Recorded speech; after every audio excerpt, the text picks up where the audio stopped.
Over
to you, sir. So you want sound off and video off? Your microphone on, your computer speakers off.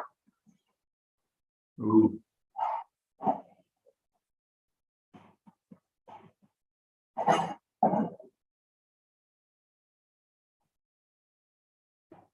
Okay.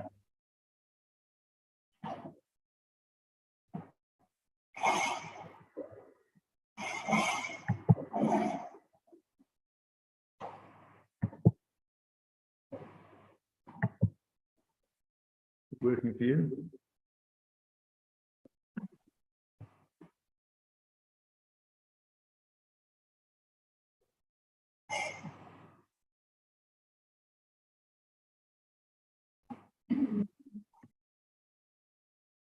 With my video on.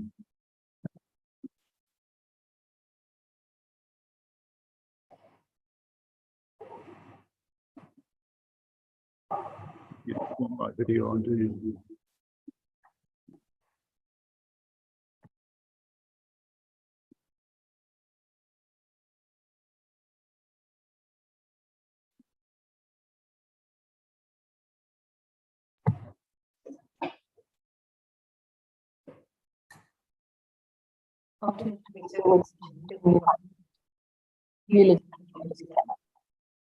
Yeah, that's sounding tricky.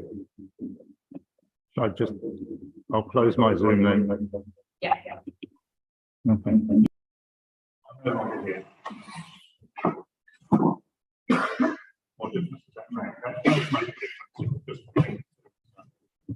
Nothing worse than that, though, is there? I want to give you twice.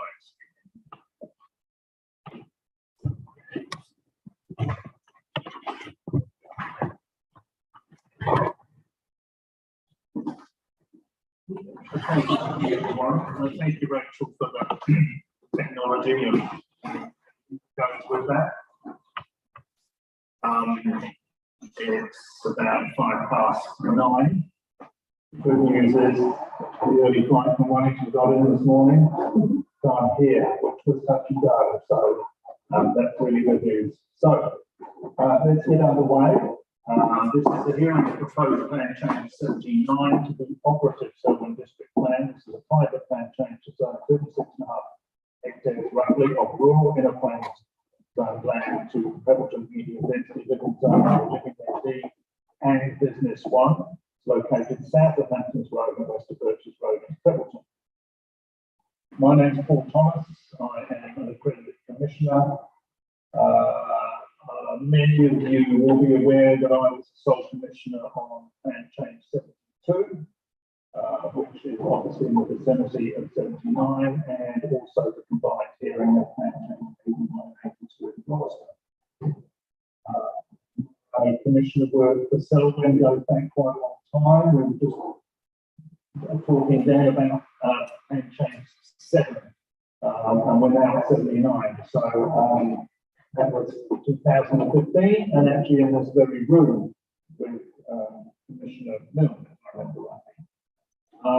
I've also done other stuff over that post-earthquake period for Selwyn, and was involved in the land use recovery plan for Sierra. I was also one of the panel of commissioners on the Wooden Quarry, pre-COVID. 3 or 4 years ago now, I suppose, which we did, I think, 1 week of that hearing in this room. So I've not delegated authority to conduct this hearing and make a recommendation to Selwyn District Council.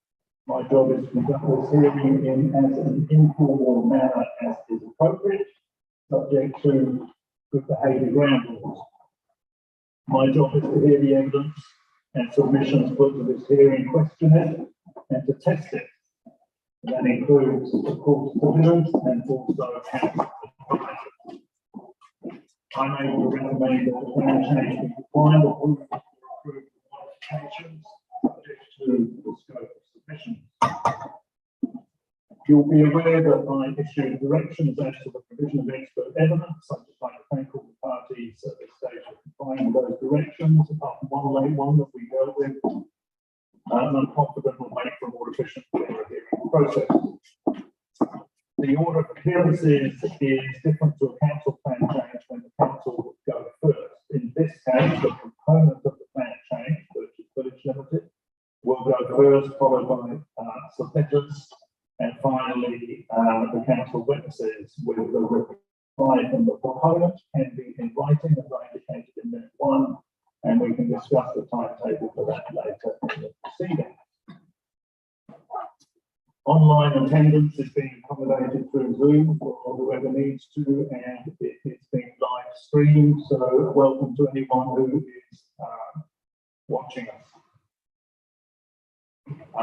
We have, I think, 8 of the submitters from the 36 submissions that wish to be heard. We have expert evidence from 3 of those and legal submissions from 2. Now, there was also a written statement from Lincoln Voice, which has been distributed, not. Now, I got that only yesterday. Lincoln Voice is a submitter, so it is actually quite important. I don't know that I have it. So it's on the website. Okay, cool. So, yes, that was only sent to me, I think, yesterday, which is why I'm specifically mentioning it to make sure people have it. Probably it is on the website. It is on the website, so yeah.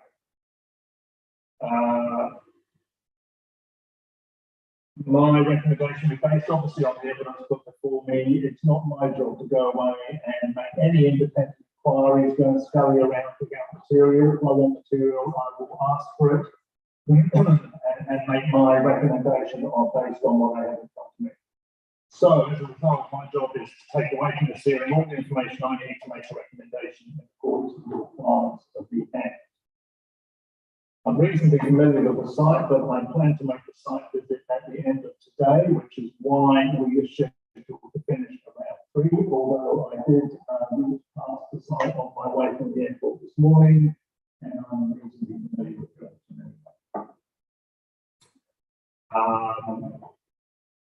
There is just one witness appearing that I have an involvement with on one other matter, and that is Mr. Fraser Colgrave.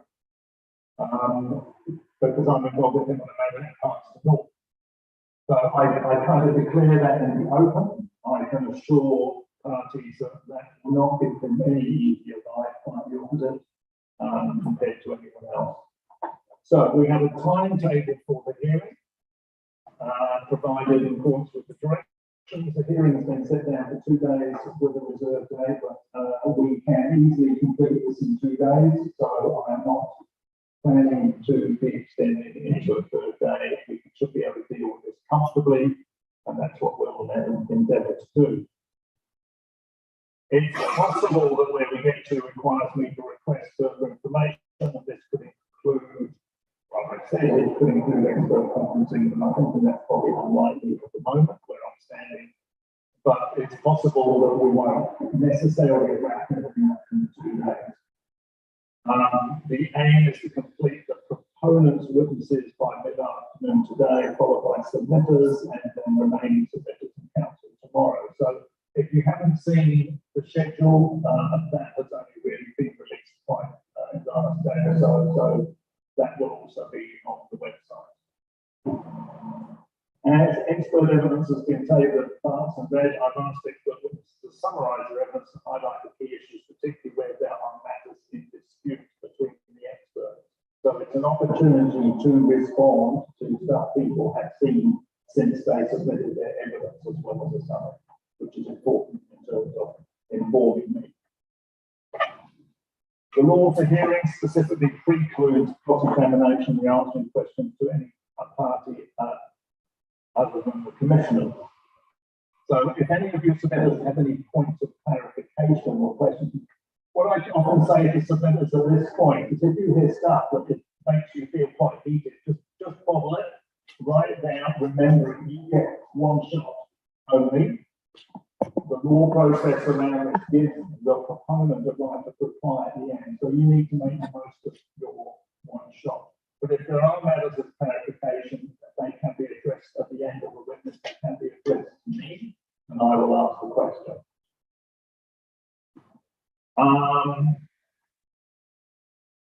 Housekeeping matters, toilets, where you came in on the right, emergency exit, I imagine we'd be going the same way. Any particular arrangements? For this building, our closest exit is out either the door you came in or the door down the stairs and then that way down the hallway. Thank you. Thankfully, we are past the period of intense COVID protocols, so it's nice to all be in the room together, as many people as possible.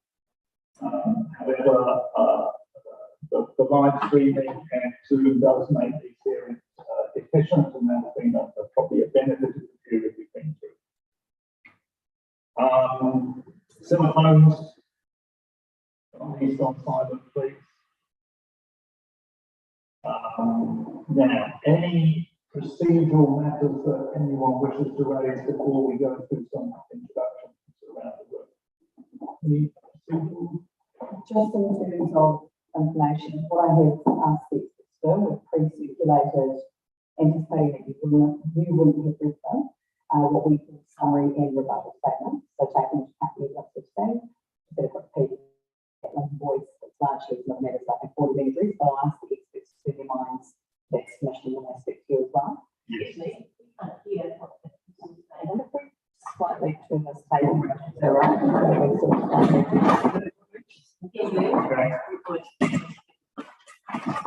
So summary and rebuttal statements have been pre-filed and advanced with the camera today, and I understand they'll be available online on the website, so we don't have to flurry of paper today when to board to their short summary and rebuttal, which they'll read. You mentioned the site visit, and if I could request that you also take the visit at night time while you're there. It's quite important because it does have quite a big impact the lights on at the parking store. And so the request of the client is that you please also look to do that. Right. You're thinking of the floodlights or just general lighting? Just general lighting, but the park lights make a significant difference to the environment. And I think on the time of year it is, it's quite easy to find time that's dark, and I was actually thinking quite the opposite. So that's helpful. I dare say my site visit will transition from daylight to dark, so we'll be able to cover that. I can say it probably will tonight anyway. I haven't spoken to public initiatives myself, but we do actively encourage everyone would like to speak to any of the technical experts while they're here and ask for information or want to discuss anything. We always encourage it with maintenance, so please take that offer up. Noting that some of you do have fundamental opposition, but just, putting that aside, if there are areas of interest, please, speak with our experts and we can address them shortly. Yes, by all means, as long as it's not in this space at the time we're doing other stuff, if you can let people outside, there's plenty of space outside in that area to have a chat, and that's positive, thank you. They were the only pre sort of hearings and matters that I wanted to speak to about. Thank you. Anyone else got any kind of procedural, sir? Just a small question. How do we address you? Sir, or what are we saying? Hey, You can address me as commissioner in this forum. Yeah, address me as commissioner. I'll resist suggesting anything else. Thank you. And would it be possible in due time to find some more tables? Look, Absolutely. Thank you. there is another table at the back there I can see. I'm quite happy for those, particularly if some are not hearing as clearly as others, to use this table here. We may want to use, do you want to use that for any of your witnesses? We're happy to accommodate some others first, if they would like it. Yeah. Because we have some papers that we like. Yeah. I mean, If you want to take on this one. yeah. Anything else? Can I just take you on a minute? Sorry, in terms of the Zoom, we have taken an opportunity. Mr. Christie from our faculty has been doing some business in Wellington today, but we'll Zoom in to his appearance for any questions. And we've got some from my cover and other representatives from my cover who will be in the room. And also Mr. Fraser, who was referred to, who is often based, will Zoom in, as well as Hillary, I hope I don't have her name. I was going to ask about it. Yeah. I should have mentioned the Coleman Kramer. She will also be available in questioning via Zoom, but otherwise the accessible attending person. Now, with Mr. Christie, is there some time, a slot that we need to target? So I've told him 1:30 p.m. we will make him available, which is as per the schedule, and we move the meetings around to make that work. But we've also got some staff present who can answer questions as they rise if necessary. Okay, well, I'll introduce myself. We have Rachel Carruthers here from council who has been masterminding the event and the hearing administration matters along with others from council.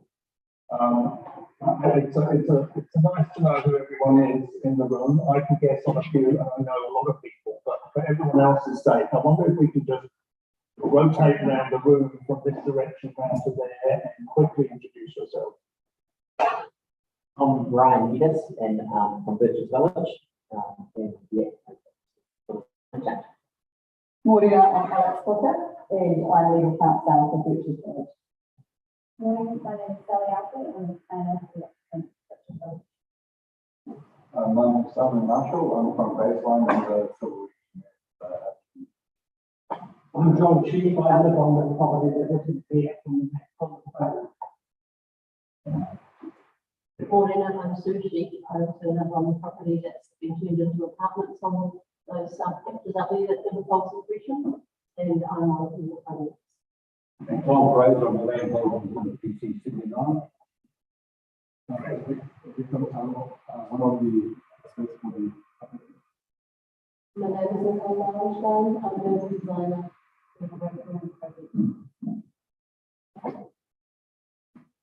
My name is Serena Orr, and I'm John Broadway and I'm Big Broadway, I'm a landlady. Thank you. Sure, so I'll have to development here in my topic. Dave Coulterman, and that's building design and asset. Yes. My favorite stuff is talking. Computers, Silver. Barbara. And we make it kind of Smith. We can talk that,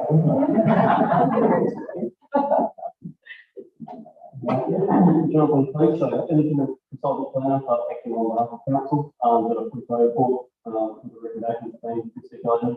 There are some 3 other council, witnesses who will be watching on Zoom today, and they'll be, well, 2 of them will be here in person tomorrow, and the other one will be leaving in. Yeah.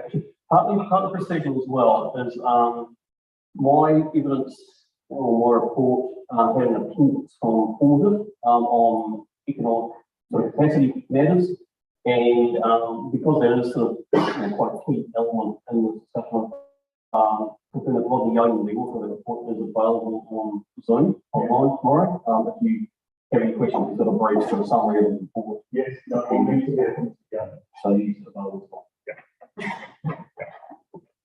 That's a key area, and it's a good example of where the government report was then followed by the proponent's evidence that contests, if you like, its validity. I can say, well, that's obviously procedurally slightly out of kilter. There's no opposition from that. I mean, if there are matters that arise from that, and the thing needs to be done with in reply that is in response to that is from experts, I'm open to there being a degree of expert input into reply, not just legal submission. And that I think rounds off the process. Just be clear on that. Okay. What have I forgotten? Anything? We've been around people. Just in terms of timetable, we're planning on morning tea at 10:30, lunch at 12:45. I see there is morning tea there. I'm not sure if there's a don't help yourself at any point in time ability, or is that just? It's entirely up to you, sir. I'm relaxed if anyone's dying for a coffee to go and help yourself, okay? It's not a problem. Let me just double check that the event's on. Yeah. We will obviously have a break, but if you're seeing as it's there, it's like, go for it. Right.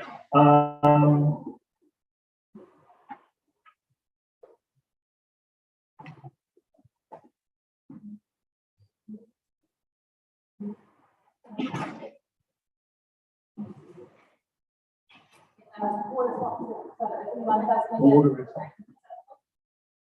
Thank you. Okay, good. Over to you, Ms. Booker. Thank you, Commissioner.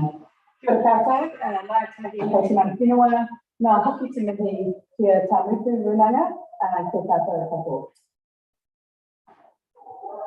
So, Commissioner, I'm taking that because we've pre-circulated in 5-year introduction, that we've actually read all of our legal submissions and evidence, and we're simply highlighting aspects for consideration. Correct. Highlighting, responding, and I will have questions that maybe will go back into the evidence in chief, but they are all read. I'm presuming that that's our proceeding basis. So we've identified the change 79 area, and it is, in my submission, a very unique offering that will add significantly to development, not only through feasibly serviced allotments, but also through the expression of traditional and cultural norms of Māori. So Knights Housing property will lead the company's future development of the property of the majority of the site, and that's the 27.3 hectares under contract, and will express cultural values of Mātauranga, Ngāi Tahutanga, Te Aotearoa and the Oranga, and provide opportunities for things like multi-generational living and whakapainga housing by partnering with Tāputu, Runanga and Whānau, and Mr. Christie's evidence on the identified that. The other thing I wanted to emphasise is the strategic location of this site adjacent to the urban Takahaka. So I think that shouldn't be uncovered, and it's of significant importance for this location for development. The significant benefits of the park will be uniquely provided by Change 19 location and must be weighted. It will provide critical passive surveillance needed for public space and interaction with complementary urban activity. It will activate Beatrice's Road, including through the provision of neighbourhood scale commercial and educational activities to meet the day-to-day needs of residents. Plan change 79 provides an adjoining walkable residential area. Continuity of the green network from the park has been formed through the OP, and protection of view shafts across Purchase Road and the Kakahau Park to be landmark features. I also want to emphasise the requirement of the Southern District Council to provide at all times for at least sufficient development capacity and the development. And we've just talked about the economics, for example, of Mr. Colgrave and for the council, but it's not just numbers in this case. Yes, we say on the numbers there is a shortfall for the evidence of Mr. Colgrave, but it's also finer grain than that. So the residential capacity and demand assessment is a course breakdown. It doesn't identify the types or the needs, it doesn't consider demand across price bands, it doesn't consider dwelling typologies or specific segments of social housing or Māori values and aspirations, urban development, which is what the NPS urban development requires. And I refer you particularly, for example, to the Objective 5 and Objective 3, but also Policy 1, where it requires that to have a well-functioning urban environment, that as a minimum, you have to enable a variety of homes that also enable Māori to express their cultural traditions and norms. So there's a finer grain analysis that needs to be done here, and I am very mindful that the officer hasn't had an opportunity to do that because this evidence was provided after the Section 42 analysis. So I would emphasise that needs to be done. Development plans of Maitahu and Birchfield Villages have been advanced over the course of the last 2 years while we've been waiting patiently for the Plan Change 19 to be processed. And we need certainty now for the certainty of the rezoning to proceed any further. Regardless of the numbers I've submitted here in my legal submission, that Plan Change 79 is required to address the demand for housing which expresses Maitahu's renewal values and aspirations for urban development by Maitahu.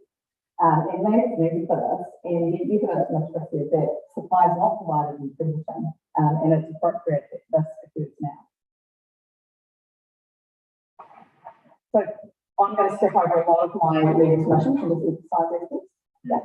So if I move now talking about the legal test here, I'm well familiar that you're aware of these, Commissioner. So I'll leave you to continue to read that, but I do note at paragraph 15 that it's very significant here that there's no submissions or evidence which seek to change the provisions of the living medium density zone in the operative Southern District Plan. So those provisions, by way of background, and I think this was set out quite clearly in Section 42A report, they will work through with the applicant and the council to ensure that they align with what was required under the Enabling Act. There's obviously a specific schedule in the Enabling Act which required any plan changes that were in train could only proceed if they catered to that medium density residential. So there's a specific process through the Enabling Act to allow these plan changes to continue to be considered on their merits through the separate process. And the council and the applicant work to ensure that we were both comfortable that the set of provisions would work from a land site-specific assessment, but also be entirely consistent with what was sought to be achieved. And it is, in my view, very significant that no submissions have been, or evidence have been conceived that attest that. Because your scope obviously is to consider the submissions on those aspects. Yeah. So with that, However, there's not a lot of legal room to move on. well, correct, and that's possibly why there's no submissions on that. And as an observation too, this plan change was obviously notified prior to Prettleton being spot zone for medium density residential with immediate legal effect. And you'll see that the submitters that have turned out, there's a lot of submissions that have dropped off, presumably because that is no longer a contested element, whether or not it's appropriate for Prettleton to have a medium density type arrangement. The submissions that remain in my submission are those of just the local landowners as opposed to broader submissions as regards to the Which is appropriate given the focus of that is the variation one. Excellent. So moving somewhat quickly, and this plan change has been in train for a very long time. And so we've been agile and moving with that. But as you've seen, there's also been a change to focus across the course of the process. Yeah. Which is now focused on highly developed land. So move to Labour Commission. So it is feasible, in my submission, that this plan change can continue to exist with this zone. This is a site-specific zone that sits in the operative plan, and it can continue to exist alongside the proposed zone district plan, regardless of how long or short that process takes. And I was thinking about some examples. I'm aware of the decision on plan change 80 and 81. It's a very different situation.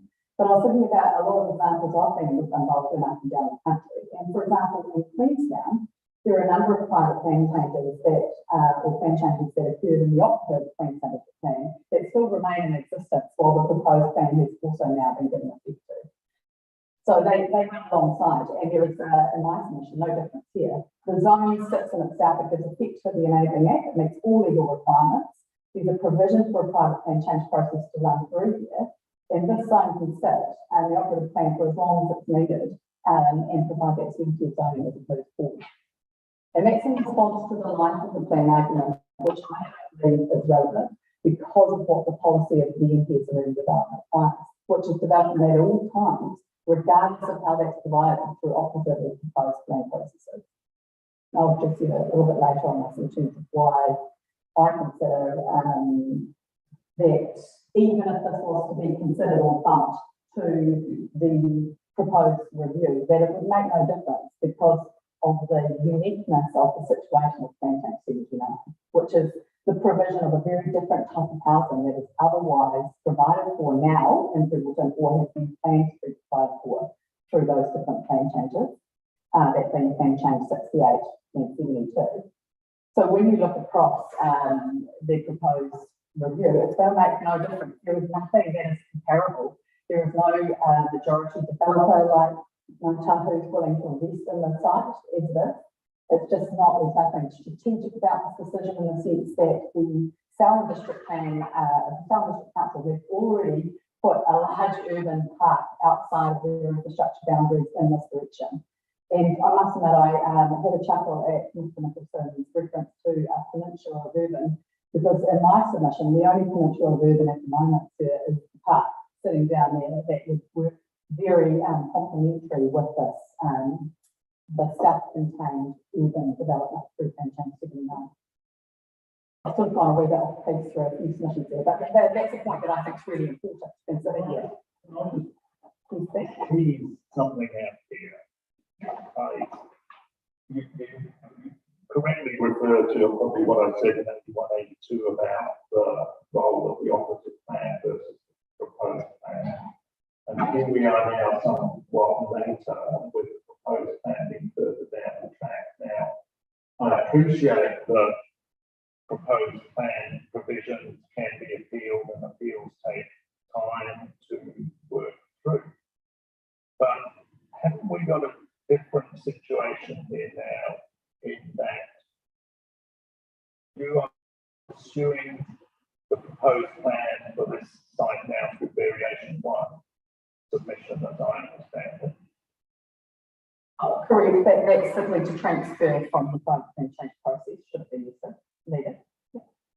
Well, I can't put the proposed plan anyway, but I'm just. No, that's right, but you don't need to, because there is a pathway for the operative plan that could exist for 10 years.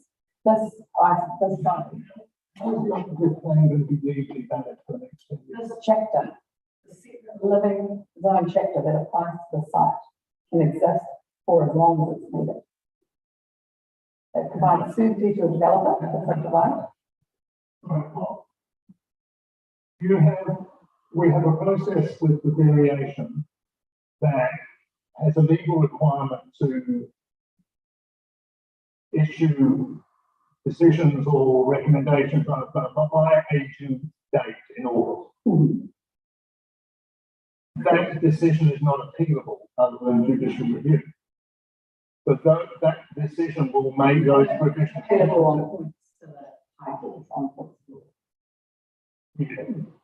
No, I think the wording is judicial review is protected, but appeal isn't.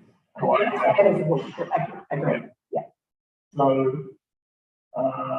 that will almost certainly provision be either become rejected, or put it this way, that part of the proposed plan will become operative now. Correct, but the sits in isolate is a different process, so this is under the operative salvage. The operative plan won't exist in terms of its The relevance. parts that have been notified as operative will exist, and there'll be other parts that may not exist. I think In terms of this particular plan, the provisions from the variation will supersede the operative plan at that point. Tell me if I think I'm wrong. the provisions of the variation will supersede the, yes, correct, but we've got a submission there to protect that, put the site also in through that process. So we sit here today, in May, early May, we are conducting a hearing that relates to the operative plan. We might get a recommendation report out of me in, say, 3 to 4 weeks if things go smoothly. Would be practical, then we wouldn't have to appear on the next one. No, I'm only kidding.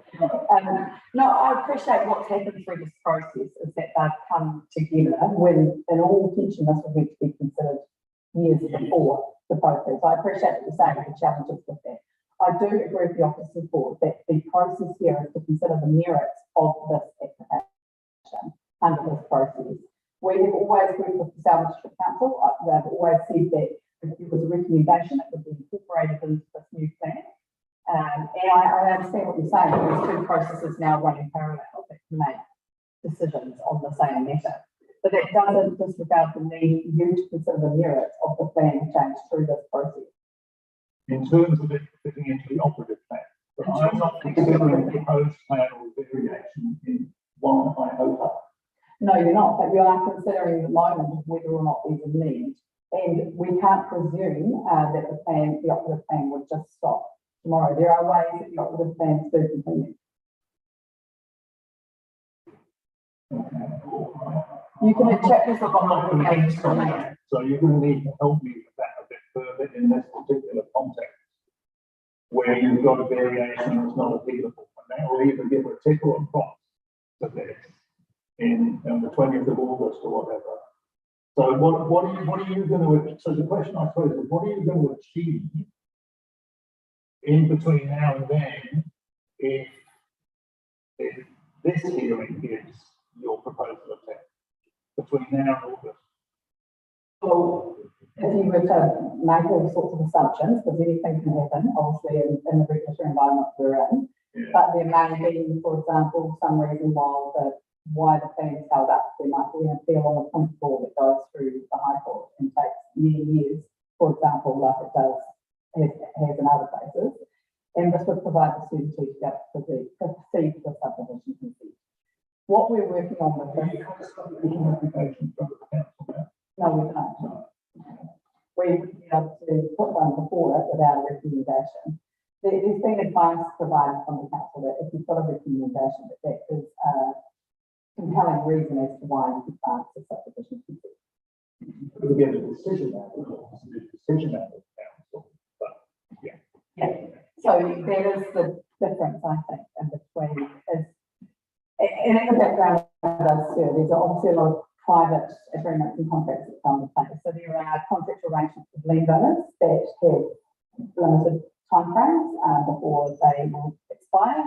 And we have a willing developer, being Tahu, who are prepared to take these contracts and make this development within a certain timeframe. And this, in my submission, is the timeframe that is more appropriate considered under the Plan Change 79 private plan change process for the district plan. And I don't think this is relevant from a legal perspective, but it does provide a lot of context and perspective. If you refer to the appendix provided in this beginning evidence, there has been, this has been in train for many years, 3 years, and we are at a point of limbo where we are no further, nothing can proceed now until we've got that certainty of recommendation that the site's appropriate, so that a subdivision can improve. I understand I've done some work in the background on a subdivision already. Everything is sort of up in the air. It is important that it's considered for this process to provide that certainty of zoning. We're not considering it. And what I'm trying to say is, yes, absolutely, we will take the opportunity to go through the other process. We're not precluded from doing that. We've got a submission in there. But the importance of this process is it is slightly different. It's obviously considered and it's been advanced under plan chain, the NPS when it was set out. And under the NPS, it allowed for policy aid to have specific considerations for private plan changes, being developers who are willing and able to develop now, and there's a responsiveness that attaches to that through that particular policy.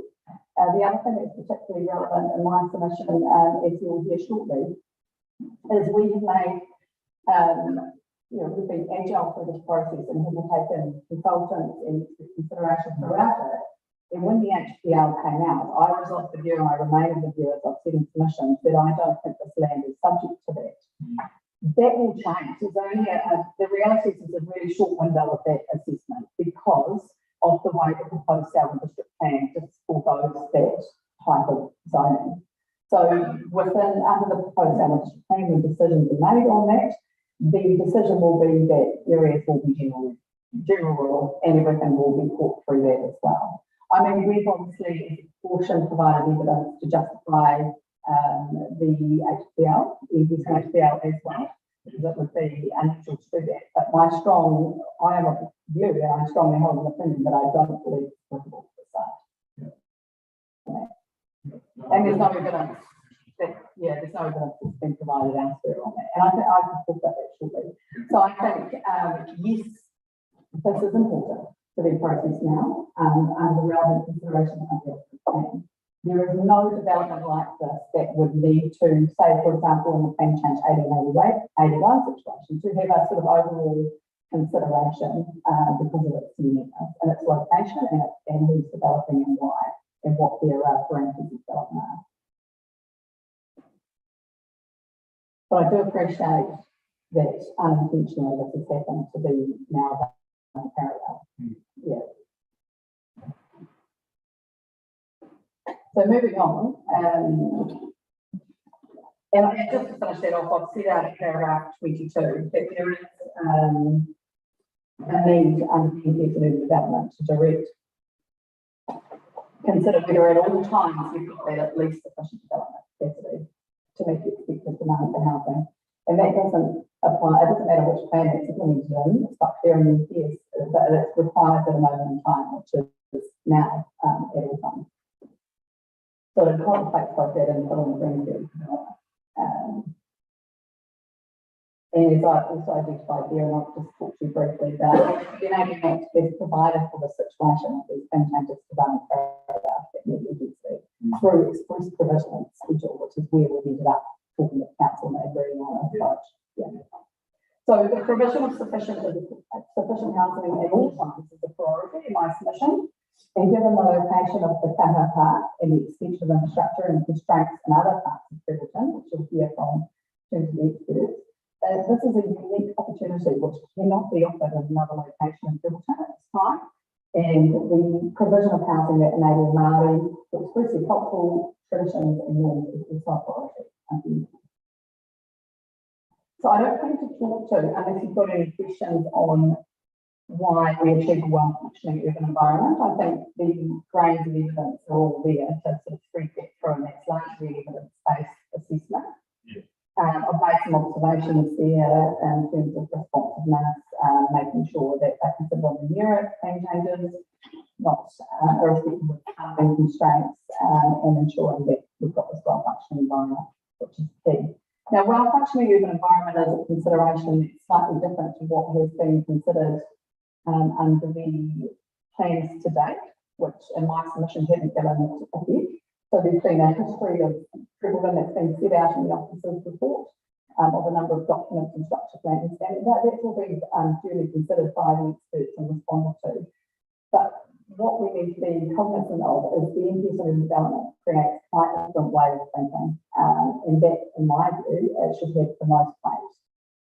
So I would emphasise the evidence of our urban designers who have specifically considered those requirements as opposed to the council urban designer who has focused more on what the historic documents bring together in terms of compact urban form consolidation, which if you were to prioritise that would, in my submission, water down what the use is trying to do, because it allows for that separate development to occur.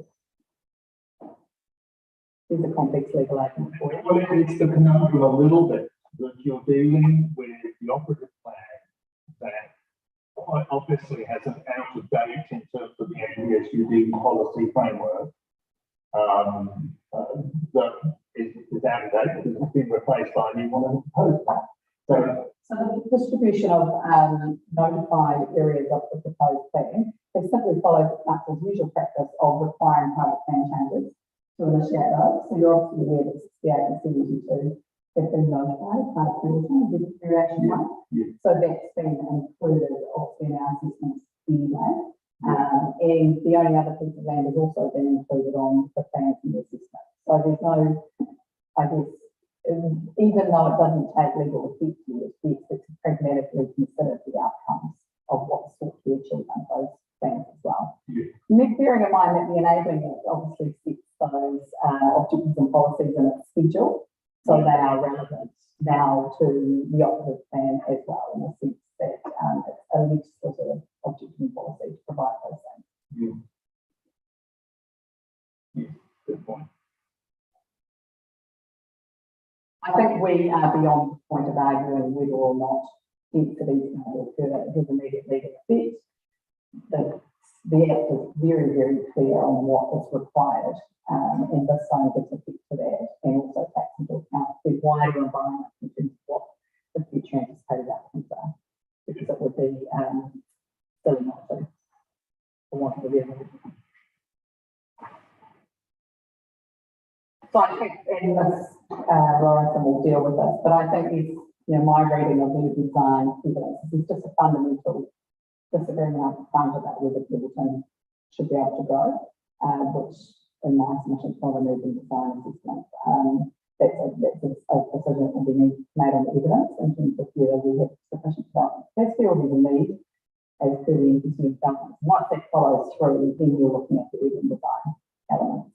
And Mr. Nicholson puts too much emphasis on the old documents and doesn't, in my view, take account of what is actually now being strongly signalled and included in variation one, obviously, which is immediately for people. There's a change in the environment. It's hard to stomach for a lot of people across Greater Christchurch, but this area is the only Tier 1 council in the South Island, and it is important that we provide that density for housing.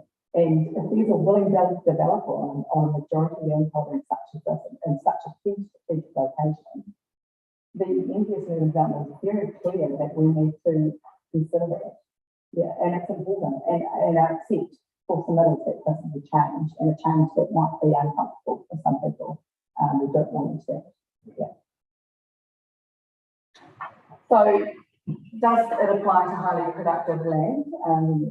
In my opinion, my view in the submission, and I've retained the submission for a long time, and the opinion provided through the process has been identified in section 42, it can change my view at all, and I'll address that why. So I don't think it applies to the thing change 79 site.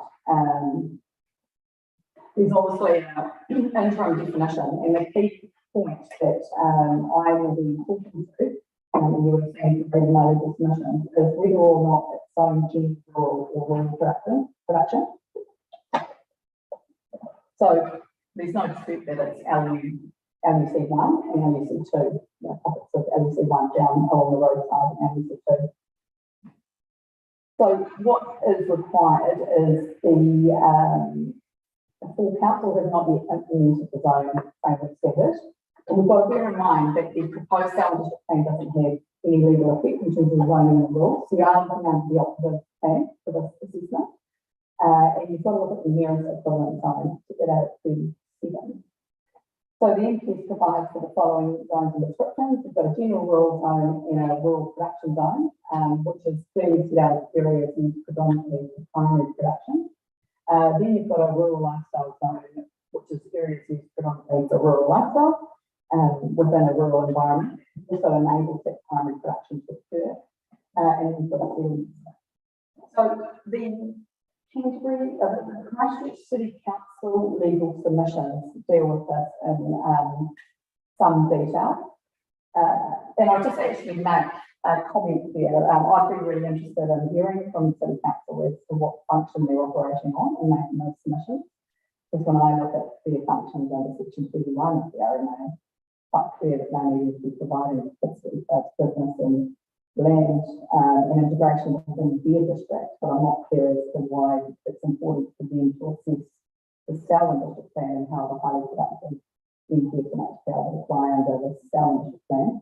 So an observation is the unclear as to the South of Christchurch City Council interest in that. But when you look at the opinion that has been provided, and I haven't gone into a lot of detail on my earlier submission, but I've gone back and reread the opinion provided by Early Head. And what they say in there is the outline development plan doesn't signal a preference for residential development. It signals a deliberate intention to avoid residential scale of density greater than 40 years. This is what the submission from come out of Wellington, the stops with Paul from Early Head said. And that it signals a need to retain rural character and it notes concerns with lots of versatile soils. So you'll see in my submission that I've also said that if you look at that zone, bearing in mind the age of that zone, it also doesn't provide for any rural activities or rural activities. You've got a zone which allows or enables residential and enables rural, but it doesn't expressly require either in its policies and provisions. So the importance of that, in my submission, is that it becomes very, very relevant as to what that land, that area is being used for. And that's nothing that, and that's something that the City Council, Selwyn District Council, and the Regional Council, none of which are providing any evidence of that on that. And it's an evidential finding of that as to what that land is used for. So I've referred during my legal submissions to the table that was summarised of those uses within the social impact assessment, table 5.3. And that was conducted as part of the social impact assessment in terms of looking at what the land is used for, but it successfully summarises what the uses are. And it's quite clear that, there are three properties there used only for residential use, while some are predominantly residential, but might have a few sheep grazing, but it's not just not predominantly used for rural production at all. And there is a concern, I think, that was expressed in that legal submission, and I've actually referred, before I talk about that concern, I've actually referred to the areas of that legal submission that disclaim quite clearly that they haven't got to the areas used and that they could form a different opinion based on that and acknowledge the large areas of land within that. Yeah, so that's about paragraph 45. But when you look at that use, it's a site-specific assessment on the evidence which you have in front of you, sir, which clearly demonstrates that it is predominantly residential and it's not predominantly rural production. I think in terms of whether this opens the door, whether this is something that's going to cause concerns for the NPS and HPL in terms of what it's trying to achieve. It's not. I've set out in my legal submissions how, it's very clear that the reason and the driver behind this NPS on highly productive land was to avoid rural lifestyle fragmentation, which has actually already occurred here. The second point I'd say is that there's obviously a site-specific assessment that would apply quite differently on the edge of the urban fringe. So we're here on the edge of Premerton, where we've got a variety of lot sizes from 5,900 metres squared, nearly 6,000 metres squared, 2 hectares, 2.5 hectares. Whereas as you go further into that in a same zoning, for example, the south side, it's very clear that that property is predominantly used for rural, for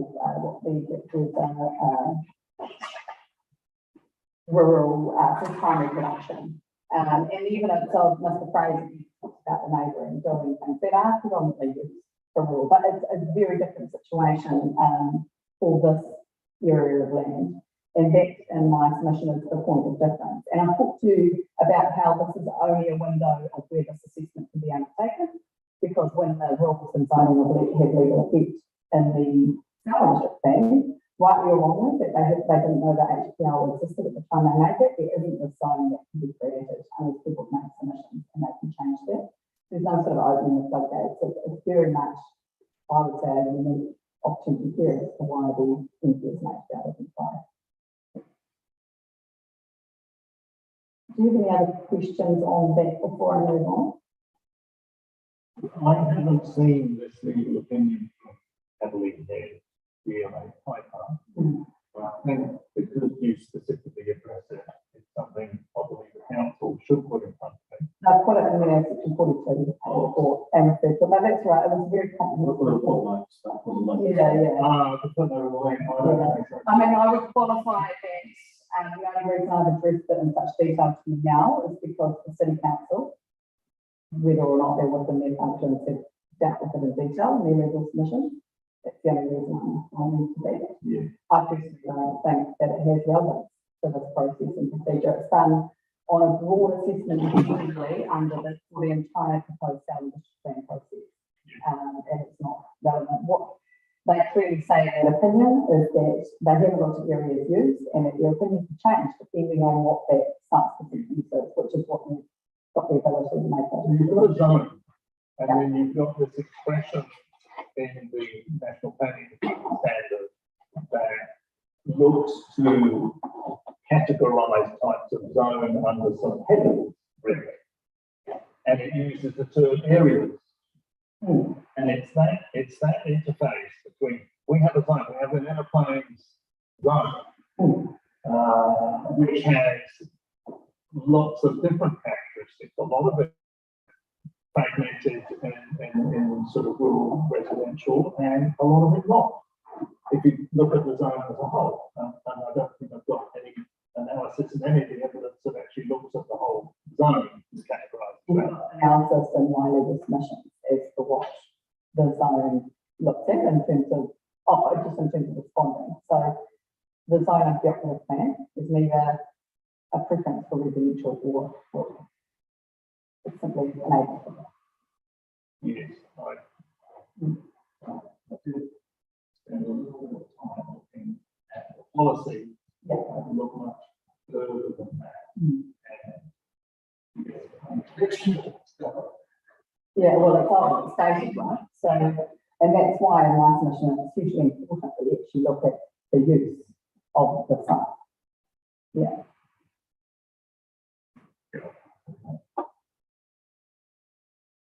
So there's no, I mean, I think that opinion's been done for different purpose, but it's actually also very clear that they don't use, and their opinions could change, which is completely consistent with the argument that we've created. There's no, we're not different to what they're saying, we're saying the same thing in a different way. We're not conscious of that. So on my, my closing discussion on that point at 46 is that a site-specific analysis actually inevitably leads you to a different conclusion, which is what was presumed through the planning evidence of the regional council and city council, and the nearest equivalent zone and the operative plan for the plantation area is the rural lifestyle, and it doesn't apply. And why that's important is because then you don't have to go on to consider the detailed analysis under policy 5, clause 3.6 and 3.3 of the NPS HPR. But that's it, because there were a huge amount of submissions on that, or there were some submissions on that, and we're aware of the position that the regional council has been taking. That evidence has also been provided as a portion. I instructed the experts to, for the purposes of their assessments, to presume it applies and to carry out the analysis on that basis. And so I won't go through that in a lot of detail, but I guess everyone's stuck on the first clause, being 3.61A, which is around sufficient development capacity. And there is no evidence provided other than from the applicant beyond that clause. So in terms of the 3.6.1A, we've obviously got Mr. Colgrave who highlights the fundamental clause of the residential capacity. Certainly the economic element there, but it's not addressed earlier. When you look at the words of that clause, 3.6, I can read it to you so you don't have to come around with this for it. You've got to, and I should also say that no one agrees 3.3, which is kind of thing about environment, which also is clearly relevant, including under the guidance. They say for urban development free zoning, it's policy 5, 3.6 and 3.3. But under 3.618, it talks about urban zoning is required to provide sufficient development capacity to meet the demand for housing or business and to give effect to the national policy statement on urban development 2020.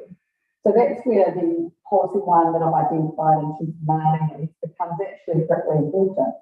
So what the evidence to date has shown in terms of what the council's report has assessed, acknowledging they didn't look at our evidence, is simply an economics game or numbers. And we've got evidence to support that there's a shortfall there. So there's that one show. But there's another argument here, and I think one that's completely valid and important, and that is that there's an unmet need for housing developments which enable the expression of non-family. And that is a very clear legal requirement under, when you read the investment in development, we've got to have a well-functioning urban environment and under objective one. Then you talk about under policy one, planning decisions contribute to a well-functioning urban environment, which as a minimum have or enable a variety of homes that enable Māori to express their cultural traditions and norms. And there's other, smatterings throughout there. You've obviously got to consider the treaty of Waitangi, and you've got, when you're preparing development strategies, you've got to look at Māori in particular, values and expressions.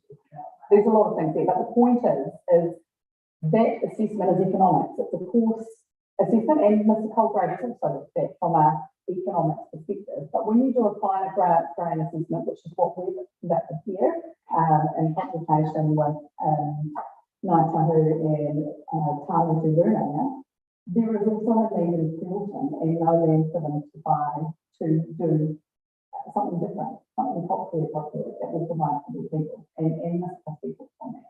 So I just want to highlight to you that if you do think the NPSNH code applies, which in my view it doesn't, but if it does, we're not just trying to get through the gate of 3.61A purely on economics. There is an unmet need as well, in our view, from provision for Tanakina expressing their monetary housing, which is what is enabled to occur and prescribed for the ODP.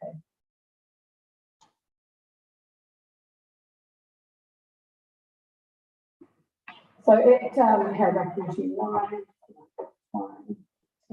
it finishes off now. At paragraph 49, Filton is an urban environment which is highly constrained in terms of where it can grow. Plan change 79 is a site highly fragmented with restricted solutions to enable future land-based plan production use. A decision has already been made for the park itself, and it is, the urban thing is already heading out that way. So there's no sort of new decision to be made. It's already been made by the Southern District Council. And it is actually interesting to observe that they are quite clear when you look at the policy and the definition of urban. They're quite clear that urban means any open space, sport and active recreation. I mean, that makes a lot of sense from an urban planning perspective. That, and there's examples been given in urban evidence for the applicant, which shows that people actually like to go around parks. And the opportunity here is that up until this point, developers have expressed a real reluctance to go for that density because they don't think there was a market for it. And I think there's some evidence along that line in terms of plan change 72 and 68. And I understand that there's resource consent and trained to do lower density on those sites before they sort of higher development comes in. But what we're saying here is this is actually a good opportunity, which isn't otherwise provided in Filton due to sort of the nature of the larger sections and where people have located their houses and the newness of its earthquakes and all those other factors. This is actually an opportunity to provide that comprehensive development that could provide the density because of where it's strategically located with that park and the synergy between those two activities.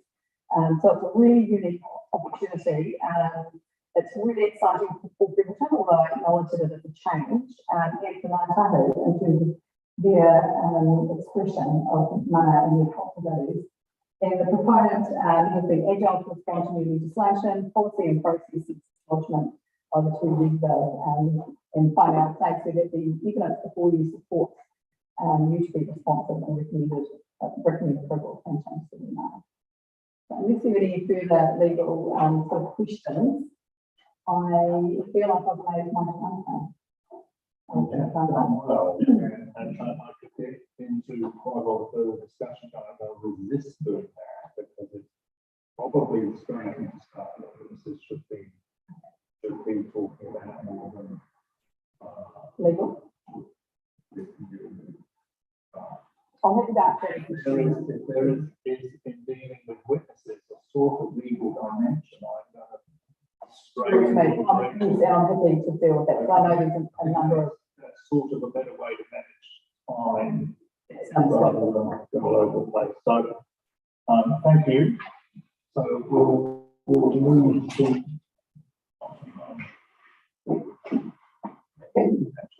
Ten. Now, you free for us to just be relaxed in terms of introduction, and they present the evidence, or would you like me to form you to do something? Okay. Yes, is that right? So, Either PC79 or wherever. You guys are on camera at the minute, so I will be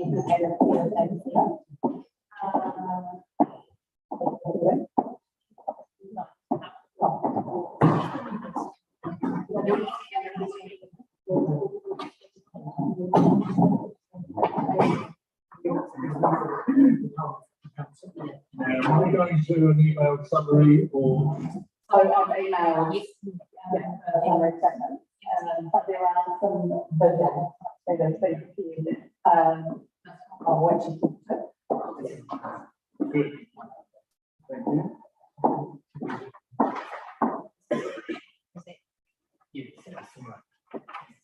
Would you like me, what I'm, where I'm getting at, David, is would you like the whiteboard closer to the submitter so that they can see? This is probably, yeah, that'd be helpful.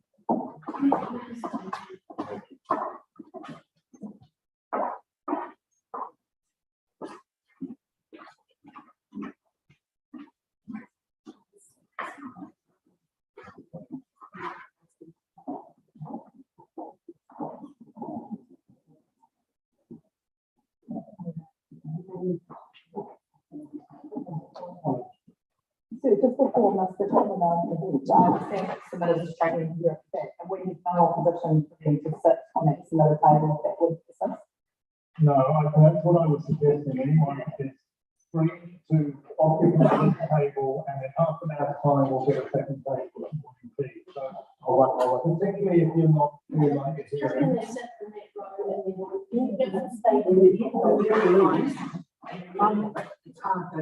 Sorry that I'm mumbling, Mr. Chairman. But by all means, come forward and we'll get another table as well.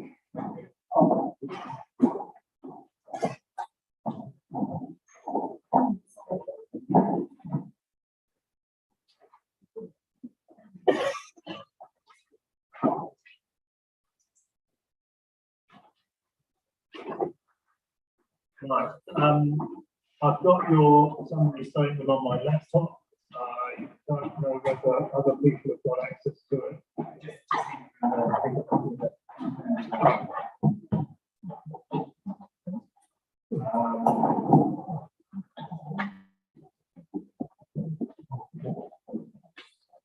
This is the paper copy for me to scribble on. Sorry. Oh, I've got the, sorry, I've got the images. We're mindful of the environment in the paper, so we do try and submit those either. Thank you. If you could read, please, perhaps from paragraph 3, that'd be good. The assessment dated April 2022, which outlined the urban design, landscape and visual amenity aspects of PC79 to the operative cell and district plan. I continued working on the illustrative master plan with Lawrence team based on the revised ODP to ensure the proposed plan achieves a well-functioning urban environment.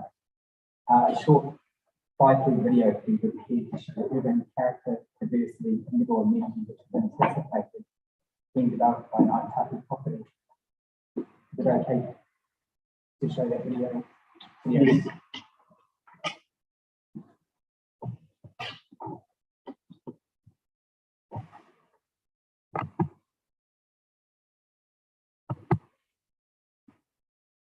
Come Yes.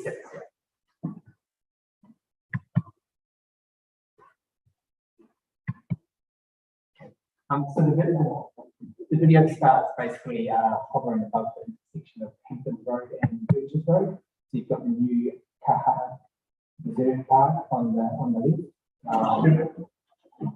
We're tracking down this Hampton on Burgess Road. Got the rail trail on the left. And then let's go to I can pause it, but I can't. Obviously bus stops or the public transport access. Still the commercial area on the right, and then we swing around this way, green space, the empty area. That bit I can get through at a later stage. But the intention is that the design integrates the commercial area with the during the residential community space to create a real park, and then also built on the reserve space as well. Continue to now. So you notice that we've diversity of housing stock in the mix. So looking at single, 2, 3-story buildings. I think the key to what this project is that there's going to be diversity of housing. Into community spaces. And then this is the main central greenway, main spine road that runs through development.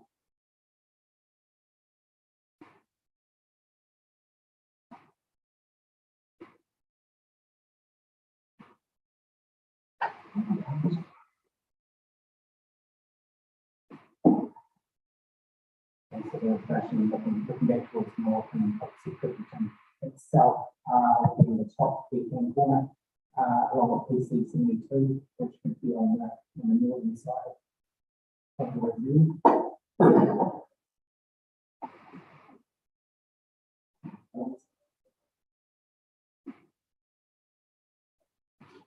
That's maybe, I guess the key that we're trying to get through with this is that the intention is to provide a good level of density, a high amount of this housing stock, but do it in a comprehensive manner to get that ability to get that single. This whole diversity thing is a big thing that comes through. Yes.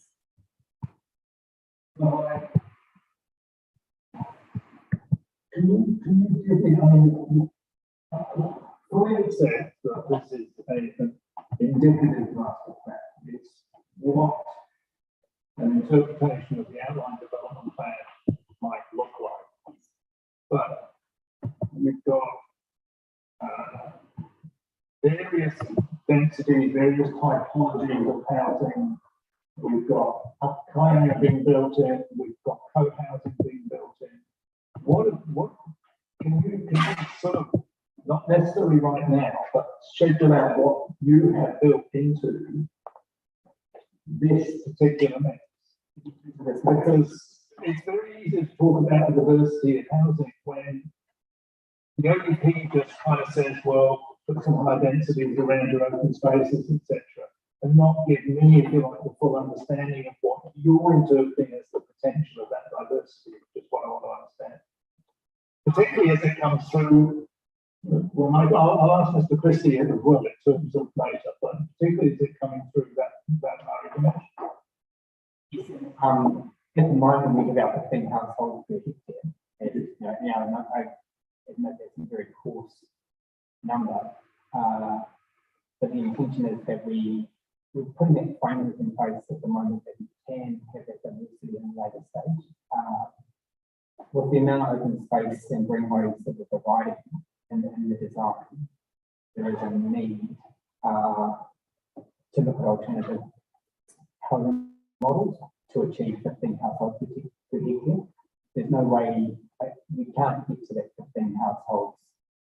I think if we have 600 square metre section, so we actually do have to look at the diversity of housing stock to achieve that. But where they are placed within the ODP, that level of detail hasn't been developed yet, and it's and based on the other. An example of how density can be achieved in the area while not compromising border immunity, I think, generally. But Mr. Christie addresses a heavy questions around the investment partner with the local area and the security that they'll then have a certain percentage that they will develop for them. But until you've got a rezoning, those discussions are just now at a point where Ms. Lawrenson has integrated requirements for an ODP to be specifically considered in the engagement plan. But it's very hard to I guess, draw what might be the future intentions. We have. And it is only indicative. It's very helpful with these things. I deal with quite a few private plan changes with a different hat on. And the sort of methodology is kind of almost to develop a master plan and develop a structure plan out of the master plan. But yes, the master plan is still only an indicative indication of what might occur because it's the structure plan that's being used as a tool. But I kind of get all that, and it helps the investor developer understand actually what's the yield, how the dollars might actually stack up for it. So it's helpful from that point of view, almost more helpful than necessarily some of the certainty, because it's not a certain outcome, but it's, you know, the provisions talk about, well, we're going to have a minimum lot size of 400 square meters. Now, we've got the complexity of the medium density residential, which suddenly says, here's a bit of land that's 400 square meters, you can have the 3 houses on it, one, or it can be one. Well, but in this case, we're actually going to have no target partnership, but we're dealing with don't know quite what proportion, in a more comprehensive built form way. I mean, we have this somewhat unfortunate legacy of inefficient housing in New Zealand, whereby we carve up this land for a work, as opposed to more comprehensive design. And I'm understanding that we're not, while there might be some of that traditional model here, a lot of it is not intended to be that traditional model. But it would be, to use more comprehensive development, the built product built, sold or whatever. And I need to kind of get a bit of a feel as to really what is actually proposed. It is the one thing that there is a mix of the traditional approach, but there also is comprehensive.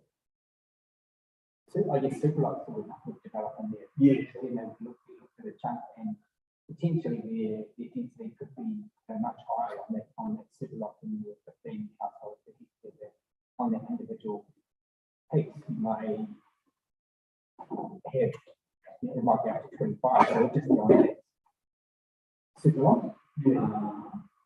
I mean, that's often the way you have to get density out now, and quite rightly so, is to say, right, here's our high density area, here's 5 super lots, here's our renter builders, whatever they do with it. But in this case, we've kind of got a development company involved, which is a bit different to just a developer wanting to put in the infrastructure and sell super lots to anyone. There's a whole ethos around this that you're saying it makes it unique. And that's why I'm trying to tease this out of it. From an design point of view, we're putting the framework in place that they could do that, but we haven't got that level of detail yet in terms of what that percentage makeup would be. Yeah. Now, I'm going to talk to Mr. Christie about you know, the word unique has been bandied around a lot, And I get the messages behind the special features, but I just need to drill down into a bit more. Other uniqueness also be the process. So one thing we'll talk about more. But, it's the process of working with Manapila on the design, and that's not something that we typically as a designer do. We do on some projects, but not on the scale. So that's quite a unique opportunity. Yeah. And we pass back to you.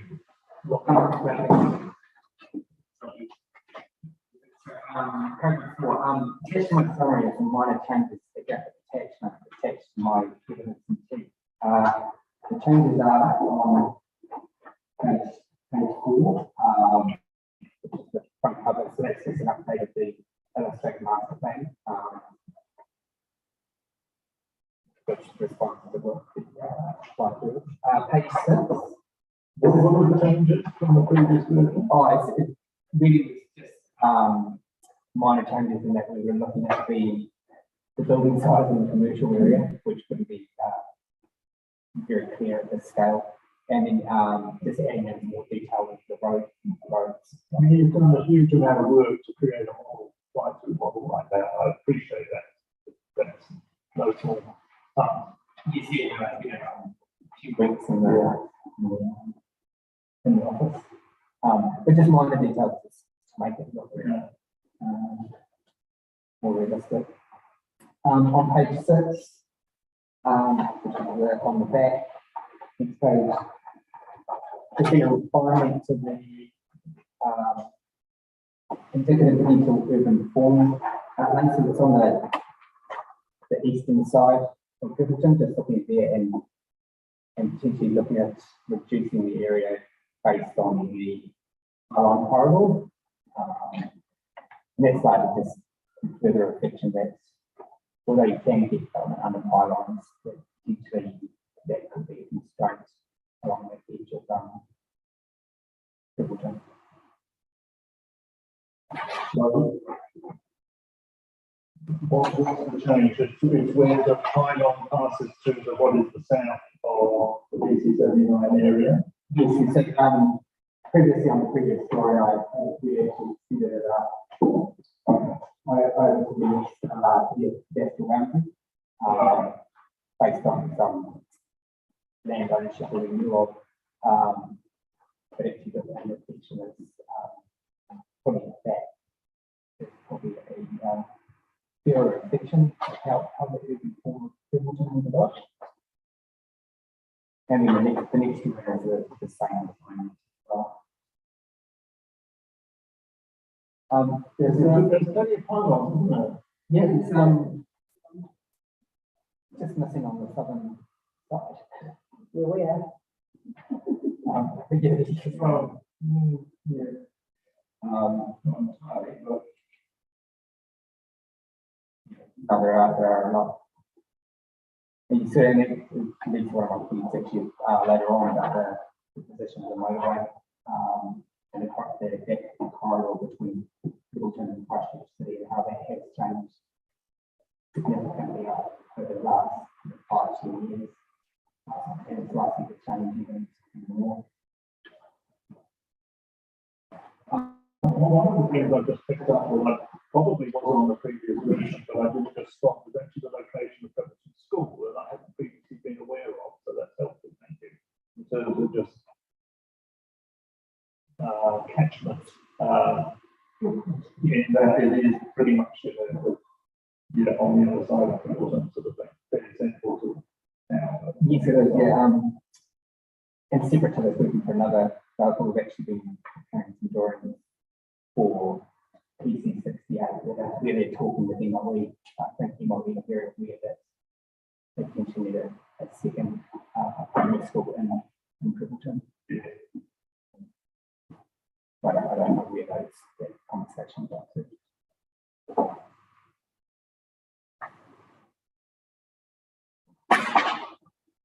The dotted blue little circles, there's one on PC79 There's one on PC72, one on PC68. I couldn't find it on the sheet.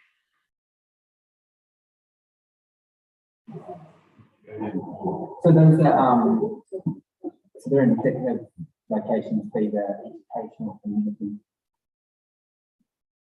Oh, that's that one, is it? Okay. Yeah, so when it shrinks down the circle,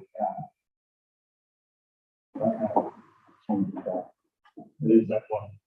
Okay, that's slightly different. Okay, strength is there. Okay. Well, thank you. Right, yeah, carry on. Paragraph 5, there's some key aspects I'd like to highlight. The construction of Kakaha Park is highlighting the changing character of the seating environment, further emphasising the change from residential to urban. This is very apparent at night when the floodlights are on and the park is being used by practicing sport teams. Kakaha Park, combined with other existing amenities, also highlights the growth of the south of Triggleton as the most logical location for the urban area. Further east is restricted by Highline Corridor and Lower Line Lane, to the north by the motorway and continued growth need for industrial activities along this corridor, and to the west by Shands Road and further pylons. PC79 is well located both externally and internally with a high level of accessibility. The rail trail cycleway is well used by people travelling between Lincoln and Triggleton. The site is served by public transport, which is not often the case in Canterbury. When compared to Rolleston and Lincoln's form and development, PC79 has a similar or better level of connectivity than many existing urban areas. The single ownership of the majority of PC79 area will ensure that internal connectivity will be achieved as well as diversity of housing stock. ODP has been designed to ensure that development can occur immediately on the area under the control of Ngātapu property, while achieving a well-functioning urban environment. While the proposed density of 15 households per hectare is relatively high compared to existing land, it is appropriate for new residential development to achieve greater housing supply as required by the Resource Management Enabling Housing Supply and Other Matters Amendment Act 2021. With this density and the desire to build as many people, there will be a variety of house types, lot sizes, and densities to ensure that development caters for a large portion of the housing market, including the possibility of creating affordable housing. In terms of visual amenity, the rural and residential properties will experience a change in the openness of views across the space. Many of the adjoining properties are surrounded by well-established shelter belts and boundary markings restricting views out, resulting in a relatively small visual catchment. Existing joint properties will have a mix of open, partial, and screen views of partial development. Changes to experience of these residents is considered low, given the character of existing views at this development. In summary, I can say that PC79 will create a well-functioning urban environment that's consistent with the policy direction in PSCD, having support proposal from the design landscape and visual amenity perspective. Thank you. Let me just flip the see if there's anything happen.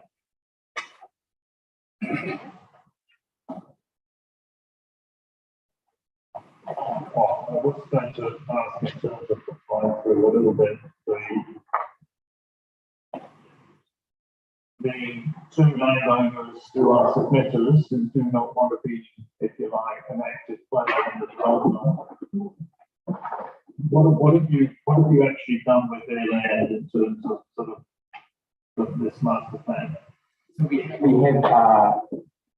put houses on their originally on their land and incorporated into the greater PC79 area. But we have designed it with the roads in a way that the remainder of the development could occur without those pockets being developed. Yes. So there's been some fine tuning to the structure plan roads to have regard to that. Okay. And it's always been the process, as mentioned, or been working on this for a few years, and it has changed into the contract with land, so we've always said that, look, it helped us work if a pocket of land were to be removed.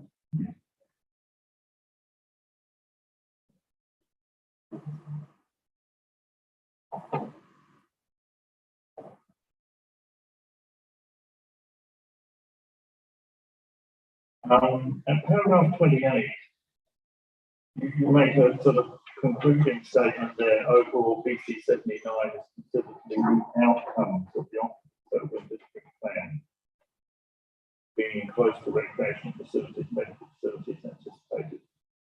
At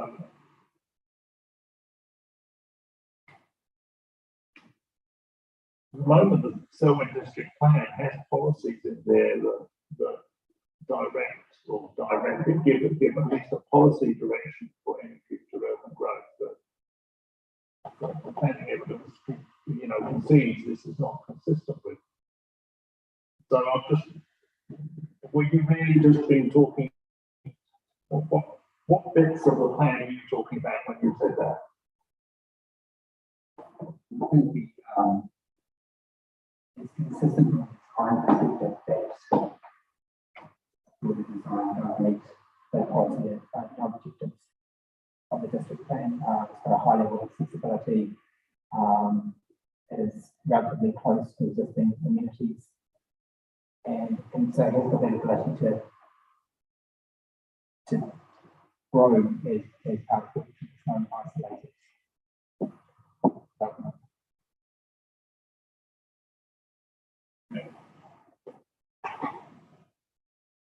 Now, am I right in assuming, and looking at this and apply through, that basically the existing nine dwellings, or perhaps it's not nine that are contracted, perhaps it's less than nine, perhaps it's nine within the plan change area existing dwellings. Putting aside those that don't want to be involved in it for a moment, those that do, I'm assuming that those dwellings are not incorporated into the design. They are removed. Is that correct? Not at this stage. That might be something that may change as once we get into the subdivision detailed design stage, but at this stage we've developed in a way that we haven't incorporated those nine elements. No. But by contrast, obviously I did 72, where, if you like, the indicative layout for subdivision, of course, pre-NDRS, was very much designed around what can we fit in while keeping those assets in place. Yes. It's on other governments we've done with the same house. In this case, we introduced a piece of a height and with the different outlook on the design. It's probably the difference in terms of the majority of developers being available is, being changed into different owners that they know developer over them. Yeah. Yes, they were a single group. But yes, there's lots of models, isn't there? Yeah, but yes.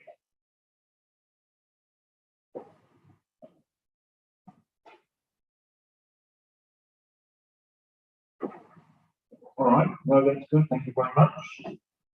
Anything else from your side? Thank you for those takeaways. They're helpful. Okay, we will break. It is 10:35 or something akin to that.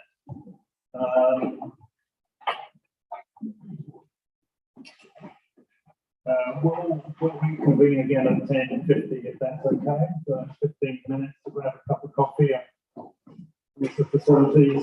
10:50 with. So we're adjourned for 15 minutes. Relax.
to Ms. Lowenstein, the design, that's a nice segue on from Mr. Moon.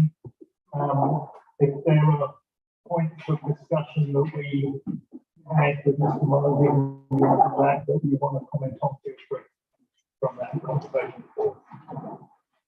I would just at the start, because I haven't in the summary statement, but just for as an introduction, how I actually got introduced to the project and why I'm here. I was brought in by Tahu to look at a peer review of the project in itself and working with the company and other experts, but also in the process with my Tahu, understanding their values, their principles, and we went a lot deeper in the office, actually investigating them. To the extent how they apply to development, how they apply to architecture, how they apply to providing housing diversity, variety, things like that. So there's a lot of stuff behind it. And we also look deeper into the cultural values embedded within the land and the landscape surrounding the site. So there's a lot of work behind there, which I'm happy to make available, but ultimately that led to a design strategy and also a design process for my Tahu to bring to the table and into the further design review process, which then came up with a revised ODP. Just would I just explain that so there's an understanding of why these changes have occurred and what my role in these changes has been. So I'll leave that. Did you have input into the actual? Yes, I did. Statement as well? Yes, I did. That was in conjunction. Should I just go to paragraph 2? The proposed ODP of the proposed ODP of Plan Change 79 will make for a suitable and well-functioning urban environment in accordance with the National Policy Statement on Urban Development 2020, by providing a variety of housing types and suitable commercial facilities that integrate to facilitate and support a diverse population. And then going to a couple of points in a bit more detail. Connectivity and accessibility. Plan Change 79 has a good level of connectivity and accessibility to existing Predator Township, the neighbouring Park and the wider Selwyn area. Connectivity is promoted and provided by Birches Road, the rail trail for cycling, and bus routes to Ross and Lincoln and Christchurch City. And just to explain, when Wallace was in there, there's a connection from Lincoln via Wallace to Burnham, so there is a bus route connection via Lincoln towards Wallace as well. So there isn't a link. There's no direct link from Lincoln to Wallace. Usually, but you go by. You go by it. Internal connectivity and accessibility throughout the Plan Change 79 ODP is very good. With a high degree of permeability, easy access to several green spaces, the north-south green corridor, and several east-west green links connecting the site to potential future connections to development westwards. And the reason why I'm using the green corridor and the green links for connectivity and accessibility is because they sit in hierarchy above the actual final road network. So they provide the skeleton of moving through the site and within the site. And I think it's quite important to recognize that for this particular proposal. Accessibility to commercial facilities is also enhanced by the secondary commercial area at the northern end of Plan 79. This primarily supports the Plan Change 79 community, but also places a commercial facility within walking distance of Kakaha Park, Plan Change 72, and other residential areas in the Sun Park Predator. And I note that when you look at the broad map that sits within my evidence of sheet, that the town centre of Predator is reasonably far north, and within Predator it doesn't sit central within Predator anymore. It used to a long time ago. So hence the need for some commercial support facilities in that southern area. Housing variety and diversity, and I know that I would like to know a little bit more that you brought that specifically about. So Plan Change 79 ODP facilitates a variety of housing options to cater for a diverse community. Several high-quality shared public spaces allow for intensification housing, minimum 15 households per hectare, by retaining community spaces and fostering community relations. And just to explain what diversity and variety actually means within a 15 household per hectare environment, I think it's really important to understand, first and foremost, what does 15 households per hectare actually mean within an urban context. So 15 households per hectare does not allow us to continue with a one standalone house on a 600 square meter type property and just rolling that out. You will not get a density that equates to 15 houses per hectare. So that very well known within typology is definitely not going to be the result of any 15 houses per hectare within density environment. I think that's something that we just have to understand. So the next step then is that medium density allows for smaller lots that can go down to the 400 square meters, and that still allows for a standalone dwelling of single story, two story. That depends on what the individual owners would like to live in, and that is still a similar model, but it is just shrunken down. And the result of that is that you get a higher density, you get less gaps between buildings, but you still have that type of housing. And you can provide for that, because that is something that is quite desirable, and it is very akin with the old model. If you do that with the entire development, you will still not get 50 houses per hectare. So it is not the solution, it is part of the solution. It is not the only part though. And how much of that we will be able to accommodate is a real important exercise within the detailed design of the development. But we do know that we have to provide areas, and say super lots, for example, and that is one mechanism to achieve them. I would prefer to call them comprehensive developments, because it shows that they are comprehensively designed through, and those require larger lots to start off with. They are comprehensively designed, which means that at the time of approving them as comprehensive development, they need to show architectural solutions. They need to actually show the build form, they need to show heights, they need to show roughly how the buildings come to be and where they're positioned, how they relate to each other, private, public outdoor spaces, how to deal with car parking, access. So it's quite a complex exercise to do. And at an ODP level, it is just impossible to do that. So at an ODP level, what we do, and I can provide that because it underpins the layout that we've created so far, is areas where this kind of intensification, without putting a number to the actual households per hectare, because I can't until we actually design it. But this area of intensification within the 15 households per hectare and the wider area, they will always sit in close proximity and ideally right adjacent to the larger green spaces, the green links, the north-south corridor running through, and close to the commercial areas, and also close to community facilities, the school, things like that. So they work in synergy with those already larger open spaces for intensive commercial spaces where you have a change in build form.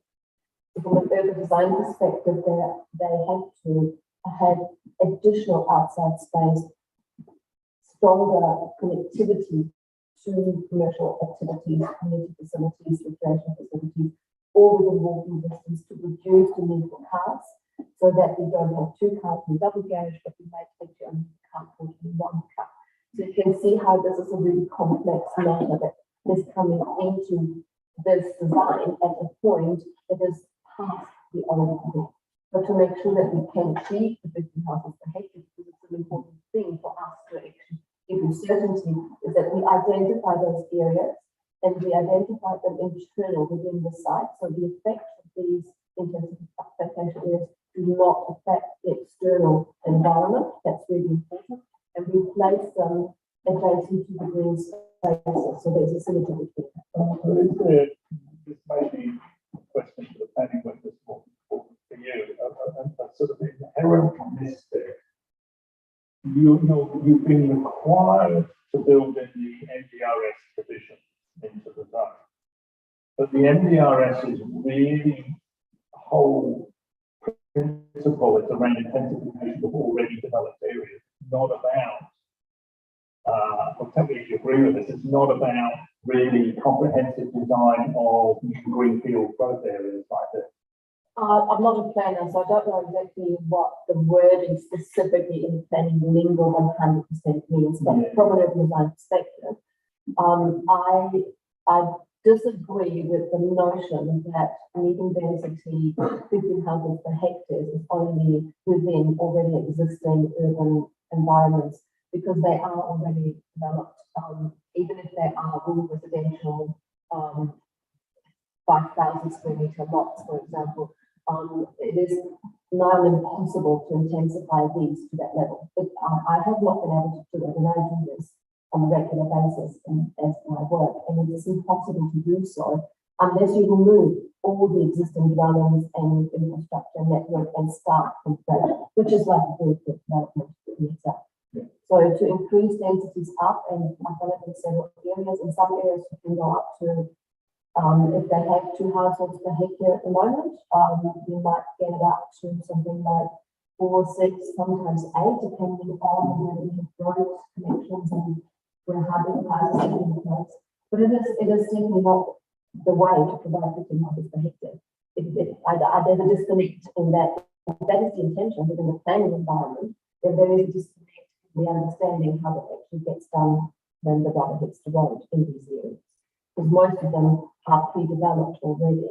Unless we remove the development entirely, then 15 houses per hectare would require an immense intensity in one area where we have the space to actually offset where we cannot increase at all.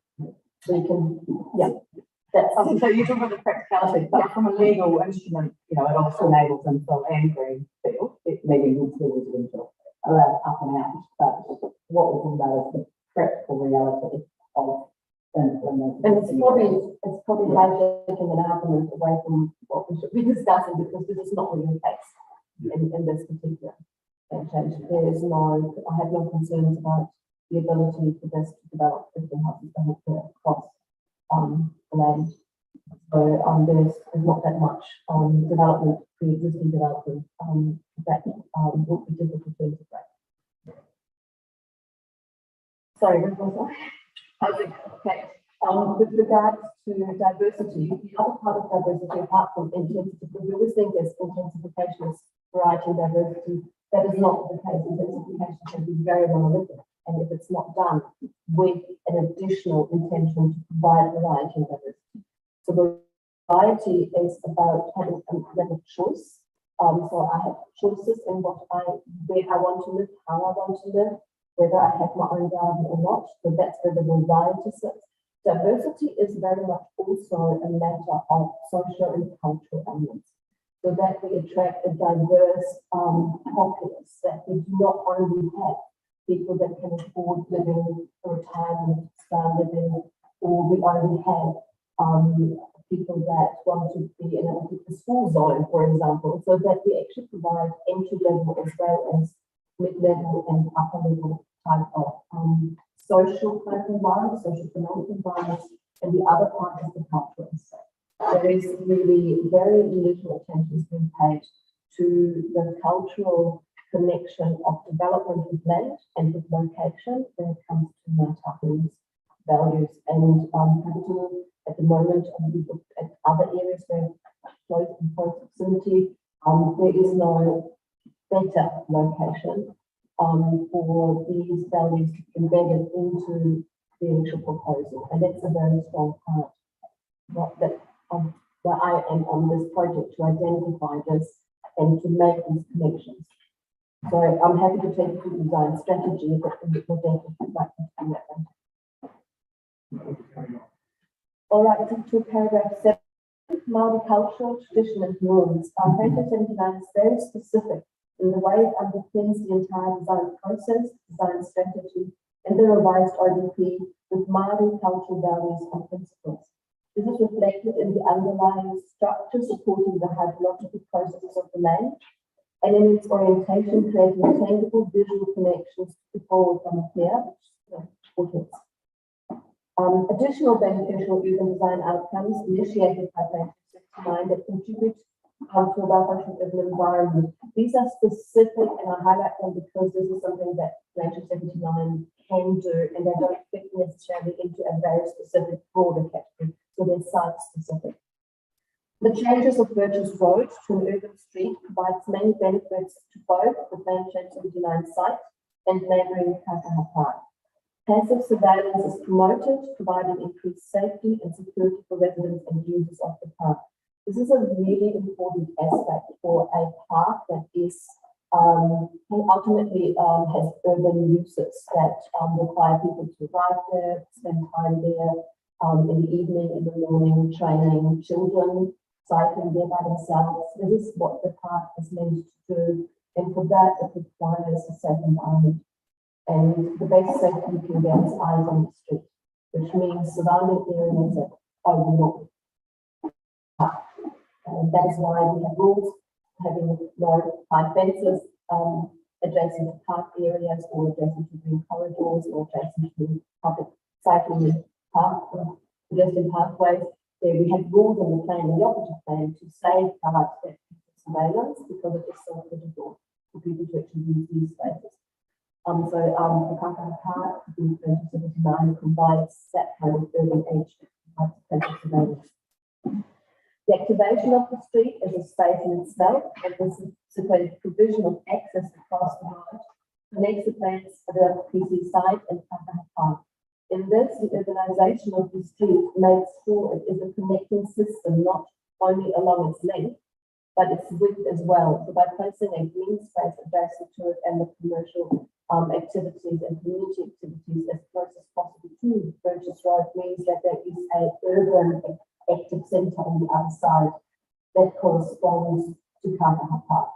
And the activities are, I wouldn't say 24/7 because we all have to sleep at some point, but they have a mixture of activities, commercial, movement, the bus route, the community and residential. They all have a different rhythm within the 24/7 time frame. So when residential is more active and needed is when it gets into the night and early morning, and during the day it's the commercial activities and the community activities. It's really important to have a mix of activity adjacent to a park like that to provide as much activity and passive surveillance across the longest time period possible. And it's just good design practice. The rail trail running along the length of Burgess Road, the internal green corridor and the east-west links provide between them and across the road to Kakaha Park, further connectivity and promote cycling and walking about the use of the town. I put that in there because the promotion of cycling and walking about the car is something that we have to do.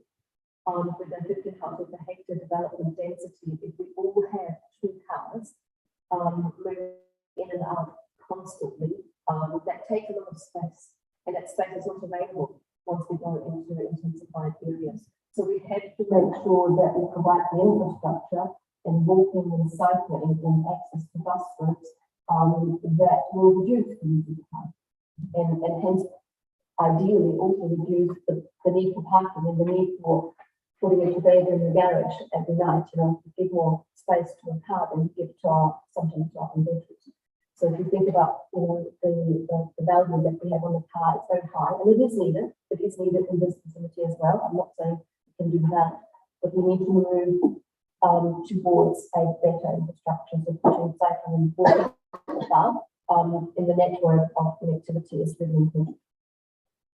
The commercial activity facilities at the north of the site face both Burgess Road and the Plan 79 site to service the local community and those travelling along the road. It also provides opportunities for a variety of smaller local businesses, local employment, and it services Kakaha Park. And the importance here is that it has 2 faces. It has an interface with Burgess Road, but it also has a very strong interface with the community of the Plan area. And that is something that came through the recommendations from the of this report, and I discussed it with Ms. Nicholson, that the importance of that commercial to not be a strict development just along Burgess Road and default to that. The blue and green network, the OP builds on the natural hydrology of the site. And it's really important. I had discussions with my colleague Simon about the hydrology of the site. And it's really important to my Tahu as well to understand the processes of the land. So we utilize the hydrology of the site and understanding this hydrology to locate connectivity and water treatment through the site, collecting water, guiding it through the site in a manner that makes the development more resilient. It helps the ecological aspects and aspirations for Ngāi Tahu, but it also is about the protection safeguarding of water itself and the cleansing of water as much as possible within these developments. So it's a multifaceted part that we are doing that with. This allows water to flow along its natural pathways, building resilience into development. From this, green spaces follow, creating green links across the site to widen natural environment. The structure then informs the movement network of the PC79 site, so it can exist in a manner that it limits interruption of the site's natural flow paths as far as it's practical. And this is what we call a land-based design development. So the land actually informs the layout. These green networks, in particular the green spaces, serve to break up the form of the urban environment, mitigating the visual impacts that development density may have. Instead of being perceived as one large development, this compartmentalizes the space, creating a finer grain and an appropriate scale and character for gravity. This is a short summary of what we need to do in a 15 households per hectare environment. Medium density will provide a more built form and intensification of man-made structures and buildings like that. The gaps between buildings are less, the heights increase in parts. However, to work with that, to bring in green spaces of a larger scale that allow tree planting to ensure that we have a measure of scale that sits well with the development scale, and we allow for tree planting within the road reserves. Tree planting is also critical to cool the environment. We do not have the trees, and all our roads emit a lot of heat. So trees are a critical part in many aspects for amenity, but also from an ecological point of view. And they require space, and they require green areas to actually co-locate with each other. Trees do not grow just by themselves. Single tree in a paddock struggles to survive, so we need more than that. And what our green network does, it breaks the design up into more manageable and discernible development areas, and that allows us to also provide some characteristics that are unique to these pockets within that. So we call them development precincts or development clusters, and that allows us then for the community to actually have a sense of my neighbourhood goes from this green space to this green space and this sort of waterway or water conveyance area coming through. So it's really important to have that connection to the land, and that is where the other values come in. The understanding of the place you're in, the linking it to the Fort Hills, the linking it to the land, the waterways, the vegetation within the area that you live in. So it's all underpinned by that. If there's any specific questions on that, I'm quite happy to continue elaborating, but otherwise I'll move on to. I'll have to go through them and ask you to do Good. So I have progressive discussion with Mr. Nicholson. At a meeting on Friday, 28th April, which is very recent, I had a chance to explain the Ngāi Tahu narrative and involvement and my involvement in the project, and Ngāi Tahu involvement in the project, as well as the revised design strategy and the resulting revised ODP in more depth to Mr. Nicholson. The aim of our meeting was to provide him with the opportunity to ask any further questions related to the proposed changes to the ODP, and if possible, to identify specific areas of agreement or disagreement. At the time of our meeting, Mr. Nicholson had not yet had the chance to fully familiarise himself with all the evidence and information provided, and we decided to treat this meeting not as a witness conferencing, but more as an exchange of information and a preliminary discussion of the urban design matters raised in the Pointerway report. We discussed the urban form and growth of Clapton, and it was clear that there is a fundamental disagreement between us with regard to the need to provide further growth in Clapton beyond its current urban boundaries. Mr. Nicholson considers Hampton's Road to be the current boundary of the urban form, and sees no need for further growth in this direction. The significance sees Creverton as a monocentric town. I am of the opinion that Creverton has already outgrown the monocentric ideal of a village due to the ongoing growth over the last 15 to 20 years in particular, which has moved mainly east, west, and south, and now places the town centre at the far north township. The pages 72 and 68, both within the southern margins, a secondary smaller local centre is needed to improve accessibility to services for these southern areas. We decided to put this fundamental matter aside and consider that if Creverton was to go beyond its current form, which direction would be the most logical and appropriate to ensure that new development contributes to a well-functioning urban environment. We agreed that growth to the north and east is not really an option if Creverton is to maintain a sense of separation from Christchurch, the Columbia Causeway extending southwards to the southern district boundary. It is also constrained by transmission corridors, that is north and east, and to the east with existing waterways and generally lower lying land. Growth to the west is possible in principle, but would require stepping across James Road, which is considered an important arterial road, as it allows traffic to flow efficiently past Creverton to connect to the motorway and then on to Rolleston and Lincoln. Growth to the west is also compromised due to the transmission corridor and the underlying ownership structure. It would not be able to facilitate 15 houses per hectare development with the need to integrate several established small and large blocks.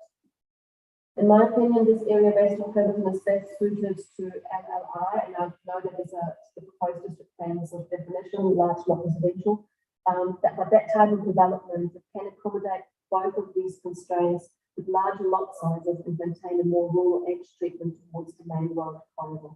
But that's a different discussion to be had. In addition, the already developed LLR areas and lifestyle blocks within Shanes Road and Springs Road do not allow for permeability in an east-west direction. So I'm not talking about the areas that sit between Lakes and Hamptons and sit between Shanes Road and the town centre. So that is already a block of Creverton that is reasonably developed and is ongoing infill development occurring in there. As a result, this area immediately west of Shanes Road has a similar walking distance to the town centre as plan change 79, and that is due to there not being a lot of internal connectivity through that area.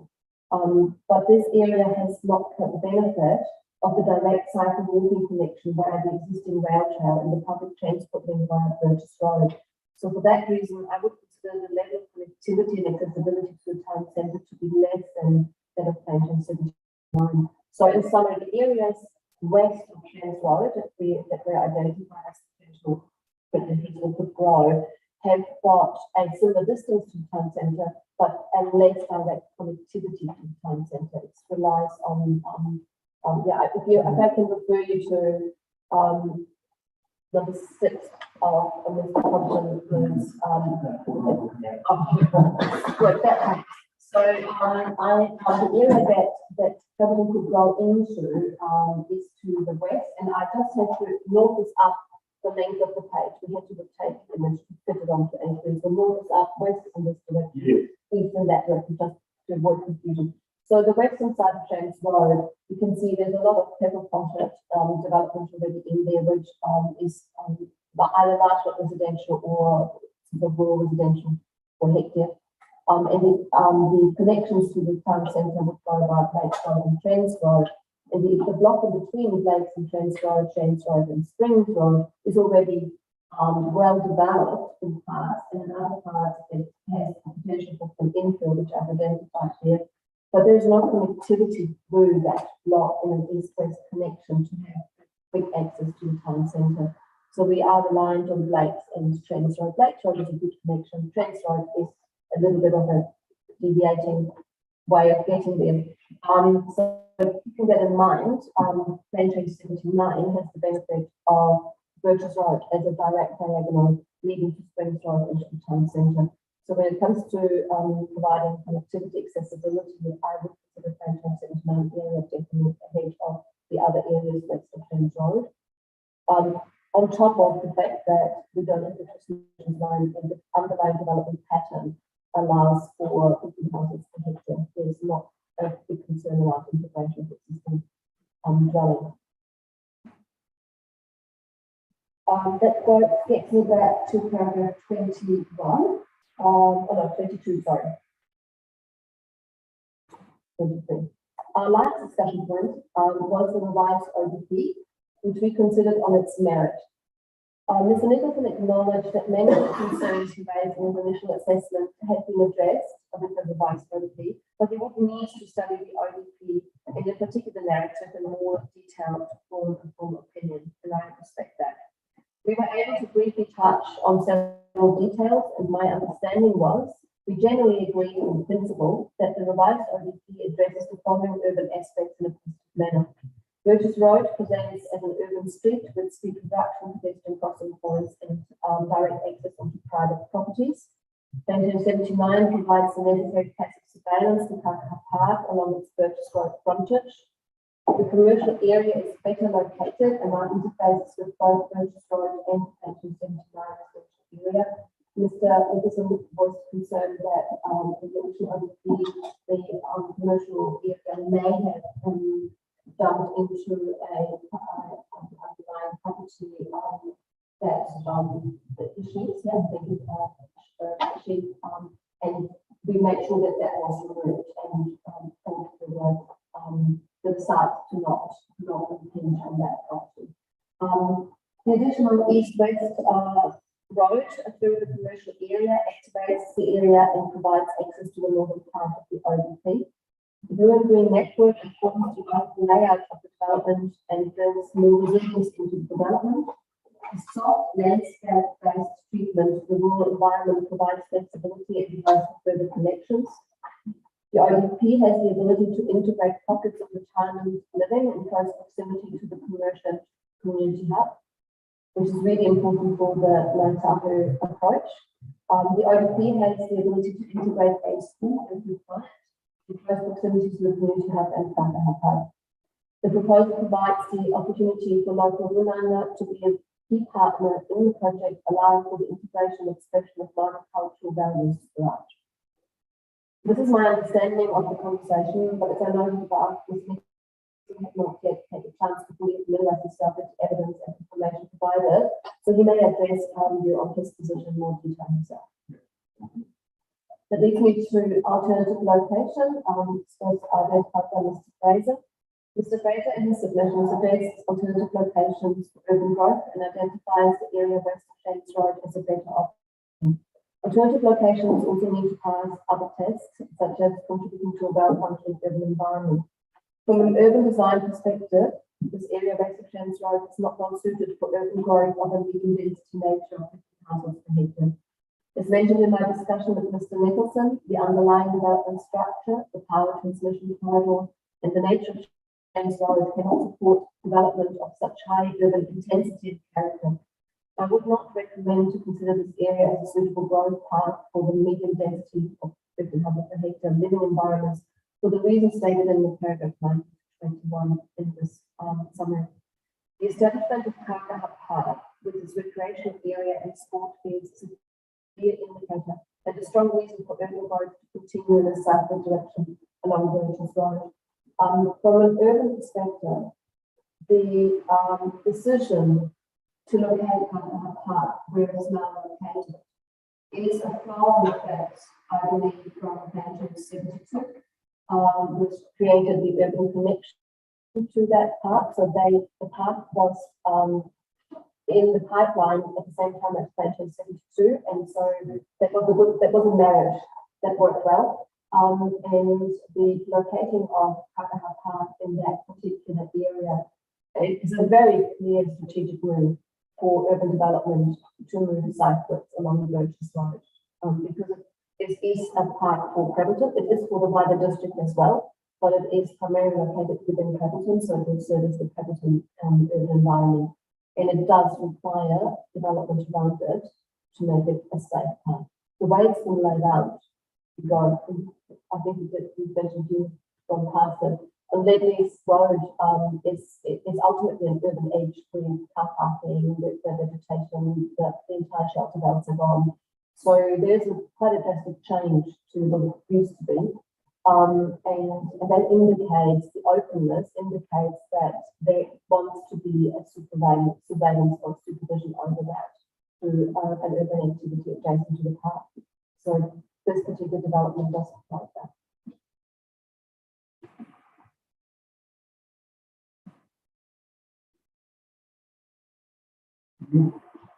Gone to the trouble to take a bigger picture view on potential growth directions. Yes. What you haven't commented, I don't think, on is the land to the east of PC79. Now, I don't know what the quality of Yes, that I have. If you go into map 6 again, and I will just, it's probably not as clearly identified the words, but the area east of page 72 has got a lot of small properties underneath it, and I've worked in page 72, so I'm very familiar with the area. There are established large dwellings there that do have to be integrated. There might be the odd one that may not make it into a new development, so I would consider that you see here infill 1 and infill 2. Infill 1 has the capacity of a slightly higher density because of the nature of not having dwellings on it or a small amount of dwellings on them. But it is still an infill development in the sense that it is a small area, it's not a large area. And it sits within a larger area that often is infill 2. Infill 2 you see a lot of these black dots. Those are indicators of rural residential dwellings. And just to understand, it's not just a dwelling that needs to be integrated, it comes with a domestic curtilage, which is on average 2,000, 3,000 square meters around the dwelling that is established gardens. And when you do integrate these dwellings, you do integrate them with the gardens. So infill area 2 has the additional hurdle to integrate many of these dwellings, and therefore would reduce the actual intensification to, I probably would say somewhere like 6 to 8 households per hectare. And then the other problem that infill 2 has is often development happens a little bit piecemeal. PNJ 72 was a really good example of owners coming together and coming to an agreement right at the start. It was very hard to get to that point. But still, when we designed it, there was a requirement for several of these underlying property boundaries to be recognized so that one could develop earlier than the other because they're all individual circumstances. Now that is a very, very difficult puzzle piece to stitch together. We managed to do this, but it does, as a result of it, have some areas that the geometry can be compromised, the connectivity can be compromised, and so on. So this is all detailed design stuff, but it's important to understand that that is the reality. So here's the infill 1 and infill 2 areas. And that area, I would say, most likely will, over time, provide some capacity, but it's not an area that I believe will develop a lot of households within it due to the fact that it is infill. And then you've got another infill 1 area south of Lakes Road, but east of Chance Road. Right? Yes. This area is very confusing to me. I have to be honest because it is it sits within the urban environment already, and it allows for infill. And I have not been able to find out exactly why it hasn't.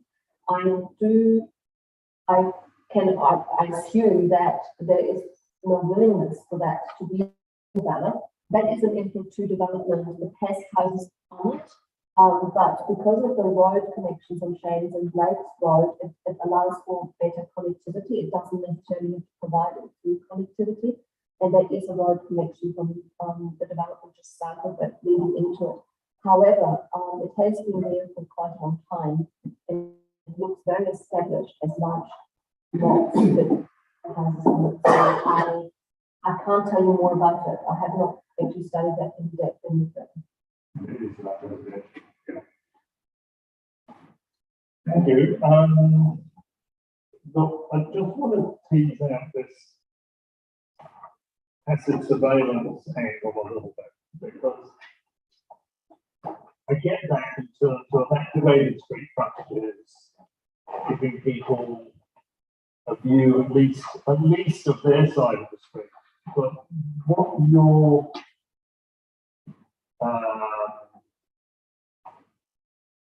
you're claiming, I suppose, is that there are material benefits that are really quite widespread in terms of the park and its function from development on the other side of the road, effectively.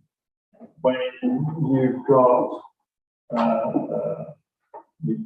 working from the north, you've got the chiefs who don't want to develop their land, so that's not in the short term going to provide any passive surveillance. But then you've got the commercial area, which is very different to residential activity in terms of surveillance. Yes, there's people around it, and there's people using, people parking it, but it's a bit different in character to residential use, I would think. I think what I understand what the question is. Passive surveillance has two components. One is the presence of people and development per se, whether it has exact eyes on the street is not the priority for that. So passive surveillance is the fact that I know there could be someone there makes me behave. Let's put it that way. So, and that is the presence of activity through commercial, residential, or just urban development per se. So that is one part of passive surveillance. And the other part is the more refined and detailed version that we say, if we have balconies on the commercial area at this level, they really do provide a view into and that far into, and if we reduce our landscaping to this level, then I can look over the lower landscaping and under the canopy and therefore have the view in. So you have to look at passive surveillance as a variety of things coming together. But the first one at a big scale is that you have the presence of development adjacent to it versus a rural activity, a rural hedge, and basically no people. So that is the first step, and then that needs to be undertaken first. If we don't undertake that, then the other ones won't follow. The second step then is to provide activity that can activate the street, that is the main passive surveillance over the park. So we have activity on the street and movement on the street, cycling, walking, the bus stop, going to the commercial areas, moving to and fro. That is an activity, and then overlooking the commercial areas onto the street, so they're open towards the street with glass, open frontages, things like that. So that is the second layer of that is just consistent activity. The third layer is then to provide something that goes into the past the commercial hours. So, for example, by placing a restaurant there, or something that goes into the evening activity, or a community centre that might have early morning yoga classes and something in the evening, like a gym that you can, think about gym. But it gets quite refined and detailed. The residential is we're always there kind of passive surveillance.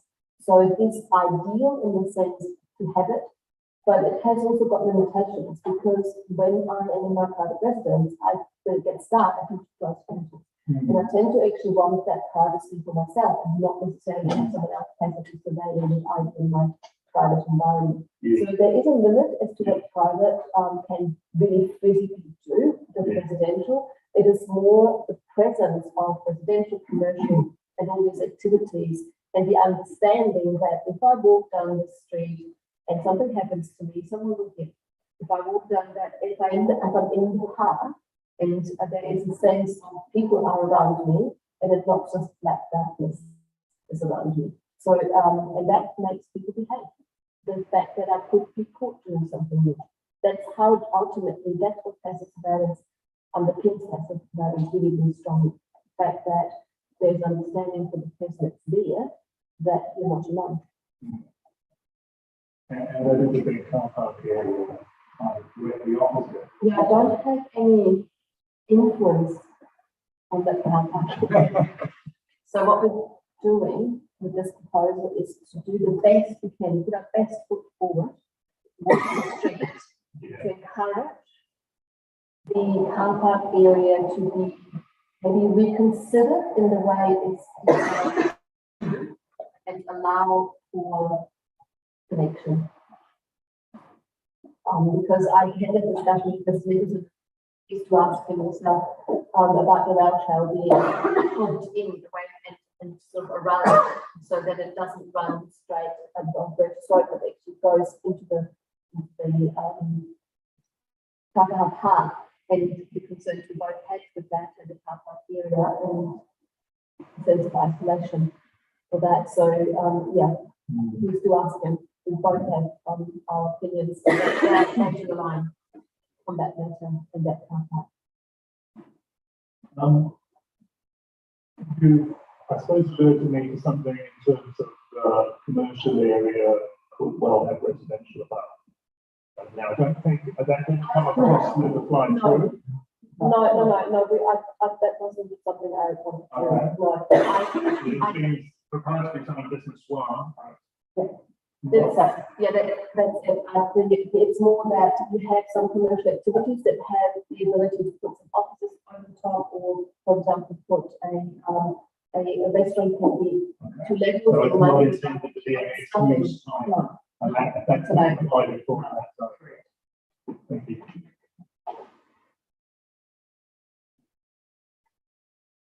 Okay. Could probably talk all day, but we'll resist that.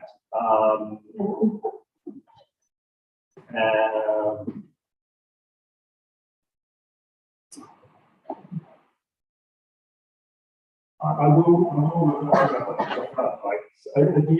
do you have a concern about sort of reverse sensitivity effect back the other way in terms of floodlighting? Often floodlighting can, like tennis courts and so on, this has For the residential area in 1079. effect on yes,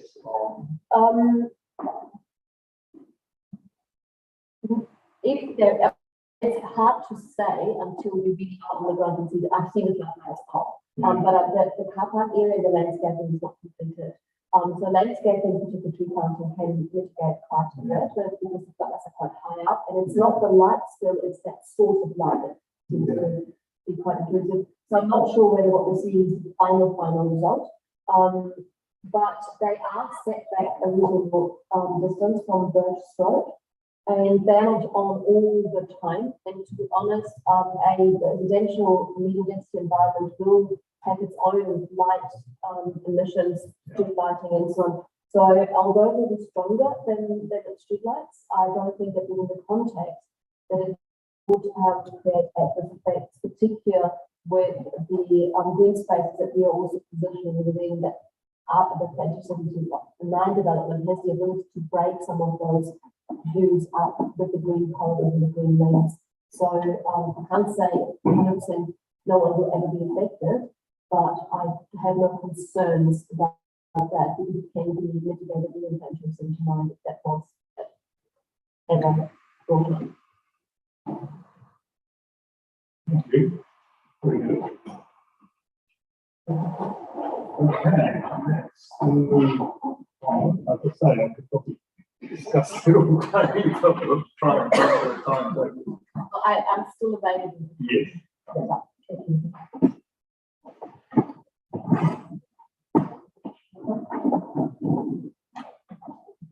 We have next up Mr. Williams on the subject of transport.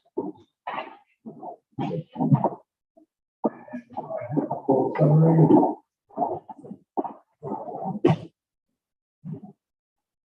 Of course, your evidence.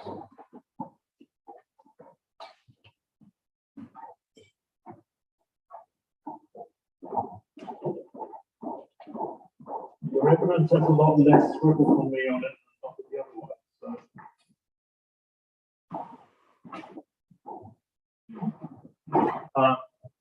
over to you. If you want to start at 4, that would be fine. Oh, good morning. My name is Beth Williams. I'm a transport engineer. So my input on this project has been a preparation of the transport assessment, and also an addendum for the next related provisions. That's at the back of the transport assessment. It was all on one document. These assessments focus on the proposed roads and key pedestrian and cycle connections through, as well as effects on the surrounding transport. Summarise my evidence based on the reasoning set out in my evidence. I think that the rezoning proposed is able to be accommodated within the existing and planned transport network and provide access for all modes. The changes recommended in the council officers' report have, for the most part, been accommodated in the revised ODPM narrative. And the proponent is also proposing a rule with a 600 dwelling threshold in respect of the upgrade of Birches Road, Hampton Road to a roundabout. The wording of this rule is discussed in detail by Andy. As outlined above and in the previous assessment, I consider the rezoning increase to be generally consistent with the relevant objectives and policy of the Oxford Sale and District Plan and the transport-related aspects of the council's framework criteria. Since my evidence was issued, I've had some further clarifications from Matt Collins on behalf of council regarding both the timing of Hampton Road, Springs Road roundabout upgrade and also the steel widening that was recommended for Legends Road. It is understood that the Hampton Road, Springs Road roundabout is reliant on funding from Waka Kotahi, and that whilst agreed, the timing of that is beyond council's control. In order to mitigate this risk, council is seeking a rule which limits the occupation of dwellings prior to the sale occurring. However, council has also advised that given the travel times for commute to Christchurch Central and Eastern suburbs are similar via Hawthorne, that the steel widening on Lindsay Road could offer an alternative route. This could accommodate some of the traffic generated by the development prior to the Hampton Road, Springs Road roundabout being provided. As such, we've proposed 2 thresholds. One, that not more than 100 dwellings shall be built prior to the completion of the Hampton Road, Springs Road roundabout upgrade, except that up to 255 dwellings may be built prior to completion of the Hampton Road, Springs Road roundabout once steel widening to achieve 7 metres width on the road has been completed. This is considered to provide a pragmatic approach to ensuring increased traffic associated with the future road can be coordinated with the primary transport infrastructure. Overall, for the reasons outlined above and in my evidence, I can support the rezoning sought under PC79.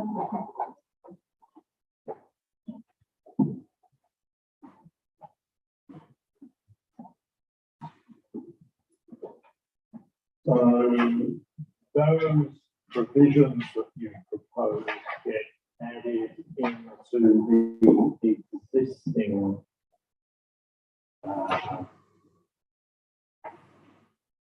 there's some existing traffic related provisions that are specific, which is about the 600 units except intersection record. So that includes the Ledley's Birches Road shall be formed with a roundabout inclusive. Yes, we've all, it has been a bit last minute on these 2 aspects. So I believe the planning evidence or summary will look at where they're going to fit in. These are just related to funding and ensuring if there's any delays in funding that these things will happen. So they're a little bit separate to that first topic of the rule, but the payment is really.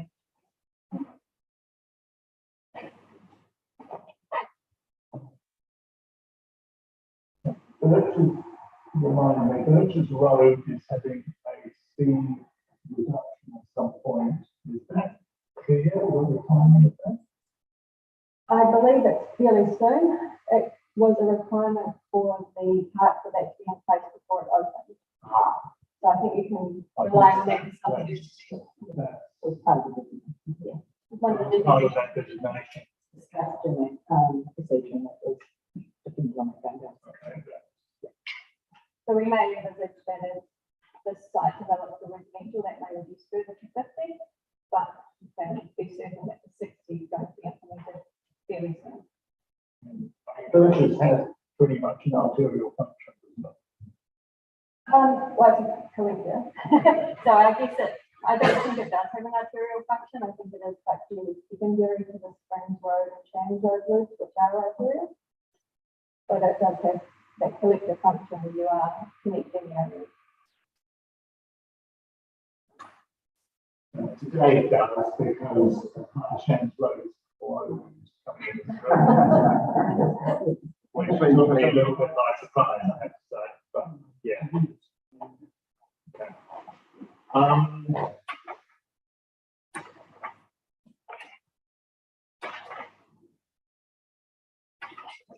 No, I'm happy with all of that, actually, that's helpful.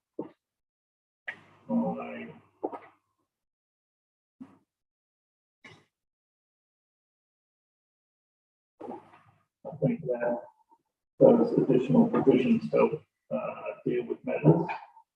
So I don't think I've got any further questions. Thank you very much. Very good.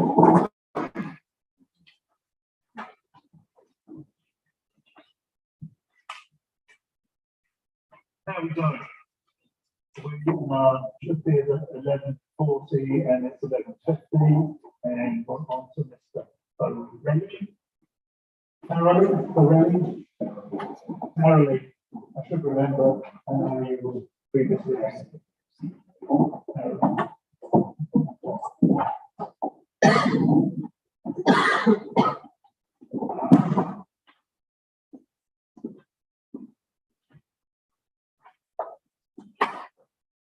Right, let me just find, you've got a copy of your summary, or do I pull up the one on here? Just pull it up, so I hope that you'll get that in time for today. We've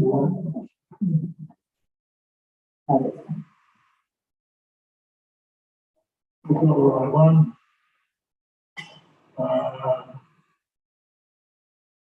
You want to start off with your paragraph 4, that's fine, I think. Read that. So my role in this application is to review the proposed development from a greenhouse gas emissions perspective. When considering the greenhouse gas impacts of potential land use change for housing, it is important to weigh up both the emissions from the existing land use and the anticipated emissions arising from the new land use compared to the greenhouse gas emissions are already occurring on the proposed development land because of the livestock, sheep in this case, that was raised on land. These emissions occur primarily from methane, which is known to have a much greater impact on global warming than carbon dioxide. The removal of livestock from land would support a reduction in greenhouse gas emissions compared to an alternative potential development site that has a different current land use, for instance, a golf course. PC79 will result in new emissions from the construction and operation of dwellings and from travel undertaken by residents. However, these emissions would be elsewhere in New Zealand if this development is not proceeded, these people simply choose to live somewhere else. Based on my understanding, the typical buyer targeting this development, and indeed for much of the market in the Selwyn district, is a buyer who wishes to purchase a relatively affordable modern property relatively close to a neighbouring metropolitan centre. Assuming that property affordability is a key consideration for these prospective buyers, I think it's not unreasonable to assume that if a prospective buyer in Templeton is unable to find suitable affordable property, they're likely to buy a similar property in a more affordable area. Given the relative value of land, logically that means they buy further out from Christchurch. So I believe that there is a risk in greenhouse gas emissions increases if we're not able availability of affordable property in greenfield locations closer to Christchurch, such as Templeton. PC79 proposes a minimum use of 15 households per hectare. This is relatively light for greenfield site and is advantageous from the greenhouse gas emissions perspective prioritize low density developments and high relative infrastructural emissions in a high density development. The location of Pebbleton provides some climate resilience. The site is not located in the floodplain of any major streams or not near the coast. Over a 90-year life cycle, energy usage is currently the most significant source of emissions that occurs in residential developments, which is followed by the embodied carbon of building materials. Standalone or attached to carbon emissions are lower on a per basis than the emissions of multi-story homes. This is because ion carbon materials concrete and steel primarily used to build multi-story homes compared to standalone houses like over the position of PC79 that are primarily constructed of timber.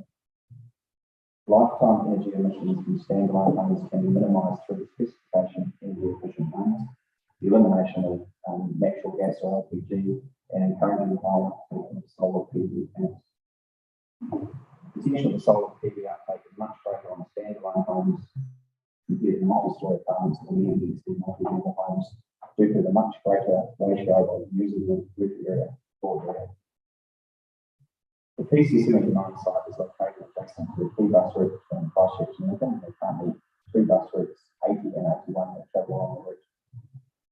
The Greater Christchurch Transport Plan, which is just out for consultation at the moment, has identified that the preferred future public transport option for Christchurch City is a bus network with what's called a turn-up and go service to be developed along the route between Hornby and Belfast.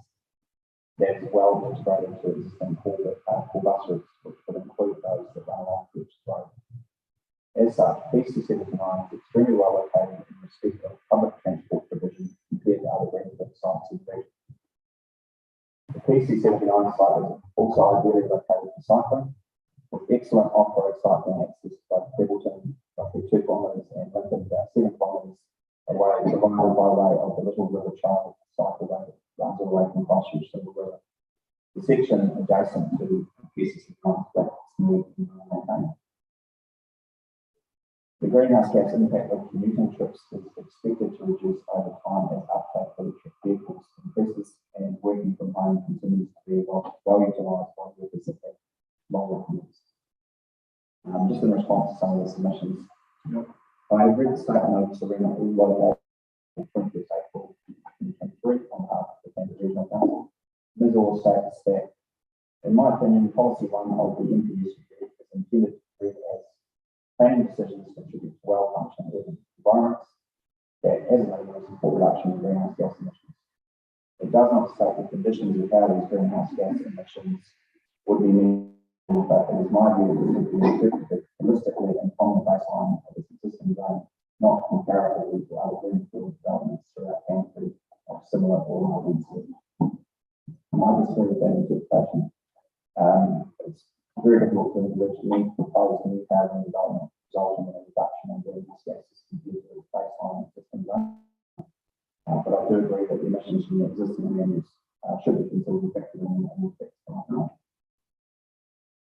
management policy company of the NPS refers to the support in terms of reduction in greenhouse gas emissions. It does not say, for example, that greenhouse gas emissions are vehicle or that a reduction must be demonstrated. I also note the comments of the Commission for Plan Change 68, recent Plan Change in Pebbleton, which stated in point 4.133. In summary, I have concluded the issue of greenhouse gas emissions does not operate to prevent the development of PC68. In my view, the issue needs to be seen in the context of the fact that the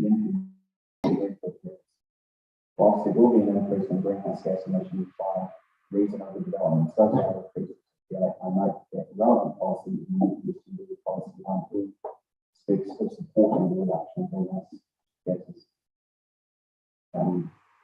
That's my opinion to that end. I remain of the view that when considering greenhouse gas emissions in the context of greenfield developments, that it's important to know that both emissions from existing land use and the anticipated emissions arising from the new land use compared to other potential developments.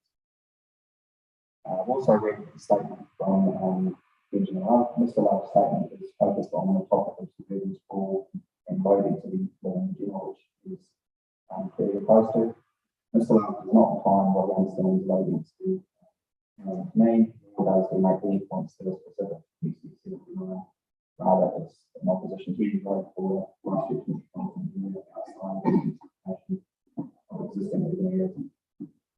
So in conclusion, I consider that on balance, the PC79 development supports reduction in greenhouse gas emissions relative to other greenfield development opportunities available in Greater Swansea. Thank you very much.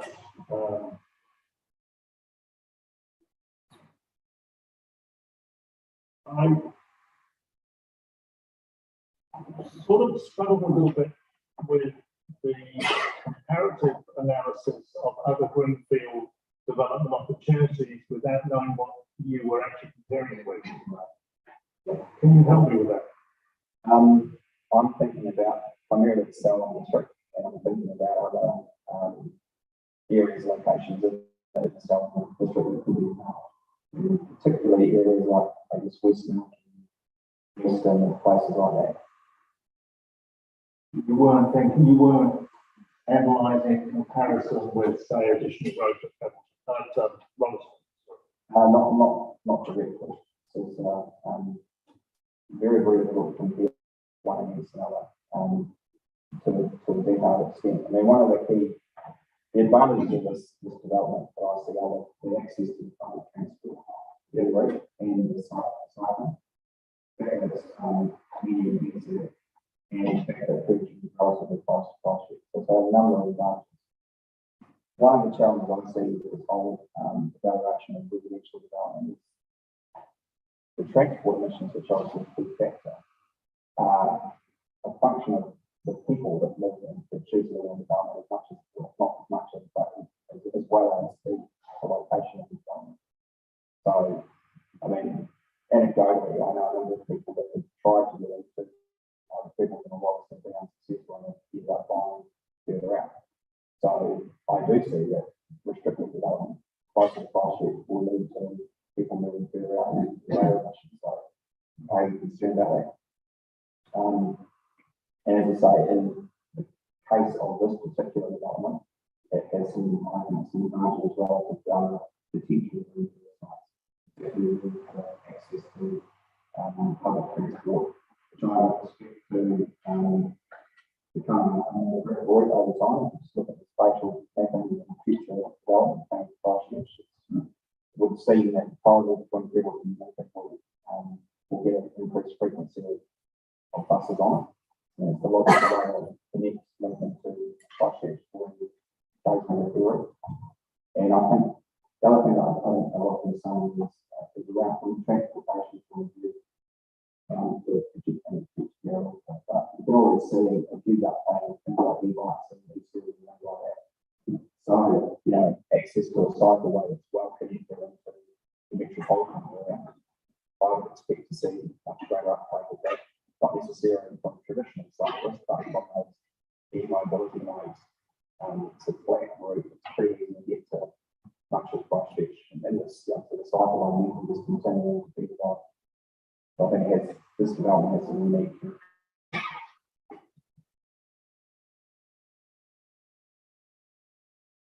Transporting children to school has always been one of my bugbears from a transport and energy efficiency point of view. It was very noticeable driving in this morning. So we have primary school in Prebbleton, but I think probably most of the secondary schools would go to Lincoln. Would I be right? There's a group that goes to private schools in Christchurch, and we have high schools in Christchurch and There was plenty of activity. There wasn't much this morning on the cycle trail of students leaving school in the left direction as I drove down this morning. I lived here at Bell, and I picked up my child from kindergarten and the other day, and I was actually quite gobsmacked at how many people biked back from London High School to Brisbane. Yeah, it's very good. It's about sort of 9.5 and the buses came down. Your analysis makes, you know, the alternative from continuing rural uses, and you assume that the current activities of low level stocking are due to continue. So how much difference to that analysis does it make if you switch out the methane producers and run out the crops or stock non-methane producing four-legged critters? Well, the emissions from horticulture for pig seals is lower than, from pig seals, in dairy or particularly dairy or sheep.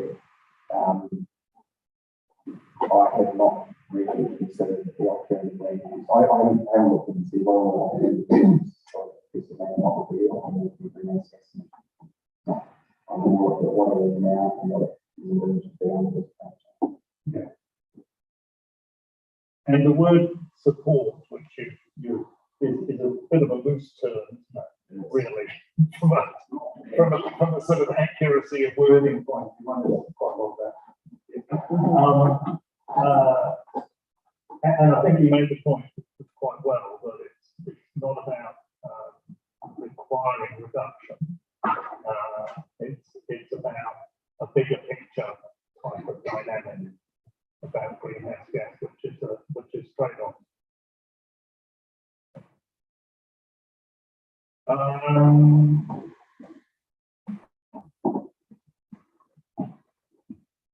think that's thank you very much. That's very good. Thank you very much indeed.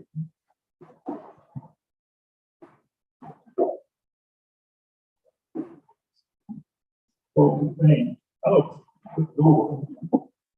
We're ahead of time. No, we must say someone. Dr. Marshall, will be more slightly behind. I wasn't forgetting Mr. Marshall. It was very upset. But I think it's still doing well. Thank you then.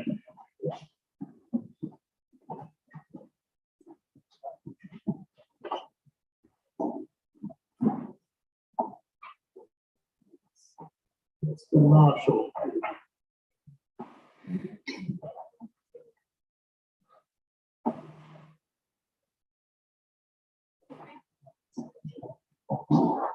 Okay. Stormwater, wastewater, water supply. Yep. Happy for you to go from paragraph 5. Thank you very much. So yeah, my name's Simon. I'm an infrastructure, civil engineer with I'll go through stormwater first. Primary stormwater disposal can be managed on the site with soakage to ground. Groundwater was found to be sufficient depth to dispose of the stormwater to ground. So this is supported by both topic groundwater monitoring that was undertaken in April 22, as well as the well records that can be done on maps. Flood mapping was undertaken by Southern District Council that indicate areas in addition and over soil on site for up to the 1,500 year event. So institutions have also raised concerns about flooding on site. So the funding from the secondary runoff from flood events can be managed on the site through earthworks typically associated with subdivision projects. So this includes forming roads with the targeted sections elevated above the river level with the road sitting below. So this allows stormwater runoff to be directed away from the houses and towards the roads and overland flow paths and onto stormwater management areas. So stormwater attenuation can be provided on site in a reserve area for stormwater management that would be located at the southern corner of the site. See that on the outline plan that was provided. So this area can be sized to accommodate options for stormwater attenuation and treatment during the subdivision consent process.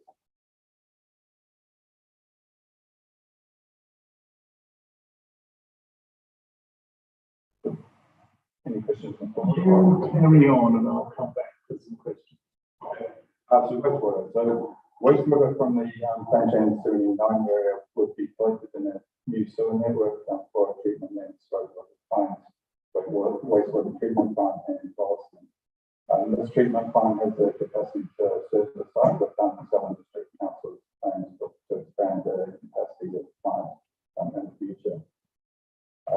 There is a capacity constraint that has been identified for the transmission of wastewater from Prebbleton to the plant's wastewater treatment plant through the Prebbleton Terminal Pump Station. Selwyn District Council anticipates that the wastewater transmission capacity in the pump station will be reached between the years 2030 and 2036.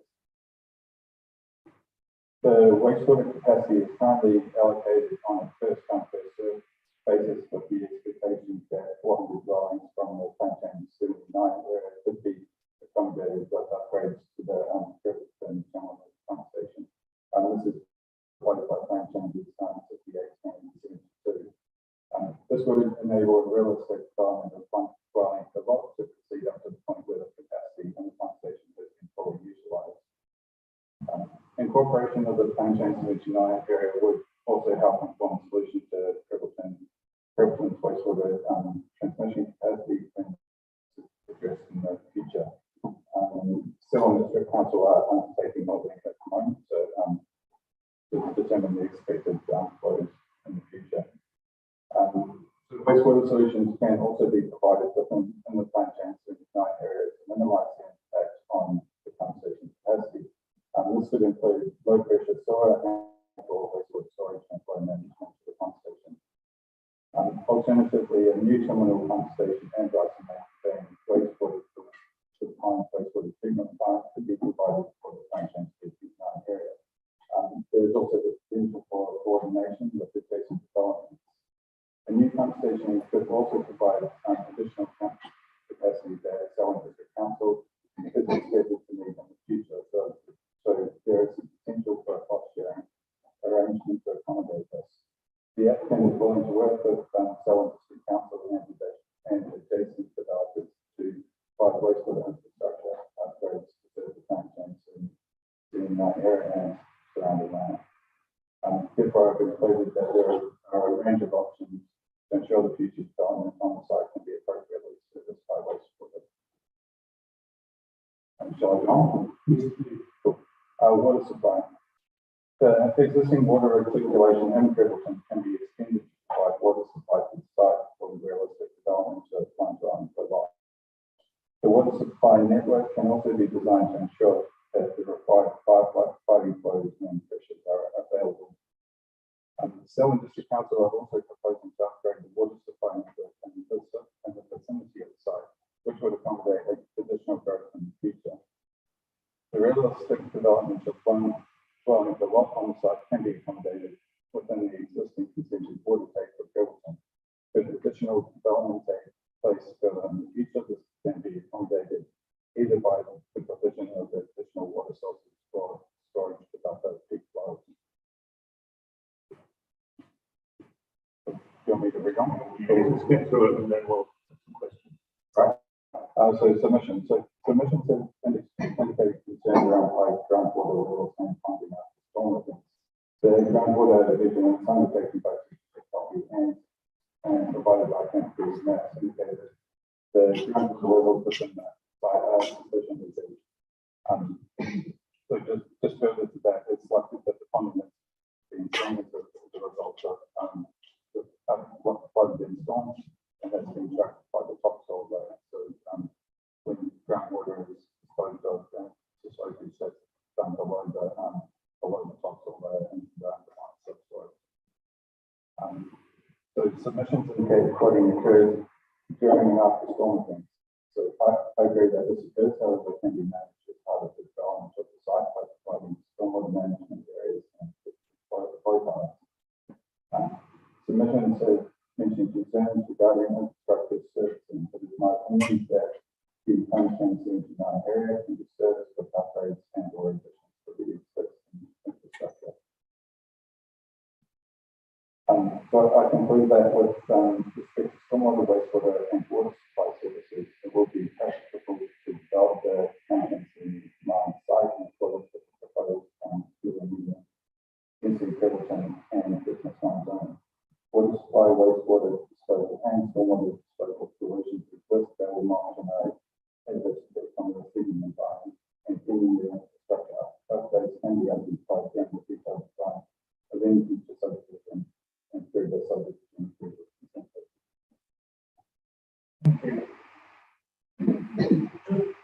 this localised ponding that you just talked about, the lack of sufficient, I mean, how the return localised, how widespread across the site is it? And it obviously depends on the event, but So it's sort of like everyone profiles from the north and south, which are reasonably significant, and then throughout the site, there's calculated up a little bit further, around about, indicated around about 300 kilometers. and the current overland profile. So one is located here along the ground, obviously. So, which Our team is taking over the microphone and see that in the voice.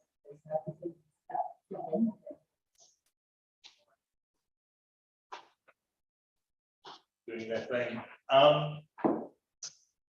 So we've got a flow path in the north.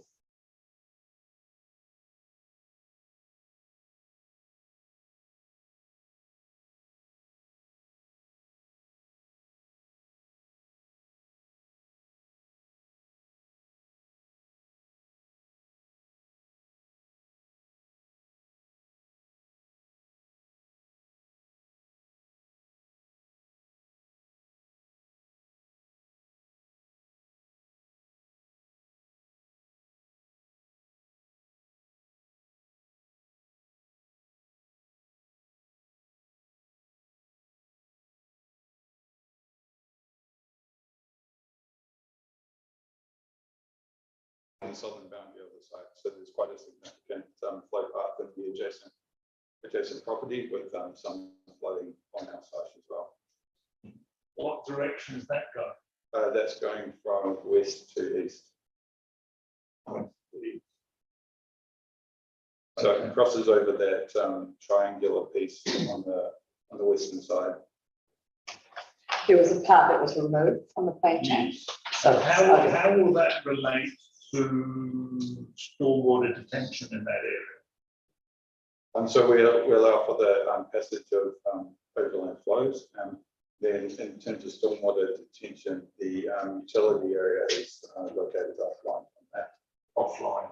Yeah. So what will the stormwater detention area discharge to? It'll discharge to that overland flow path area. It will discharge to that overland path. Yeah. But we'll expand the storage in there to account for the additional runoff that's generated from the. So it's neutral. Yeah. Okay. And treatment, there's been a fair bit of talk about filtration and treatment. What are we talking about? Are we talking about swales in the road cross section? What are we? That would be more of a detailed design kind of aspect, but we look at swales and wetlands. Okay.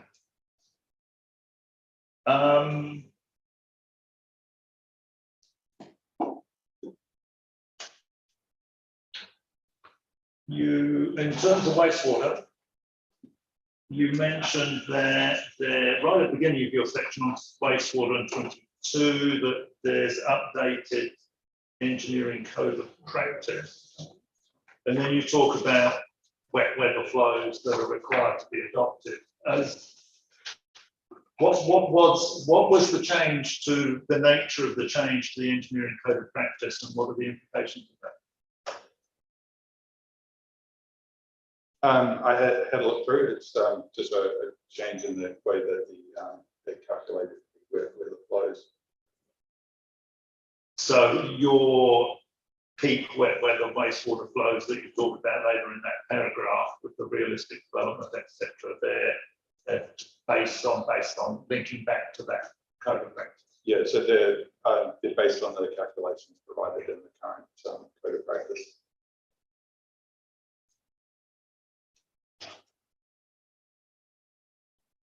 So we can accommodate 400 out of potentially the lowest level, 527 in the wastewater.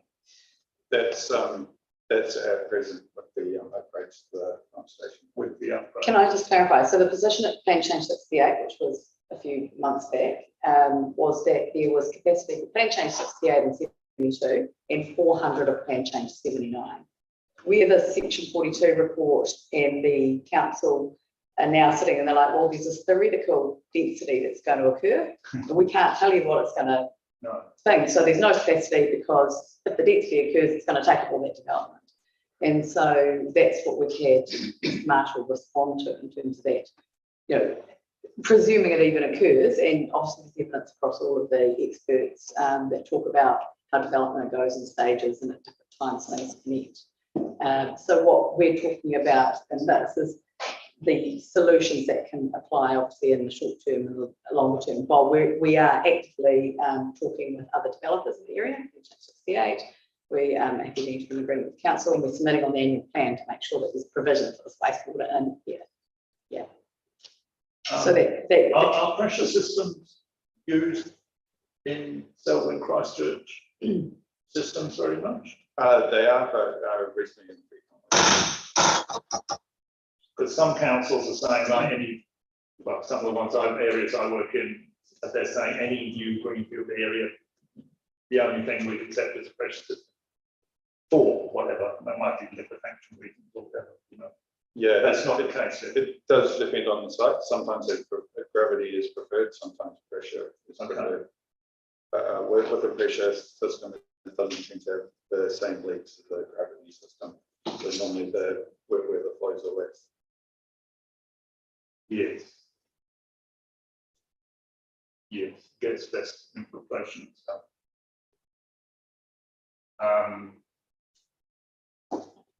On-site storage is one of your other options. Yes. How much does that? But it's all about numbers, isn't it? Obviously, you on-site storage, you can then release that when there's less pressure on the system. It's like you do your stormwater, I suppose. Yeah. So because our site is sitting below the gravity network for the Gravelton, we would need to provide a wastewater pump station as part of that anyway. So it would be about sizing the storage for that pump station. Yes.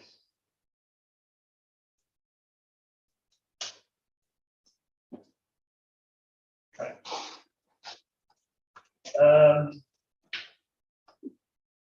And I thought the other interesting comment in there was that if it was a pressure system, it would be kind of centrally controlled.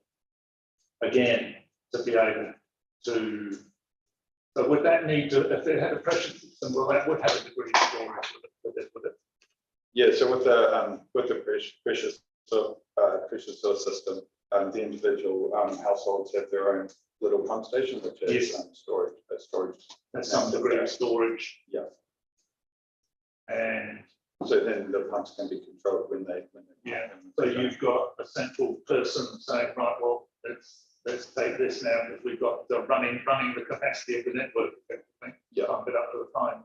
Yeah. Yeah. Clever. Quite like that idea.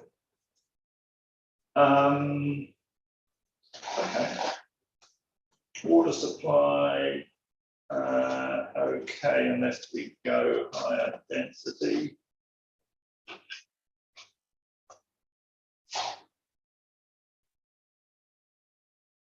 Yep. Okay, thank you. That's very good. That's my questions on that one.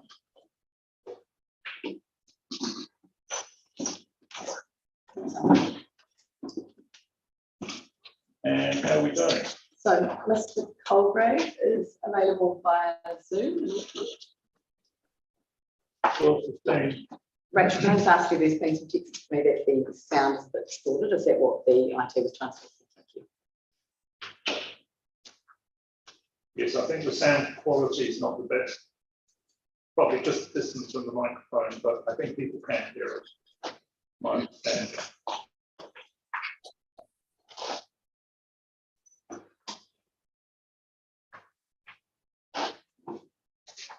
Would you like me to start? Hello, Mr. Colgrave. Good morning. Good morning, Commissioner. How are you? First person on Zoom. Yeah, I can confirm the audio is very difficult to hear, but you're quite clear, sir. But the other people are very difficult to hear unless they speak quite loudly. But we should be good. So I get a tick, but that was just buttering me up to start with. Yeah, no, you're coming through loud and clear, sir. Okay, I'm just too noisy. Now we've got a summary statement from you, Yes. which I just have to find, which I have. Great. Okay, I'll skip the introduction and just go straight into it if that's okay, sir. Yep. Yep, you can go straight into paragraph 5, I think, if that's okay. Yep. Brilliant, thank you. My evidence began by summarising previous work for PC79 from August 2022, before highlighting new population projections that signal even higher district growth than before. Then I provided a detailed critique of the Council's new capacity for growth model, the SCGM 222. I showed that this model is an unreliable and inappropriate basis for decision-making because A, it is an unaudited black box that has not been peer-reviewed, whose outputs reveal many serious issues, and whose inputs largely remain a mystery. B, the model is based on construction costs and sales prices that are now woefully out of date, which invalidates its estimates of feasible capacity. C, the model miscalculates infill capacity by failing to properly account for the size, shape, value, and location of existing dwellings, sheds, driveways, swimming pools, second dwellings, and so on. D, it overstates the capacity of greenfield areas, including plan change areas whose consented or planned yields are publicly documented and well known to stakeholders. E, it includes capacity outside the urban environment. In fact, about 20% of the model's capacity is outside the greater Christchurch urban environment. F, the model fails to assess capacity sufficiency across different price bands and instead adopts a very coarse and opaque view of the need for additional capacity like PC79. And G, the model does not reflect the realities of development, which has been exacerbated by an absence of recent sector input. H, it fails to account for the very long lead times associated with large greenfield developments and instead assumes that their capacities will be fully realised during the next 10 years. I, it incorrectly identifies capacity on parcels that are unavailable for development, such as vested reserves. And finally, the model treats all sources of capacity as the same and only assesses sufficiency in aggregate terms. Consequently, it fails to assess or appraise the need for additional capacity within each submarket. Next, I assessed PC79 against the relevant provisions of the MPS HPL and showed that it meets them because A, PC79 is required to provide short to medium term capacity for Prebbleton with an estimated shortfall of 255 to 569 dwellings over that period, and there are no other reasonably practicable and feasible options for providing at least sufficient development capacity within Prebbleton while achieving a well-functioning urban environment. And C, the economic benefits of PC79 outweigh the long-term economic costs associated with the loss of highly productive land for land-based primary production, including intangible values. Finally, I recorded my disagreement with the Section 42A report, which concludes, based on the SCGM 22, that PC79 is not required to provide short-term capacity to meet demand under the MPSUD. For the reasons set out above, I continue to support PC79 on economic grounds. Thank you very much. I'm minded to quote someone from another hearing I was at not that long ago, who said all models are wrong, but some are useful. I thought that was probably quite a good quote, because obviously now I must admit it's a while since I read the 42A report, modelling report that you have critiqued, but I'm minded that the MPSUD actually kind of sets out some methodological bottom lines, doesn't it, for how capacity assessments should be done. Oh, it's far from prescriptive, sir. I mean, it sets out its understanding of what will be covered in a housing and business capacity assessment, but it doesn't set out in any detail the calculations that it would expect to be used or the values used for parameters and all the sorts of things that we're grappling with here. And even if it did, it wouldn't resolve the fact that we're dealing with input data that's now 2 years old. So even if the model was perfect in every other respect, the fact that it's using data from 2 years ago completely invalidates it because, for example, construction costs have been up 27% since then. Yes, I'm very conscious of the dramatic change in circumstances that all aspects of the market in all parts of the country have faced in the last 12, 18 months. And that must have quite a big bearing on, if you like, the feasibility assessment. Yeah, that's correct, sir. If you've got my evidence in front of you, if I could possibly take you, sir, to the top of page 8. Yes. So this table here basically shows the impact on a developer's margin of, on one hand, cost increases in terms of higher construction costs, and on the other hand, the effect of a lower sales price. So in the preceding paragraphs, what I've noted is that over the calendar year of 2022, construction costs went up 14% and prices in the district went down 14%. So if we just start in that top left cell, where you can see 25%, sir? Yes. So what I'm saying here is, if we think about a project that would have had a 25% margin at the start of 2022, and then what this table does is it shows what happens to that 25% margin based on different sales price changes and different cost changes. So if I now take you to the bottom right cell of -7%, that's incorporating the 14% increase in cost in 2022 and the 14% drop in prices. So in cutting to the chase, what this table shows is that a project that would have earned a 25% margin at the start of 2022, by the end of that year, because of the changes in price and cost, would be looking at a -7% profit margin. And so that's obviously pretty alarming. And, you know, the formative report starts with a baseline assumption of a 7% hurdle. So if the top right cell had been 7% instead of 25, we would be now looking at sort of a -30% return on that project. And that's before the developer strips out all the overhead costs of running a business and everything else. That's just the profit on that particular project. So, you know, when you back out all the other costs of running a development company, they'd be operating at a significant loss. So the changes in price and cost in 2022 have completely changed the viability of development all across New Zealand.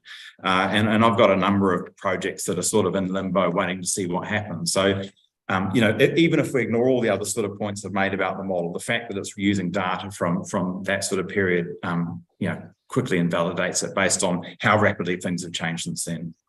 But this doesn't include the kind of cost of financing, and i.e. the current interest rates in terms of... Oh, yeah, look, I didn't want to complicate it by having a three-dimensional table in here, which none of us would have understood. But yeah, the third pillar of the feasibility triangle is that sort of interest rate. And as any developer will tell you, all the costs are sort of up front and the revenues come later on. So the interest rate has a really big bearing on feasibility. So if we chuck that in the mix, this would be looking even worse. But I didn't want to be too pessimistic. So I didn't get into that detail, but you're absolutely right, sir. So coming back to the MPSUD requirements of sufficient capacity, we can provide all the capacity we like, but if it's not feasible for people to build houses because of the factors you're talking about, that housing supply doesn't actually materialize. That's correct, sir. And so it's very important in those circumstances to be looking at proposals that have a well-established developer, you know, a single owner, someone who's got a vision and the capital to see it through. So, for example, this morning I had a look at PC78 and 72, both of which I provided evidence for. There's 15 owners at PC68 and there's 7 owners at PC72. And I think only 1 or 2 of those 22 parties are developers. So, development's tough for those that know what they're doing. But for those sort of plan change areas with a large number of people who've never done a development, it'll be very tricky. But yeah, you're right. The stuff that is plan enabled or whatever is highly unlikely to be feasible for a lot of these things at the moment. So I think you came up with 1,000. Yeah, look, I was being very charitable in terms of that number. My gut instinct is that it's probably lower than that. So, for example, if I take you to the top of page 17, where I've calculated that 1,000. Oh, sorry, no, wrong table. Page 18, sorry, table 10. In reaching that estimate of 1,000, I've assumed that 90% of PC72 will be completed, and 75% of PC68. And look, I honestly don't think that much will occur in the next 10 years, but I figured it was good to use some numbers that kind of round and made sense. But it's really important to remember we're not talking about the sales of empty lots. We're talking about occupied dwellings that have been built and all that other stuff. So it's, for 75% of PC68 to have gone through all the land development process and all the houses to have been built and sold and occupied in 10 years is a bit of a stretch. So I think sometimes when people are talking about these things, they're talking about the sales of lots, but on the one hand, we're talking about population growth. That's our demand thing. So when we talk about supply, we're really talking about fully developed and occupied homes. So it's, in my view, it'd be unlikely that we would get to 1,000. But I'm just trying to err on the side of being conservative in my numbers. Yes. And in terms of timescales, we're dealing with the operative plan here, which has a short life, no matter whatever way you put it round. It's not going to extend into your medium-term horizon. That's right.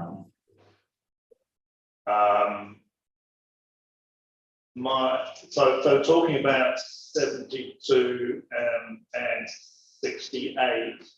And we've just been talking about infrastructure, free waters infrastructure, transport before that. My understanding is there's no, I'm trying to remember now, I know very little about PC68, but I suppose the question is there any infrastructure lag associated with delivering on those two? You've talked about the chemistry of stakeholders involved in them and the difficulty of getting it going, but are there any other reasons why there would be delay in delivering those ones? I mean, I think the big issue, I'm not too sure about the infrastructure, sir. I know that there's 2 parts to the infrastructure puzzle. There's the stuff the council does and recovers through a development contribution, and then there's all the stuff that the developers will do within the boundaries of their site. I can't speak too much to that. But if you think about PC68, which is more than 70 hectares, and you think about the sort of infrastructure that would be required within the remit of that in terms of roads and all that, so that's tens of millions of dollars. It's a huge capital outlay, and my expectation would be that with 15 different owners with different interests and things like that's really the big constraint. How do you get 15 different landowners to agree on a unified vision and start pushing forward? And even once you do that, then you're into those really long timeframes around earthworks and all the other stuff that you'll be well aware of. So there's probably some infrastructure constraints here, but my feeling is that the infrastructure required within the boundary of the site is probably likely to be a bigger source of delay for 68 and 72 than the infrastructure the council's responsible for. Yeah.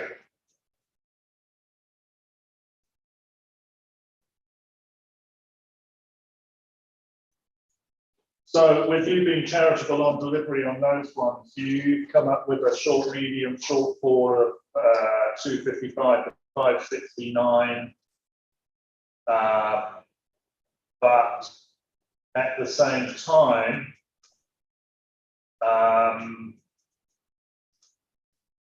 that is the 1,000, assuming that the 1,000 occurs in the short medium term, that's still a large percentage growth for Prebbleton. Not really, because the figure that we're using for district wide is 12,500. So 1,000 lots is 8%. And I'm wary of asking you to go to different sections of my evidence there, but if I could just take you to page 15. And so table 7. Sorry? 15, yes, sorry, I've been flippant. So yeah, it's a little bit hard to hear, sir, so I'm sorry if I'm saying things out of turn. But on page 15 of my evidence, we can see in table 7 what the council's thinking was in 2021 when I first became involved here. This sort of sets out their expectation about where growth and demand and things like that will go. And we can see very clearly in that table that Prebbleton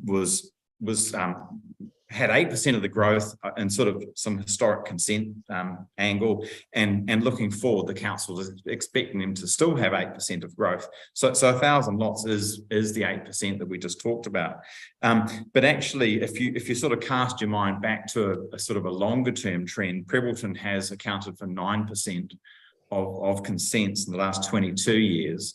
And as the third largest township in the district, with its relationship to the city, the fact that it's an urban environment under the NPSUD and all those other factors, the fact it's got MDRS, it seems unusual that the third largest township wouldn't be given at least 10% of the district pie. So, you know, my calculations are based on sort of 10 to 12.5%, which is just a little bit above the long-term average, but which reflects the fact that these plan changes will create an uplift in demand. So, you know, I mean, the point I've tried to make in my evidence is that their share of growth has been muted in the last few years simply because there's been no capacity. There's been no sections to sell and to develop. But in the years before that, when there were sections, Prebbleton was easily accounting for well over 10 to 15% in many years of district growth. And there's no reason that it wouldn't be able to achieve that going forward, particularly if enough capacity is enabled.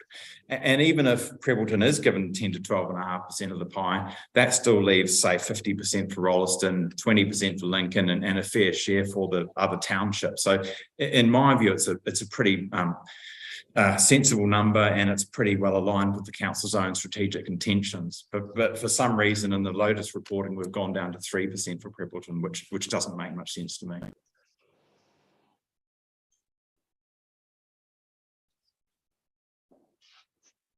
Yes, I expect to be hearing from ECAN about their future development strategy tomorrow, even though there's not much in the evidence about it, but I'll be asking questions about it, but that way. You know, we have,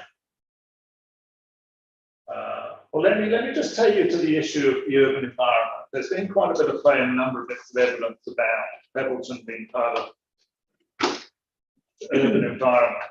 And the urban environment, which is what triggered, I suppose, the MDRS and intensification going in, talks about a area of land, regardless of size and irrespective of local authority or statistical boundary, that is or is intended to be predominantly urban in character and is or is intended to be part of a housing and labour market for at least 10,000 people. Now, there's been quite a lot of discussion about this figure of 10,000 when Prebbleton is about 5,000, I think.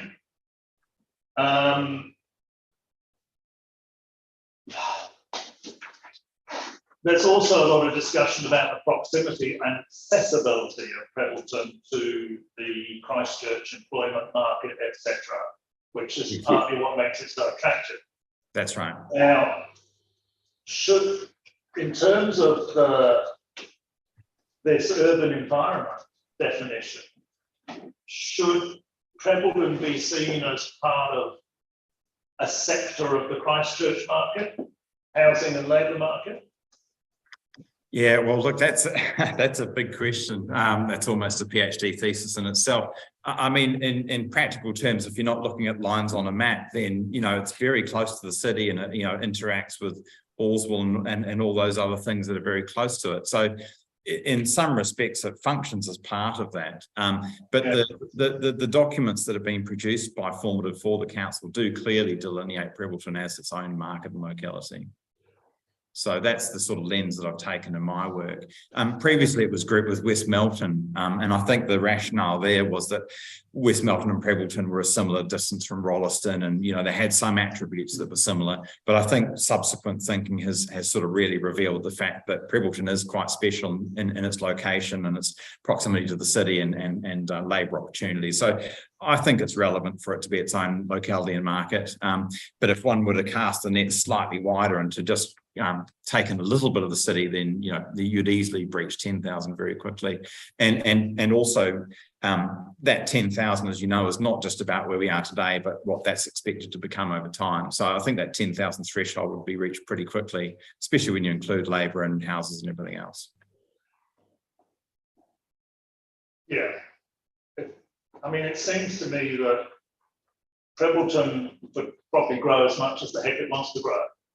That's right. The more opportunity we create there, the more growth you'll see. And what that's actually telling us is that there's a lot of demand there, which I sort of call latent demand. So it's a demand that's there but hasn't been able to express itself because there hasn't been an opportunity. So there's a lot, and this is what the real estate agents and everyone else will tell you as well, that people want to go to Prebbleton, they just haven't been able to. And the demand, I believe, is so strong that the more opportunity you provide, the more demand you will see.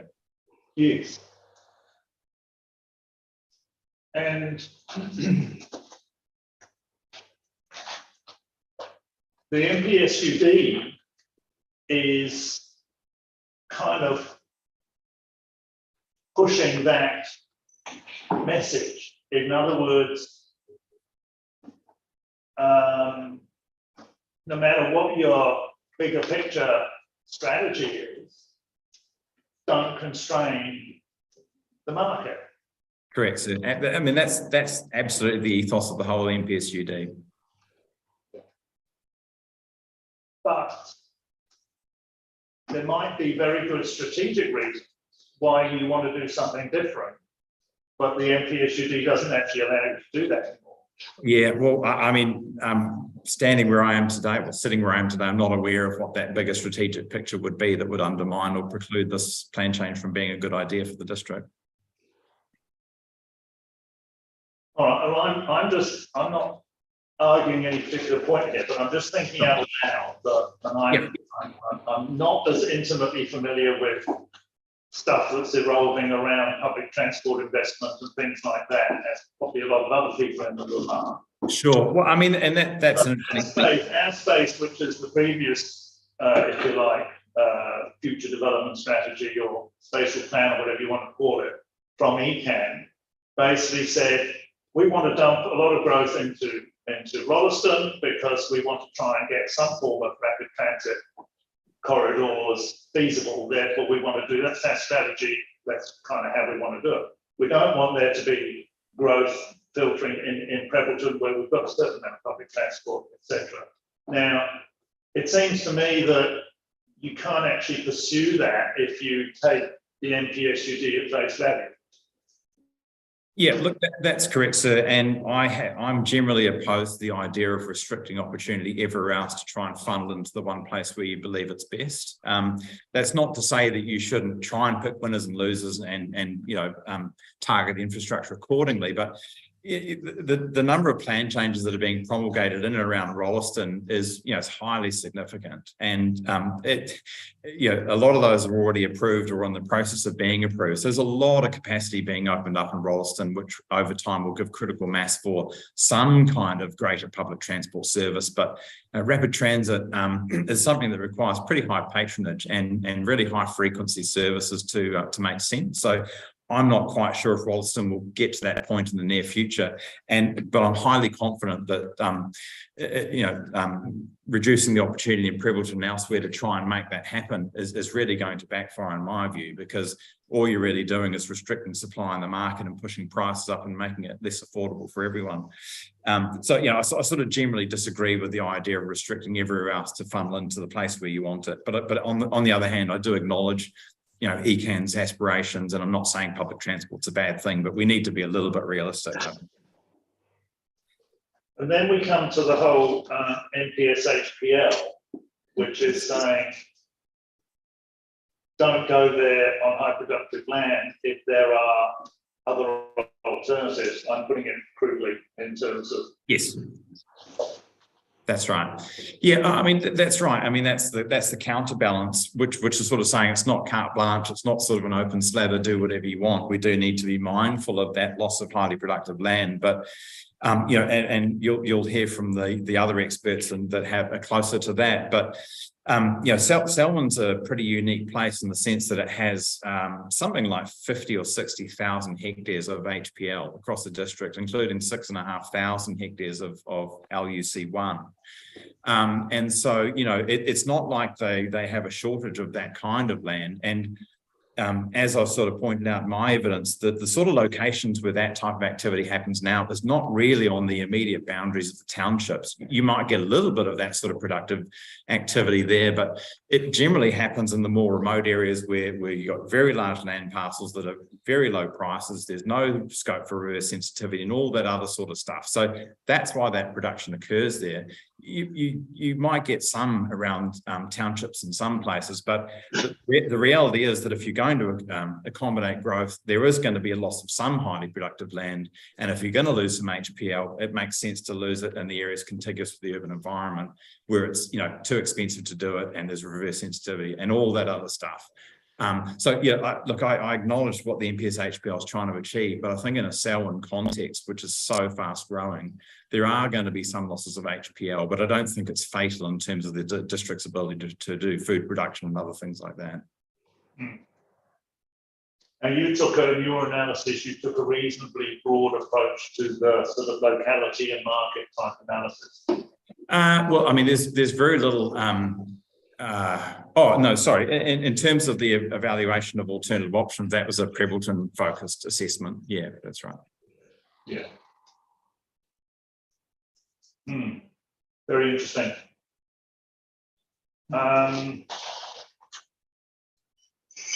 You're another case where we could, a bit like the urban design, where we could go on talking about it all day, but I will resist. But I think you've drawn my attention to some helpful things in your evidence. Great, thanks. Yep, thank you very much. That's very helpful. Thank you, sir.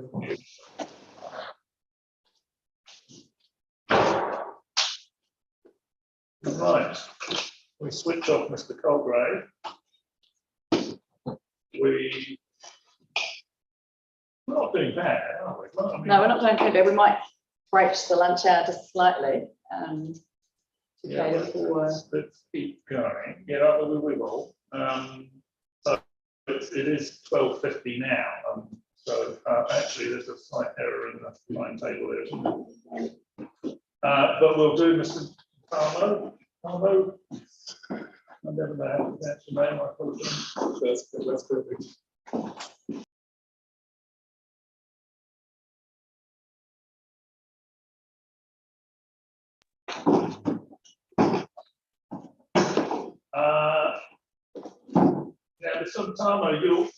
There was some evidence, expert evidence from the submitter that addressed soil quality, and I also draw your attention, and I don't know if you had a chance to look at it, but this Lincoln voice. So I'll talk about it. Okay. So you've probably got a summary for me, but I'll just pull up. But the summary won't include Lincoln. No, I fully that yesterday around 4. And so, but I had a quick glance, but not sufficient to provide a full rebuttal, which I can provide if you need one. But I can talk to 1 or 2 points that they Yes. raised. Well, there's probably some key points about what the class of land is, whether it's 2S or 2W or whatever, that I sort of stick out like the proverbial. So those matters of fact are important to get right. Yeah. So let's go to your. Oh yes, okay. So you have addressed some of this in your. Let's go to your paragraph 4 would be fine. Thank you, Commissioner. I think I've got the right evidence, haven't I? Yes. Starting with paragraph 4, I provide a summary of the conclusions in my evidence. In my evidence, I concluded the following. Rezoning can only occur under the NPS HPL where it is necessary to meet the development capacity requirements of the National Policy Statement on Urban Development 2020. And where, these are the points, there are no reasonable, practicable, feasible option for providing that capacity within the same locality market while achieving a well-functioning urban environment. The benefits of rezoning outweigh the long-term costs associated with the loss of HPL for land-based primary production, taking into account both tangible and intangible values. The site's productive capacity is constrained by the following factors. Now, A, soils. While the soils are predominantly classified as LUC 1 to 2, wetness is a factor that constrains the productive use of parts of the site. B, moisture deficits and irrigation availability. The site is a single consent. The available irrigation water is not sufficient to meet the plant water demand in case of arable agriculture. It is currently not possible to apply for new consents for that purpose. So irrigation of the site would only occur if existing consents were transferred from other sites. C, nutrient limits. The site is in a red nutrient zone. Strict nutrient limits are currently in place through the Canterbury Land and Water Regional Plan, which would significantly constrain the use of nutrients at the site, in my opinion. Those limits are unlikely to ease in the short term. Reverse sensitivity. The site is next to a newly established sports field. In my opinion, establishing and maintaining any primary production activities will result in adverse effects on mainly young people who use the park. This can be managed through the use of dense landscape buffer. However, such a buffer will reduce the availability of land for the actual production activities, in turn further limiting the productive capacity of the site. Fragmentation. The site and the land around it are in fragmented ownership. Consolidating ownership to create a large contiguous block that can be farmed intensely will be difficult, if not impossible. Fragmented ownership is well documented as a hindrance for intense land use productivity. On this basis, it is unlikely that the productive potential of the LUC class 1 and 2 soils will ever be realized for the site, even assuming other constraints, such as lack of irrigation water are addressed. Alongside these factors, the cost of losing the site for land-based primary production must also, in my opinion, be considered in the context of land which will remain available for those activities within Selwyn District and in the Canterbury region. In particular, of all HPL in those geographical areas, the site represents a reduction of only 0.0044% and 0.026% respectively. Put simply, the applicant's proposal would result in the loss of negligible amount of land, which while it might be highly productive in terms of the NPS HPL definition, is subject to a number of constraints which significantly limit the productive capacity over the long term. In that context, I support the PC79 in terms of clause 3.6 of the NPS HPL and wider objectives of that document. In the next part, I provide rebuttal evidence. Do you want me to go through that? Yes, as well? please carry on. In response to Mr. Benjamin Love's evidence, in his point 3, Mr. Love writes, the area where these developments are planned are some of the most productive farmland soil in the country. Once it's developed, this productive land is lost forever. I demonstrated in my evidence in chief that the site was constrained by a number of factors, which made it not so suitable for intense land-based production. I summarized these factors in paragraph of my evidence. I also concluded in paragraph 12 that the site represents a regional and district reduction in HPL of 0.0044% and 0.026% respectively.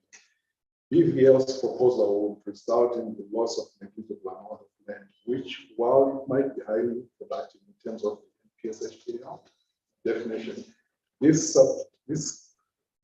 subject to a number of constraints which significantly limit its productive capacity over the long term.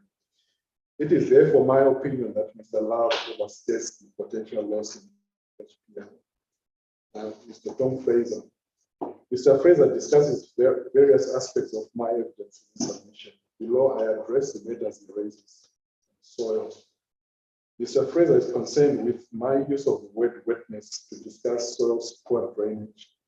He writes, wetness is not normally used to describe soil properties. Ability for soils to drain is the more appropriate term. I wrote in paragraph 18 of my evidence how the LUC described by Lin et al. Is used in defining the soil LUC classes.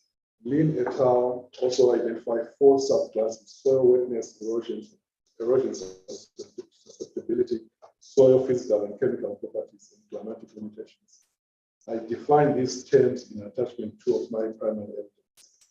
Lin et al. Also defined soil wetness as resulting from poor drainage or high water table. Therefore, the term wetness is a technical and legitimate term when discussing LU classes. Mr. Fraser also writes, Mr. Tamo says that the soils have a significant physical restraint, which is wetness. This is completely incorrect. Mr. Tamo has stated in Appendix 2 that 90% of the area is well or moderately well drained. The remaining 10% of these soils are imperfectly drained. The imperfectly drained definition is the mid-range in soil drainage properties, so cannot be considered as poorly drained. With reasonable farm management practice, these moderate drained are capable of high productivity. I have been consistent in my evidence in explaining the poorly drained soil. That poorly drained soil makes up 11% of the site. That's in paragraph 36 to 38. Mr. Fraser is correct in stating that imperfectly drained soils are midpoint of soil drainage properties.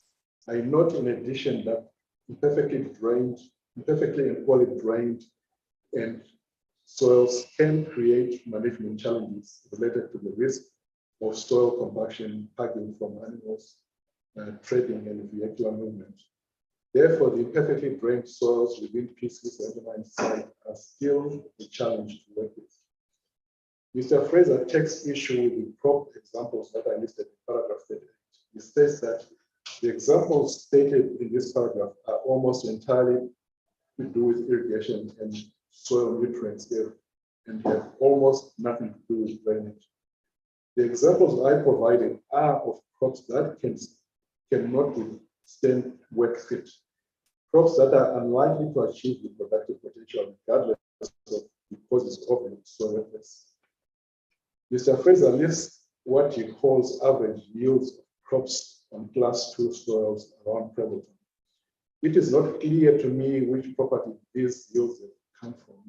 The soil types, ground conditions, soil types, irrigation, etc. As a farming systems expert, Mr. Fraser will be well aware that soils can vary within a very short distance. Therefore, to assume that because the yields the states came from some property near Prebbleton, the PC79 would also be able to achieve the same level production is erroneous. Irrigation. The submitter disagrees with my summary in paragraph 44 that to maximize agricultural production, irrigation is required. He argues that this statement is applicable for maximizing pasture production, dairy farms. Then irrigation is required throughout the growing season. However, for most arable crops and horticultural crops, irrigation is only required for some periods of the year. For example, most arable crops do not require irrigation over the summer months, as dry conditions are required during this period to harvest. I consider that every plant needs moisture for maximum production. Moisture has to be available at the right time, which is required by the plant. This is primarily to do with times of peak. This is primarily so during times of peak growth, when the plant evapotranspiration rates are high and there is not enough rainfall to meet the crop demands. If there is not enough rainfall during that period, irrigation is essential, otherwise plant crop yield will be severely constrained. This is why dryland farming can be a gamble and yields are generally lower than irrigated agriculture, unless the rainfall season is above average or the rainfall coincides with the periods of high crop water demands. Water availability / irrigation. Mr. Fraser takes issue with table 3 in my evidence. This states that this table estimates the total water required to maintain available soil moisture at 100%. So overestimating the amount of irrigation a farmer would apply. Plant growth is not limited to available soil moisture levels, which is 50% of saturation. I explained in paragraph 48 that the basis for the annual volume calculations in table 3, the volume is based on modeled irrigation applications and takes into account sites, soils, the rainfall, climate, and factors in the irrigation, the climate and factors in the irrigation application efficiency. What it describes as 50% saturation is what we call allowable irrigation depletion in irrigation design. This is also taken into account. This is also taken into account in the annual volume table 3. In the remaining paragraphs in this section of this submission, Mr. Fraser discusses irrigation management and scheduling. These site management principles are helpful in making available water both further, ensuring that plants have water as and when they need them. They do not explain why we need water to be made available at the critical periods. Mr. Fraser states that class 1 and 2 soils, such as the soils on the site, have a deeper topsoil profile than other classes of soils, which means that the total moisture holding capacity of these soils is much greater than the shallow class 3 and class 4 soils. For farm management practice, this is important as autumn and spring soil crops will require little or no top-up from irrigation to reach maturity by early summer harvest. Some examples of this are as follows for crops grown on soils within the site. My comment with regards to the above statements are the shallower area soils within the site have soil depths ranging from 20 to 45 centimeters, which contrasts to the deeper soils referred by Mr. Fraser, which are over 1 meter. The moisture holding capacity Mr. Fraser discusses as opposed to total available moisture is dependent on the soil tensor classes. The autumn and spring planted crops may require little or no water at the site, at the start, as Mr. Fraser states. However, as the warmer temperatures and dry weather conditions are likely to coincide with critical growth stages in early summer, December, and or January, irrigation may be necessary to meet the water requirements. This is contrary to the assertion by Mr. Fraser that no water may be needed. Granted, where there is no irrigation, farmers have to contend with whatever nature, e.g., hot and dry conditions, throws at them. And if they could get water, they would want it for insurance. Irrigation development. water harvesting and irrigation efficiencies. Mr. Fraser writes, we have gone from wild flood irrigation to borders guide, then to big gun irrigation. These changes resulted in around 50% savings in water use while achieving an increase in production.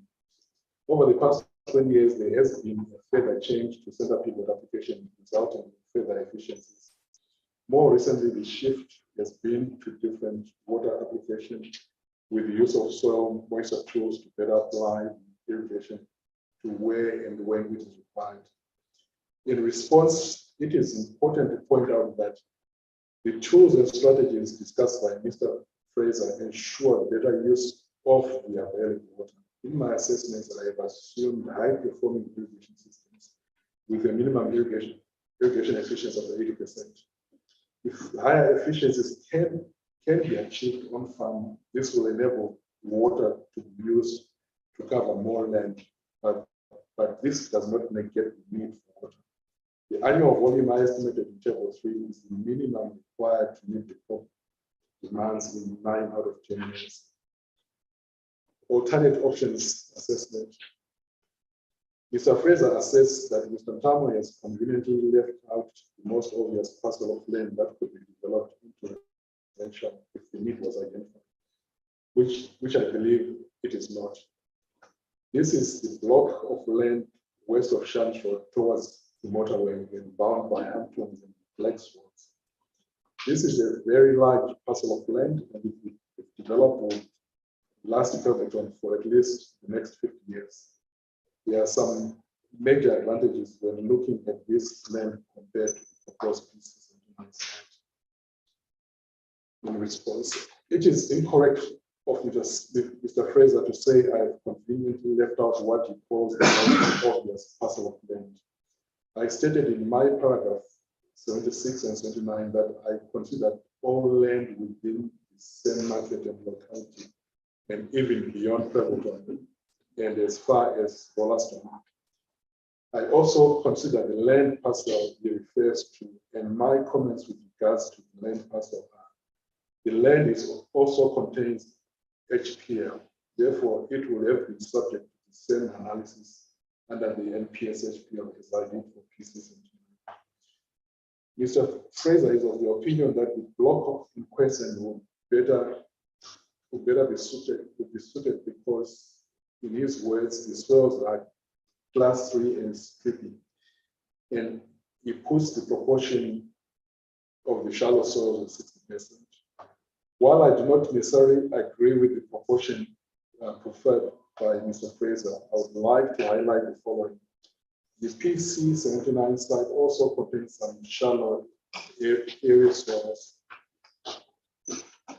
These shallow soils are outside the area that is subject to soil wetness, making a considerable proportion of the land of lower productivity, just as the block suggested by Mr. Fraser.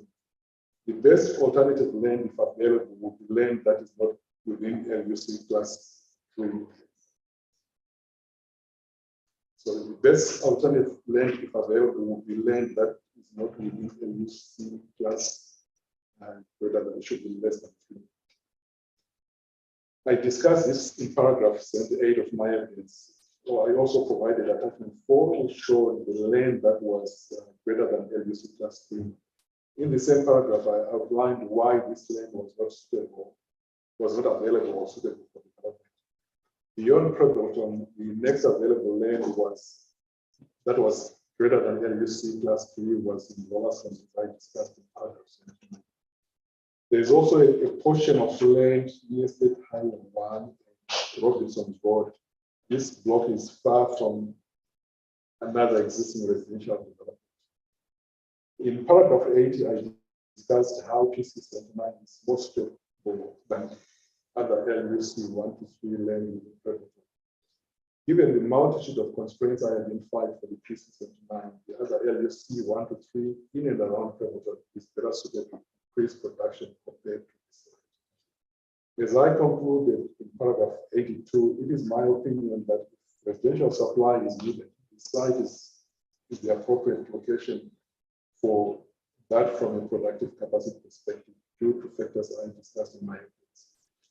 In summary, I disagree with the conclusion by Mr. Fraser that there are other sites in Pembrokeshire most suitable than PC79 site. And true irrigation water can be made available to the PC79 site. I discussed the lack of irrigation water and the challenges of getting water for irrigation in paragraphs 46 to 51 of my evidence.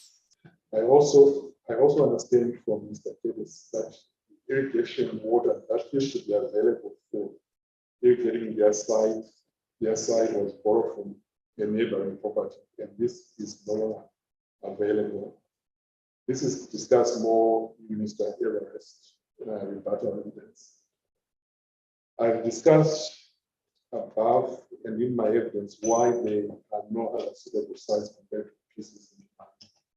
Mr. Ntama, I'm actually stopping you there because I hadn't realised your summary was going to be quite this long, because obviously I hadn't looked at it.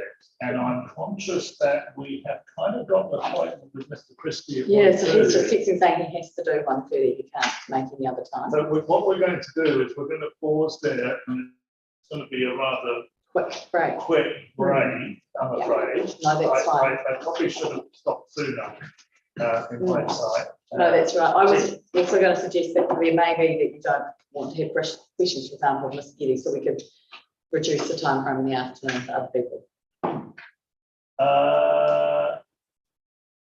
Would you have questions for Hilary in terms of the social assessment? Yes, I've got a couple of questions for Hilary. So we will take, if it's okay, a rather brief break and reconvene at 5:30 to hook in Mr. Christie. And then we'll come back to Mr. Ntamo, and we'll carry on from there. Is that all right? I appreciate that it's put lunch at a somewhat brief period, but we need to. Thank you. We're adjourned.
His evidence was quite short, so I'm not expecting a summary. No, he's just available to ask any I've really questions. got about 4 questions. Perfect. Yeah, no, he's literally making himself available to you.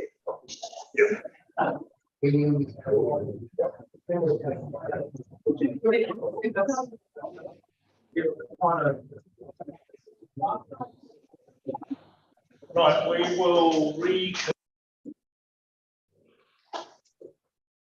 Good afternoon, Mr. Christie. Kia ora, how are you? Can you hear me? Yes, I can now. And Yeah, thank you.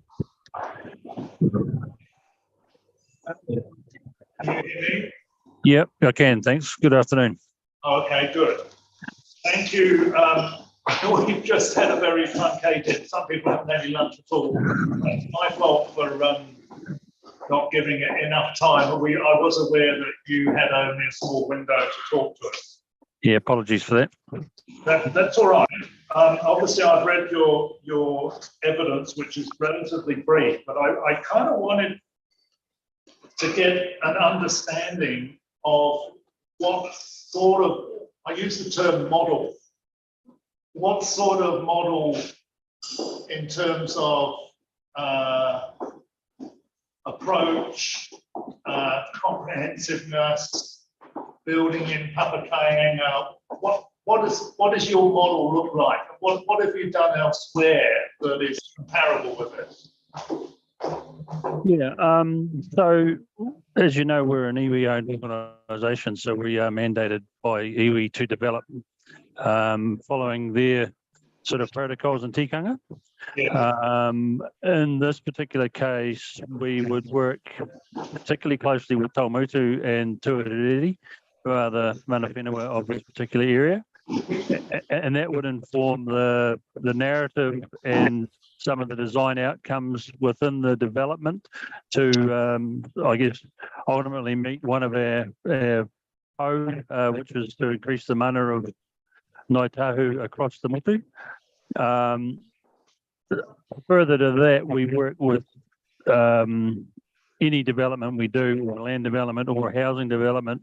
We offer forward, I guess, an early look to iwi, where they have an option, generally a month, on any release before it goes to the market, so that they can get sort of first choice, if you like. That's been something that we've done since right back sort of Wigram and Tiwhariki and Karamu and various other developments throughout the Canterbury region particularly, but also down in Tahuna and Queenstown.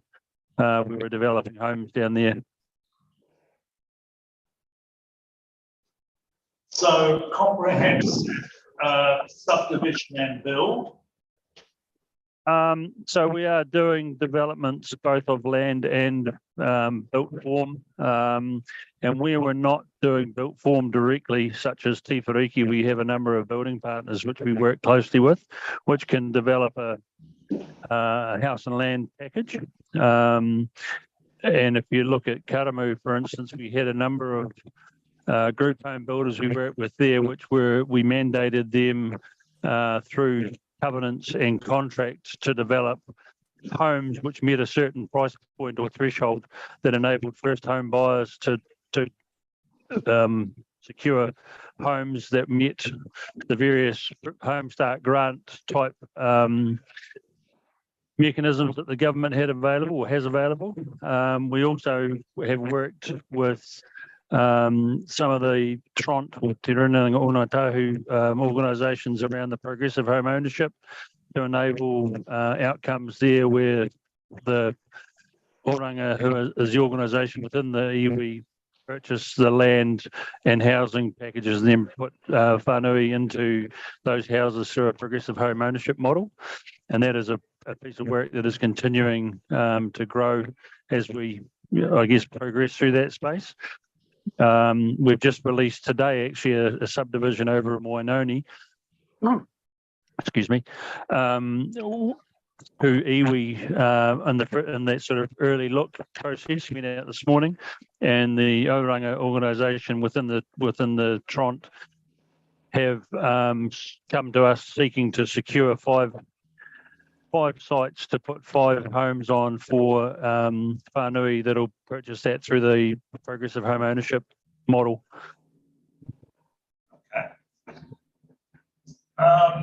And how does Rebelton, if you like, fit into your kind of overall strategy in terms of sort of geography, location, need? I think the primary outcome for the Rebelton site is probably in a wider context, and that's around scarcity of land, and Ngāi Tahu property as being a developer, which ultimately all of our margin, if you like, goes back to Runanga for Tront outcomes. So we're identifying all the time land opportunities primarily that will enable us to keep that pipeline going, which in turn keeps the distribution going. But I think the location of Rebelton, particularly with that sports ground there and the connectivity back into Christchurch City, etc., with the right density and topography of houses or typology of houses, we can produce an end result there which will either enable the market but also whānui to purchase land in the first instance, which will be at a price point that enables them to get a dwelling, or work through with the various organisations that we do work with to come up with house and land options that will get whānui into that, and whether that be through the progressive home ownership model, through the various chip type providers, etc. And we can work with all those organisations to help that outcome. So the densities we've been talking about, higher densities, affordability, but then there's also been talk in the sort of greenhouse gas area of passive houses and energy efficient homes and solar panels and things like that. Have you done that sort of thing in the past? So the Tuahureri out at Tuahiwi, they have actually developed a housing outcome on site there at their land, where it is more or less a passive house outcome, and they are continuing to roll that out. So land such as this would enable that outcome. Those homes don't necessarily fit into the affordable category, but they do really tick the box on being fit for purpose for particularly extended family, because they are large, they are robust, they're super warm and super dry through their mechanical ventilation and the likes. So they don't actually meet, ironically, Kaingaroa's outcomes. They exceed them. So Kaingaroa sort of have a bit of trouble taking that model forward, but they're continuing to develop in that space. And the five lots that we've put on hold in Wainoni today for Oranga will be developed in that sort of model to take that forward, just to give a better housing outcome for the family that ends up living there. And I was talking to Fraser Colgrave earlier about just the current position, the whole kind of feasibility, economic feasibility of residential development at this present time, given construction costs, given the cost of finance, given the market sort of drop of values. Is that something that kind of, I suppose that will influence perhaps the pace at which you go rather than anything else? No, we have an approved business case sitting there now, before we entered into the contract with the current owners, for the full development. And it's twofold to that. One, we've got the capital sitting there, and B, we've got the, I guess we've got the revenue being shown in the pipeline, which feeds that distribution I talked to. So we are in a position to get, subject to plan change, to get this thing rolling really quick. And in fact, we need it to go quick to meet our other objectives. So would you see it as a 5 to 6 year type project? We see this as being probably a 7 to 8 years in and out. So from the time that we satisfy the contract with the vendor, through to the last of that development being sold down. We're proposing at this stage that it is a 4-stage development. Obviously, you would do the first stage or maybe the first 2 stages. If the market was really soft, you might decide to hold that a wee bit. But I think the market, while it's having a bit of a blue period at the moment, it's about being ready when that market comes back. If we wait till it's ready before we start, we're too late. Yeah, I understand. And how the commercial area? Yep. Now, what would your approach to that be? Well, it is a commercial area. I guess the approach is at this stage is just we've considered it as commercial area, but what the actual outcomes are, we haven't turned our mind too hard to it, without the certainty of knowing that the land is going to be rezoned. Yeah. But I know, working and talking with Runaka, particularly, there is desire for potential community health type outcomes, which could fit in there through, the right scaled medical facility. You put that in there, then you get a few other outcomes with supporting activities which come off the back of that. So we'd be certainly exploring all those opportunities before we got too far down the track. It would need to be resolved to a degree before you go for through your consenting process. You would still be the developer of that part of the project rather than anyone else? I guess there's probably a couple of ways to meet that. One would be to develop a super lot and on-sell it, not our preferred model. The other opportunity, which we would explore quite closely, is whether there's an opportunity for Runaka to either co-invest or directly invest into whatever commercial outcome was built there. So that gives sort of long-term ownership over a property with revenue coming in on the back of that.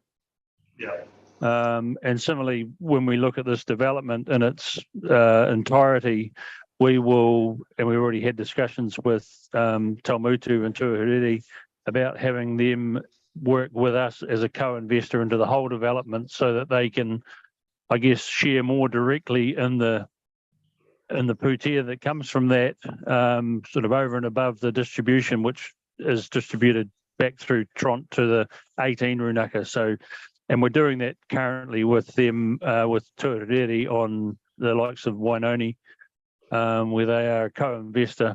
So they share on the upside. Ultimately, they also share in the risk. So, yes. Yeah. Awesome. Thank you very much. That's kind of what I wanted to cover. Is there anything else that you want to take the opportunity to say to me here? Just give you the opportunity.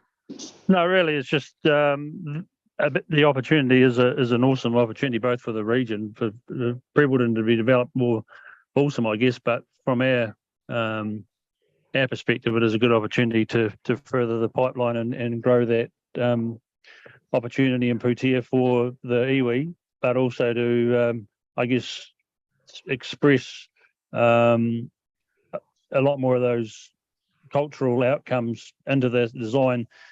Yes. And we manage that in a couple of ways. One is working closely with mana whenua, but the other thing we do, which some developers don't particularly see as valuable, is we manage our housing outcomes very closely through covenants, which on the front of it look almost onerous, but when you consider that you're investing, you know, a significant amount of capital into your home, the knowledge that the one next door to you is going to be of the same quality and standard, and we do have a long-term sort of aftercare program, if you like, where we're still working with clients from as far back as early Wigram and in Addington, you know, 15 years on, we get calls from clients or client solicitors who are looking to make sure that those covenants are still enforceable. As a long-term developer, we can sort of do that aftermarket care, whereas other ones perhaps don't. Yes, so that would generally be in relation to selling sections that people are going to develop and the covenants of protecting that quality and outcome. Yeah, but even if we develop homes, we then saddle ourselves with those same design outcomes. We can hardly put a rule down for someone building a home and then do something contrary to that. So, and that's not just the built form; it's the, you know, ongoing sort of running of the place, such as whether people can park vehicles on drive, you know, on berms and dog types and all these sorts of things, which seem a wee bit onerous, but if you think about the long-term plan, it's a good outcome for everyone that buys in there. Yes. Oh, that's interesting. All right. Thank you very much indeed for your time. Very helpful. Thank you. Thank you. Good luck for the rest of the hearing. Thank you. Thank you.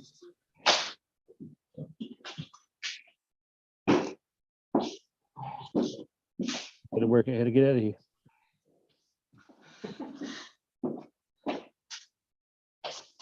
All right.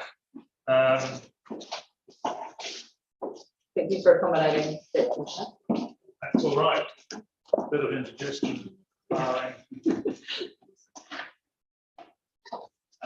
So will we, just in terms of approach, will we follow back to Victor, to Mark, and then I'll arrange for Hillary to come on again on Zoom?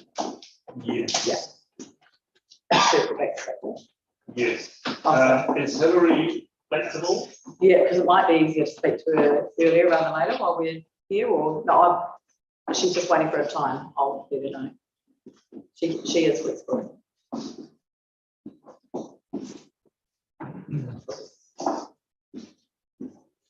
Yeah, well, let's go back and definitely deal with Mr. Nharmo, and then I'm pretty flex really on myself, and clearly a bit of a sweeper into the planning role, but yeah.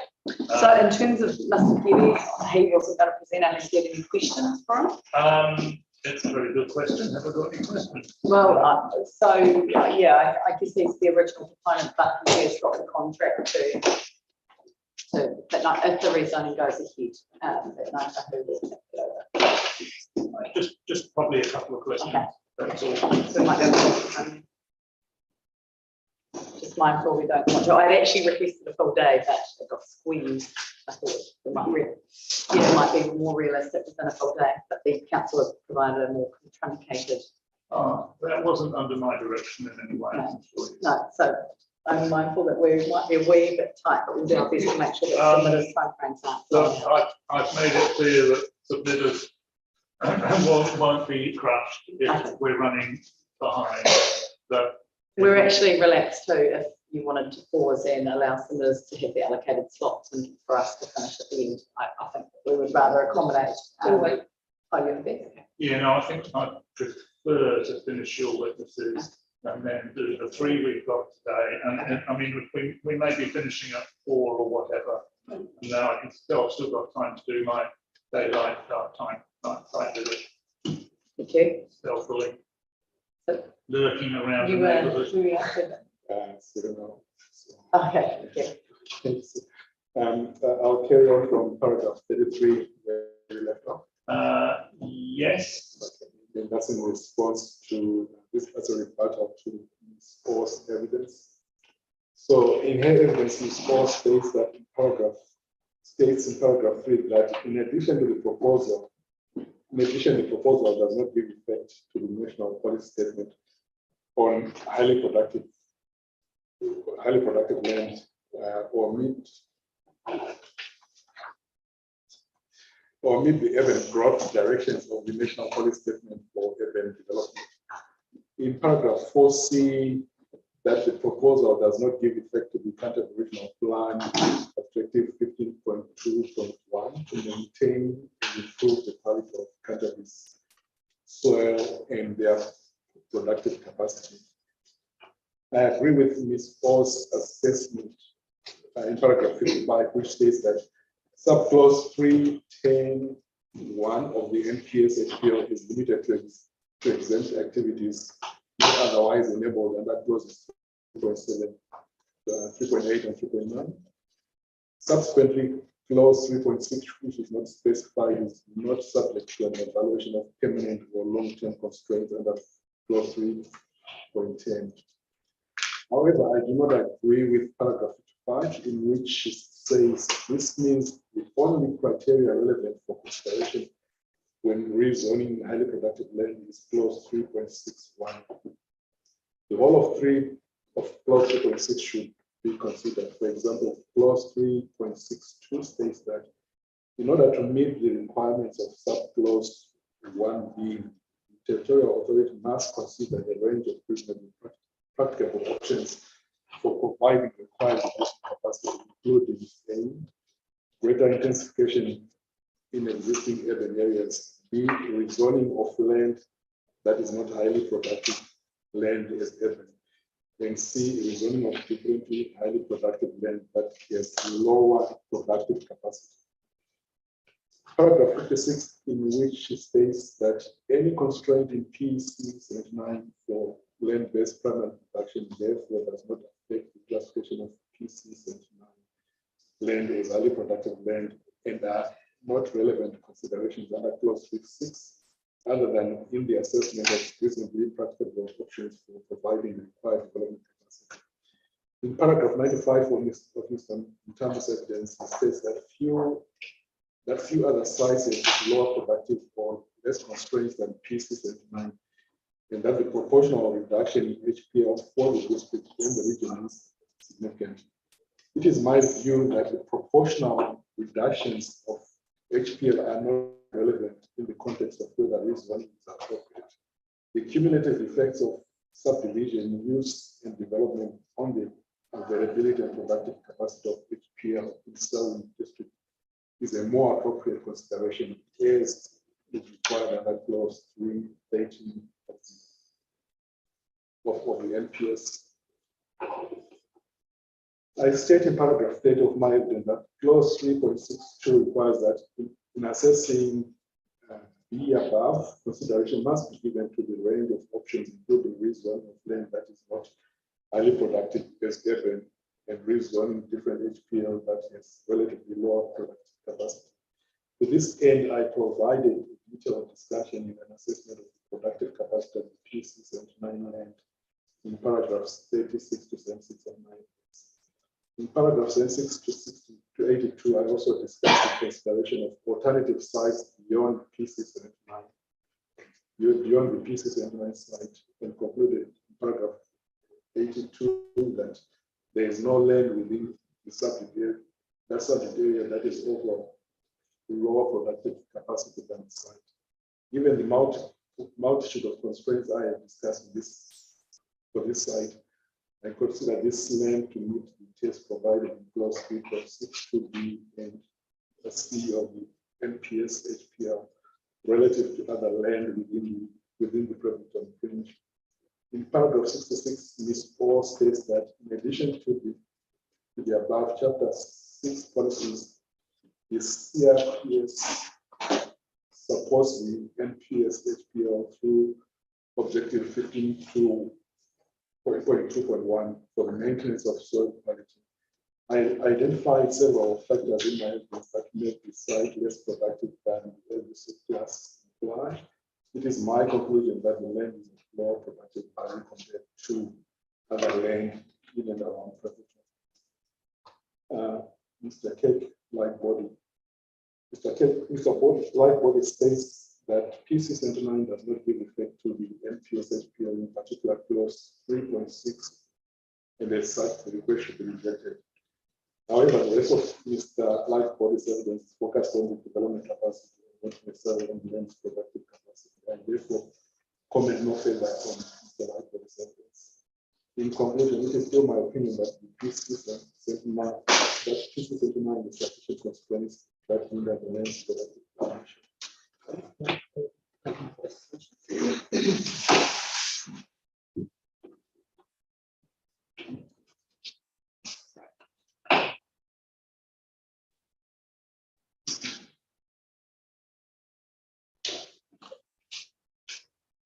Okay, thank you.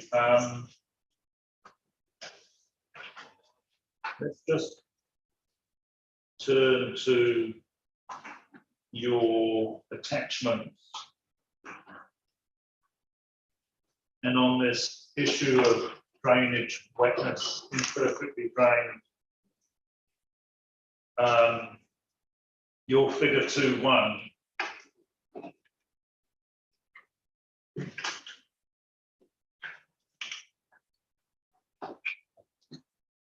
shows, well, put it this way, have you, do I take this one's printed badly or something, do I take that the plan change area that you kind of highlighted? Or is it that the plan change area is classed as well drained? Because that's not what your evidence tells. So figure 2.1 shows the drainage properties. The light blue is the imperfectly drained. Yes. Here. And then the rest of it, as per the table above, is shown as moderately to well drained. So that's the current mapping. That's your, so the blue is your 11%. That's right, yeah. That's right. And the rest is that well drained or moderately well drained? It's well drained. Well drained. Yeah. It's moderately to well drained. Well, it's got, the rest of it's just got one color. Yes, it's because I overlaid another color to define the boundary, so the color has gone off a bit. Which is kind of what I thought you might do. Yeah, so it's moderately to well drained. So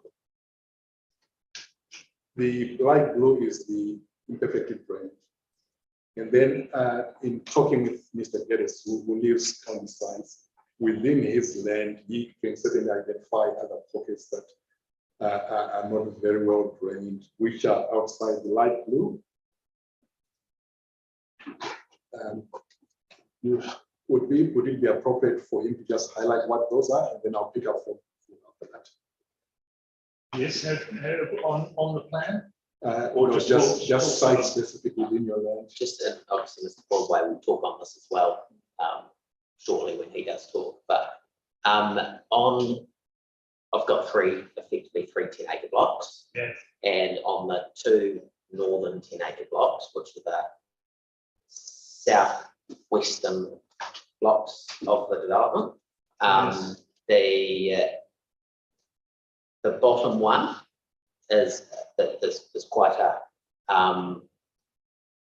well, I suppose wetter bit of land going through the middle, and then the top two 10-acre blocks don't have any, but it doesn't grow because it's dry through that patch. So that's why you can see the difference of well drained to not well drained land.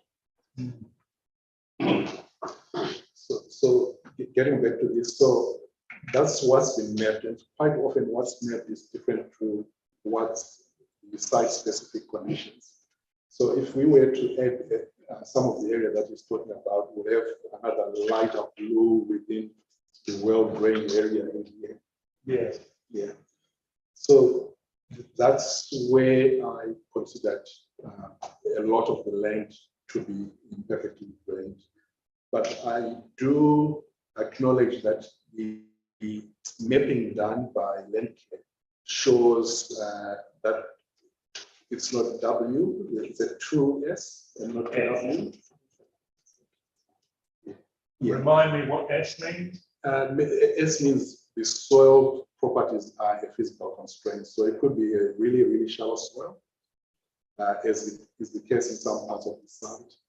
And that's where that Lincoln submission, that's what it's talking about, because they have just gone straight and pulled out the full mapping done by land care and not considered those site-specific nuances that are observable on site, which I took into account in my evidence.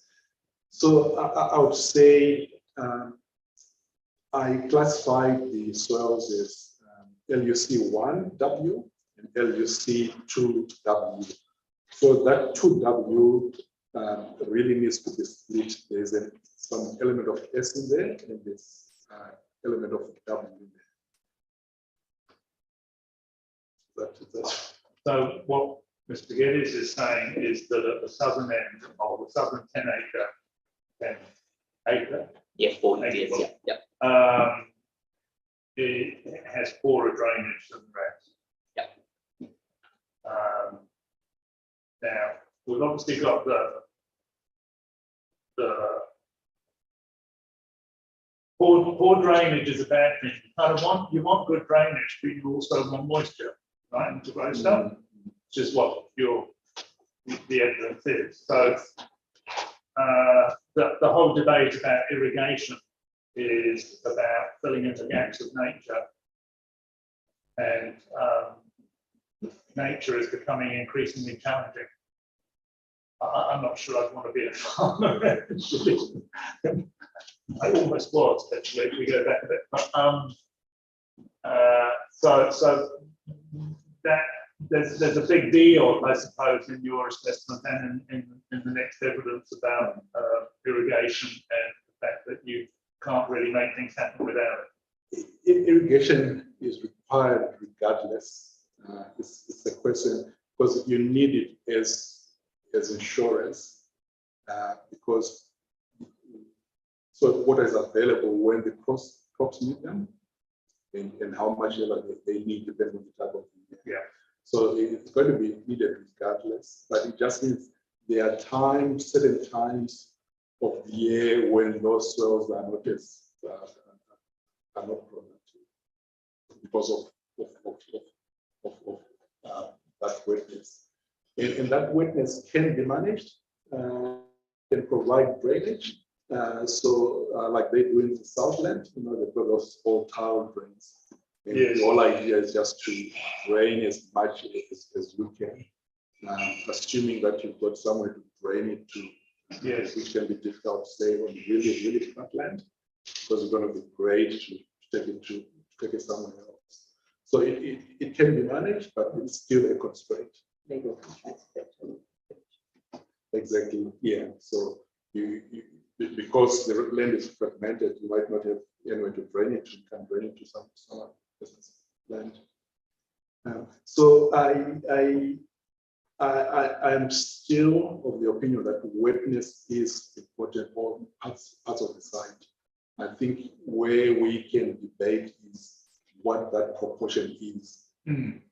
One of the things that I suggested to Mr. Geddes was that there was no need for site-specific LU assessments, so we never did those. And the reason was I find the online mapping, at least within Canterbury, reasonably accurate. If you were to do site-specific mapping, what might change are the boundaries of between LUC1 and LUC2. That might move plus or minus. You might gain, you might lose. But overall, like for this site, it was most likely still have been LUC1, 2, and 2. If they were 4, like, if you look up across the road towards where PC79 is, there's some LUC4 there. So it's possible as well that with site-specific mapping that some of that 4 might forge onto the PC79 site. But it would be a small amount. Yes, I'm looking at your attachment 4, which is area versatile source associated with various land changes. And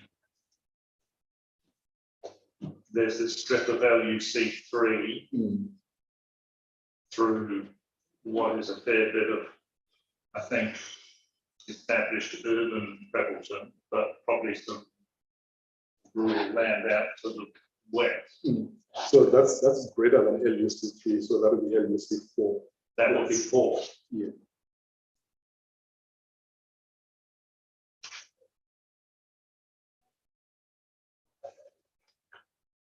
And then on attachment 5, or oh, no, just over the page, we have a different scale. Now that was looking at a much bigger area, including Wollaston. Yes. Which goes as far as Rolleston in the west. Yeah. That's right. Yeah. Yes. Okay. All right, well, that supplementary is very helpful. Thank you very much. Appreciate that. And that is available to submitters. Is that It's all been provided to council yesterday for putting on the website. So I'm not sure whether that's on the website yet. Allow me to check. because that's an important one in terms of what submitters want to talk about. That was certainly waiting for IT approval. Yeah, no, I can see it up there. Yeah, it's all on the website. Is it on the website? Yeah. Yes. So that's Mr. Farmer's headed PC79 rebuttal evidence being Farmer.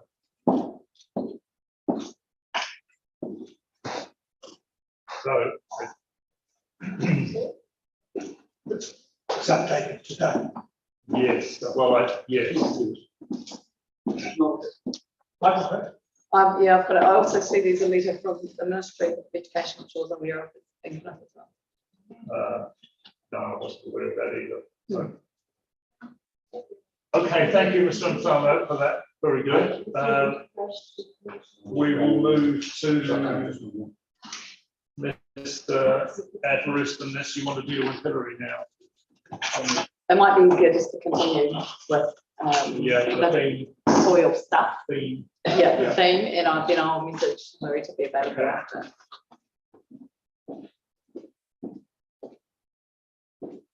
So, Mr. Everett, thank you very much. Did you have a summary, Mr. Everett? Very.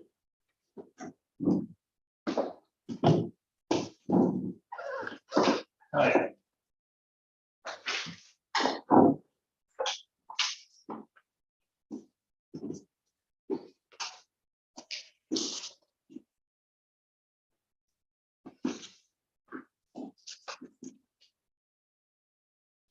Thank you, Mr. Everest. Let me just get my act together, find your evidence and sheet, which I've got.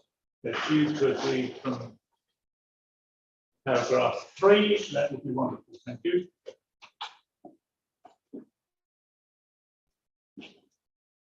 Based on the rezoning in my evidence, I consider the PC79 site is constrained by irrigation water availability for nutrient discharge limitations.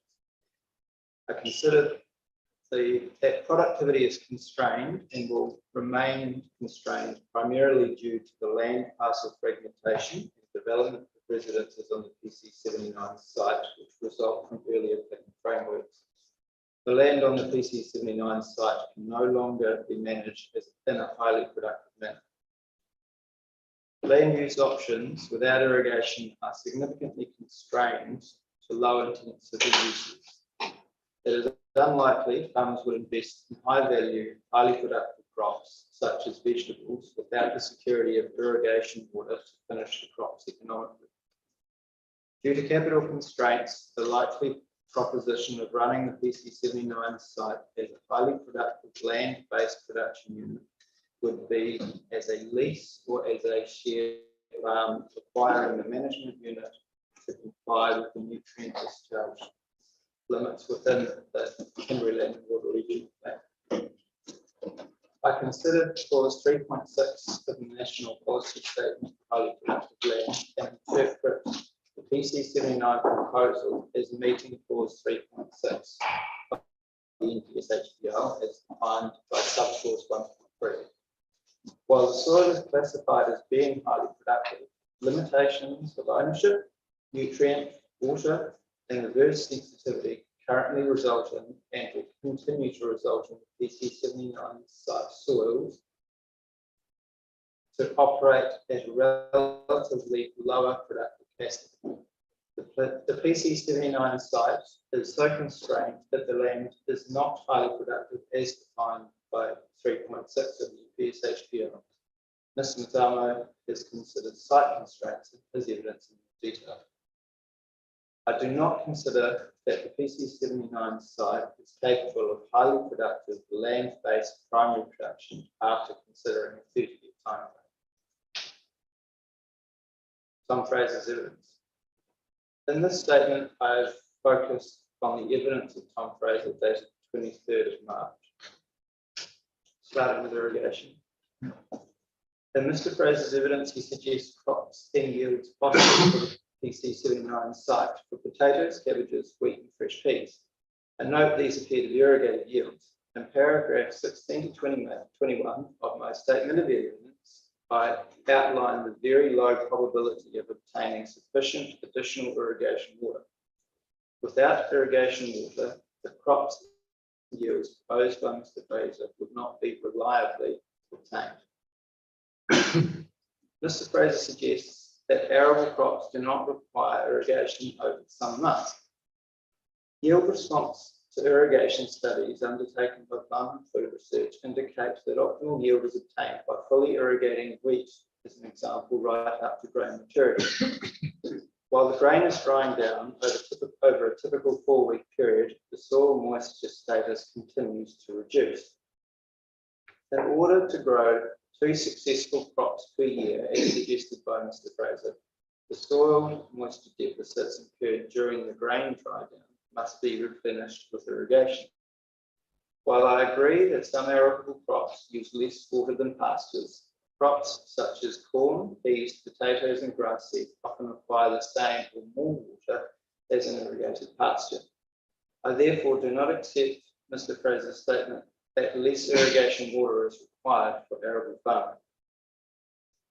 Mr. Fraser states that the Plantain 79 site has been historically irrigated, producing a variety of vegetable crops, grains, and seeds with no irrigation in some years. In part, I agree with Mr. Fraser. In some years, it is possible to grow high-value crops with no irrigation. However, I do not agree that the farmer would invest in growing high-value crops without the guarantee of rain or irrigation. Vegetable and seed growing costs have high costs of production, and a reliable yield is necessary to enable the operator to make a profit. Without irrigation water, there are no guarantees of a reliable yield or profit, which is why vegetable growers, quality grain and seed growers farm with irrigation. I agree with Mr. Fraser's statement that his listed crops may finish successfully with only 75 millimetres of irrigation. However, in a dry season, the irrigation demands could be up to 3 times as much to achieve the same yield potential. Mr. Fraser's statement is misleading with respect to assessing irrigation requirements, as when an irrigation consent is sought, applicants typically apply for sufficient irrigation water so that crops are not yield limited 90% of the time. Mr. Matamo's statement of evidence provides a detailed assessment of irrigation requirements based on good irrigation management designed to optimize the capture of rainfall. Mr. Fraser indicates that 17 hectares of the PC79 site was previously irrigated with irrigation infrastructure. And irrigation infrastructure is still installed. Mr. Geddes and Mr. Broadway now own 17 hectares of land that was irrigated by consent 131234. Both Mr. Geddes and Mr. Broadway have described to me the remaining irrigation mainline hydrants as being removed due to redundancy or have been damaged, consequently rendering them non-functional. While the irrigation pump and well described by Mr. Fraser may be able to use for 17 hectares of the 27 hectares able to be irrigated, new hydrants, mainline network and connections would need to be installed. Consent 131234 provides the consent holder with resources to pump continuously 6 litres per second. Using the same assumptions as the equivalent report relied on in my statement of evidence, 6 litres per second is sufficient water to irrigate approximately 12 hectares of land. The current consent holder is already irrigating approximately 12 hectares of land, therefore leaving no surplus water available under that consent to irrigate any of the PC79 site. Irrigating the PC79 site from consent 131234 would require additional groundwater allocation to be purchased and require Canterbury Regional Council to grant consent for the transfer and use, as discussed in paragraphs 18 to 24 of my statement of evidence. Irrigation water consent transfer would likely be subject to assessment of environmental effects, which includes a nutrient loss assessment as discussed in paragraphs 25 to 36 of the statement of evidence. The prudent investor would provision for the installation and consenting of an additional well and any financial viability assessments undertaken if they were purchasing land without an irrigation consent. The cost of installing a well and consenting water take for use would be unchanged from my statement of evidence. These costs are relatively fixed given the scale of this case. Paragraphs 20 through 24 of my statement of evidence summarise a very low probability of obtaining irrigation water for the Plain Change 79 site. Nutrients. Mr. Fraser assumes that the properties could be run independently as highly productive separate units. I disagree that they could be run as highly productive separate units. My economic analysis undertaken and summarised in my statement of evidence assumed that the whole of the 27 hectares of the PC79 site would be farmed as one management. For the PC79 land to function as one management unit, management would be by way of a lease and included into another entity, or one manager would operate all of the land holdings under one share farming or lease arrangement. It is unlikely individual landholders would invest in or engage in highly productive agriculture on their own account due to capital cost challenges associated with small-scale operations. Therefore, if there was any probability of land being used for highly productive land-based primary production, the whole 27 hectares would likely be managed as one management unit and be captured by Rule 11.4.13 in the Canterbury Land and Water Regional Plan. Paragraph 36 of my statement of evidence applies, and nutrient loss increases would likely restrict further development of land to highly productive land-based primary production. NPS HPL. My statement of evidence provides an assessment of probable limitations that constrains the PC79 site's ability to secure land-based primary production over the long term from a farm consultancy perspective, citing physical, nutrient and water constraints precluding the land from supporting highly productive land-based primary production. Legal ownership, water and nutrient availability limitations constrain the PC79 land from functioning in a highly productive manner. Reverse sensitivity effects that are already prevalent will only increase with time, imposing inferred or actual legal constraint on operators pertaining to highly productive use. While the gross size of the PC79 site could be run as one management unit, it is highly unlikely this will happen due to the intensive fencing and infrastructure fragmentation that has been undertaken as part of historical subdivision process. I therefore conclude that the shape and size of the PC79 site precludes it from operating in a highly productive capacity. I consider the PC79 site therefore meets clause 3.6 and 1.3 productive capacity of the NPS HPL as having a lower productive capacity, despite being located on soils classed as capable of being highly productive. The intent, as I understand it, of the NPSHPL is to prevent further loss of productive land to unproductive purposes. The land on the PC79 site is already constrained and to a low productive capacity. Rezoning the PC79 land for residential and commercial subdivision will result in a loss of highly productive land, but will not see a loss of productive capacity within the Selwyn district. I do not believe the PC79 site is capable of highly productive land-based primary production after considering a 30-year time frame.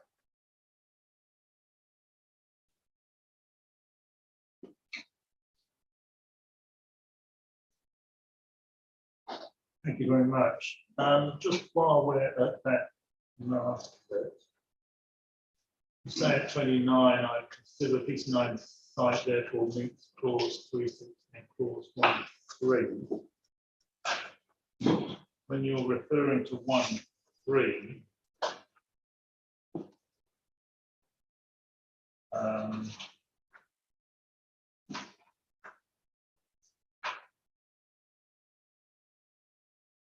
what I think you're saying is that what are you saying? I mean, clause 1.3 includes a definition of productive capacity. Yes, so not the entirety of 1.3 that meets the definition of not being able to have productive capacity on that land.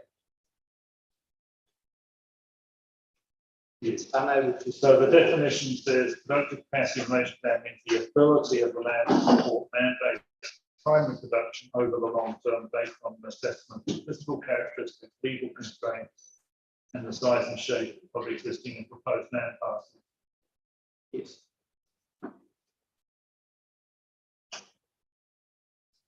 Yep. And that those words, productive capacity, obviously imported through 3.62, which talks about that under 2C, which requires, in order to meet 1B, you have to look down at 2C as well, which is where those words come into that 3.6. Yes. That has a relatively lower productive capacity. So that's the importation of the words productive capacity. Yeah. So, And above it B, rezoning of land that's not highly productive. And yeah, it's not the easiest NPS to read. So just coming back, my understanding, and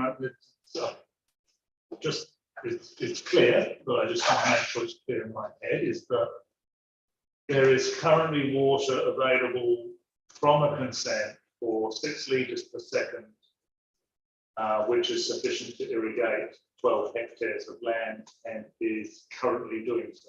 That's correct. There is currently enough irrigation water available on site for the PC79 sites for irrigating about 1.9 hectares of land effectively. Mr. Fraser was suggesting, I responded to Mr. Fraser in the suggestion that that site was historically irrigated with that specific consent. However, that consent referenced in Mr. Fraser's evidence only has sufficient capacity to irrigate 12 hectares. That consent with the current owner is already irrigating 12 hectares. So even an extent of the historic or the current consent, the historic consent has no additional water volume capacity to irrigate the Plain Change 79 site. There is only enough water with what we know for 1.9 hectares to be irrigated. Irrigation is referring to is outside of the site. Oh, there's 12 hectares. Is It's not elsewhere, in it's within not the within the site. site. It's just responding to a point being made. That's the bit I'm missing. Thank you. That's So it's why not within the Plain Change area. That's why I went back to it. Yeah. Not in the same ownership. Yeah. So No, not the same ownership, and not within the site. it's responding to evidence, but Yes, it is. Okay. So coming back to that, you said there's only enough for what, 1.5 hectares or something? 1.9. 1.9. Okay, thank you. Paragraph 5.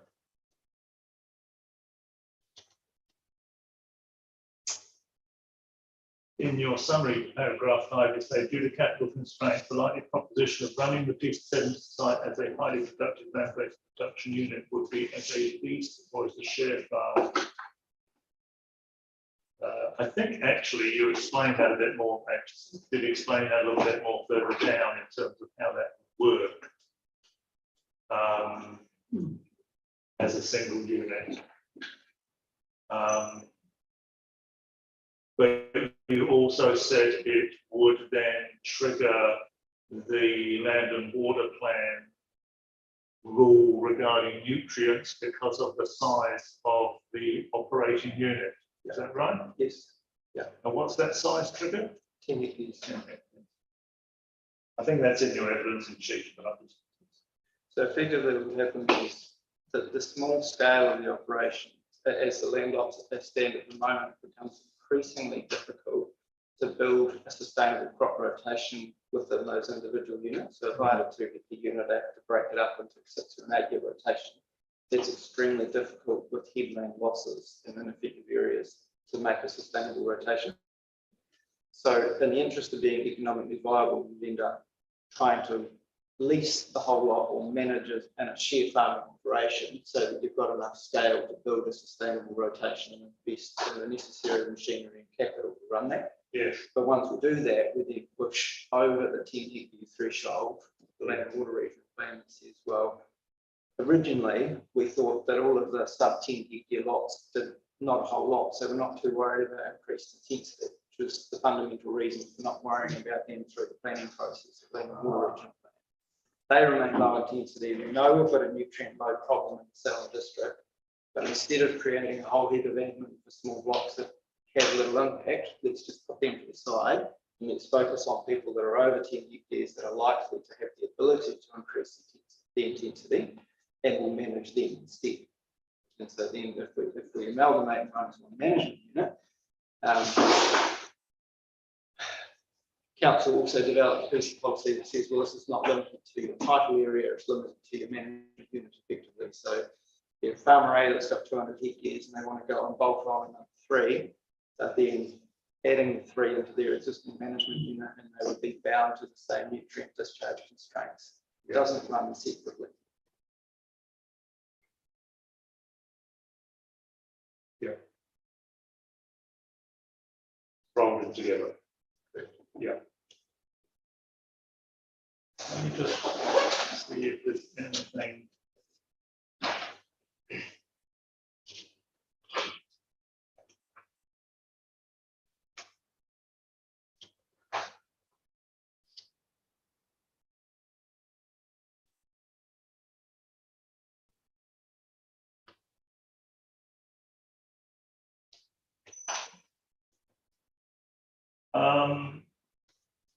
You talk about reverse sensitivity a little bit from paragraph 38 of yours. The sort of proposal is that there's a 5 metre reasonably heavily vegetated buffer around interfaces with existing farming. From a farm management consultant point of view, does that work? It's fine, you can take as much land as you want to. But does it mitigate the problem? Not, it depends on how it's constructed, to be fair. So there's a number of challenges to try to outline in the evidence that we're starting to find more and more battles with. One is noise before and after 7 o'clock at night. So even though we might not have a dairy shed running, if we had a combine running or a spray unit running to certain environmental conditions for use, we're starting to get some complaints and we've got lights. So the hedgerow or 5 metre buffer zone will mitigate the light problem, but it won't necessarily deal with the noise problem. And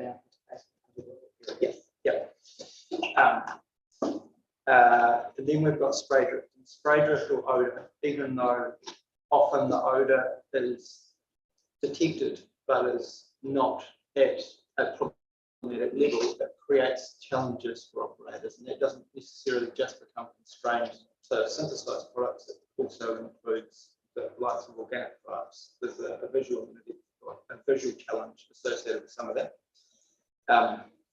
And so given that the existing PC79 site is already bound by primarily residential activities, and there are some small examples existing of complaints pertaining to agricultural activities, I don't believe that further developing the PC79 site will create any significant additional reverse activity effects on the surrounding properties, because I believe they're already enlarged, established.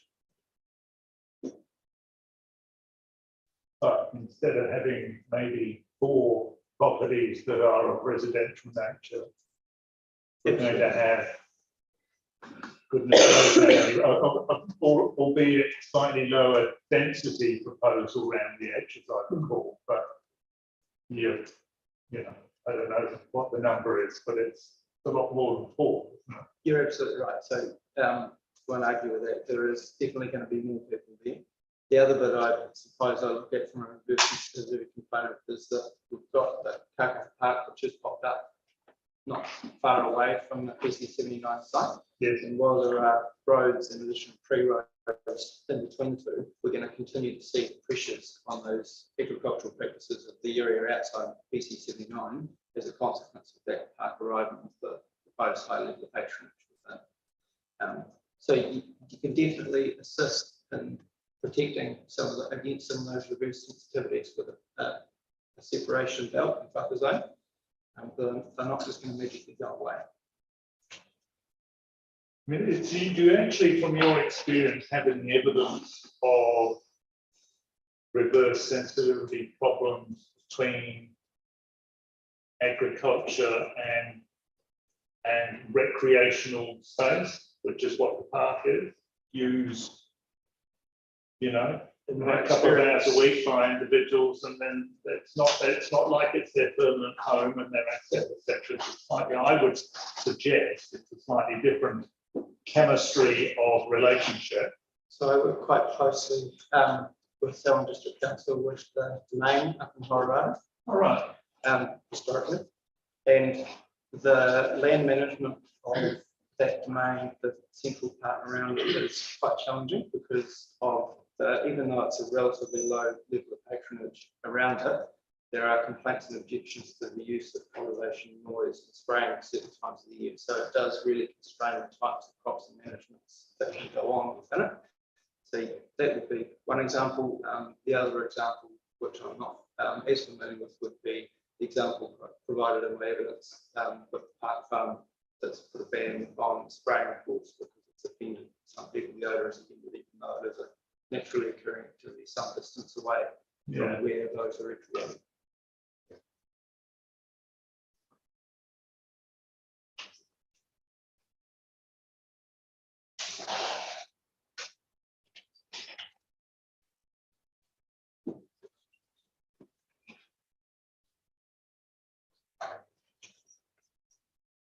I think the only other angle is this whole long-term angle of the NPS HPL 30-year period. It's quite hard to see 30 years away. I know we actually might land someone on the moon again, having done it 30 years ago, but that's an interesting story. But you know, there's a lot going to happen just in terms of climate change effects in the next 30 years, let alone anything else, which will affect farming, which will affect this and other, obviously other areas. But to be able to reach reasonably firm conclusions about the ability of this land to be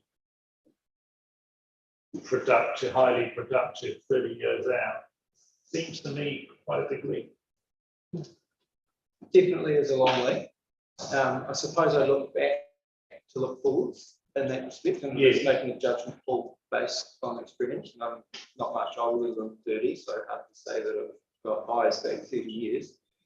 But what I've observed is that we've historically never seen residential settings be reverted back to productive agriculture, with the exception of some of the natural disaster stuff that defines that we should no longer have residents there. Yes. So if I take that component as a starting point, I look at the current planning requirements around environmental discharges for land-based activities. We've got theoretically equally allocated zone for water, putting aside the Timana Otawai challenges where we have to prioritise the health and the well-being of the water. Becomes another component of that. Thinking about irrigation water.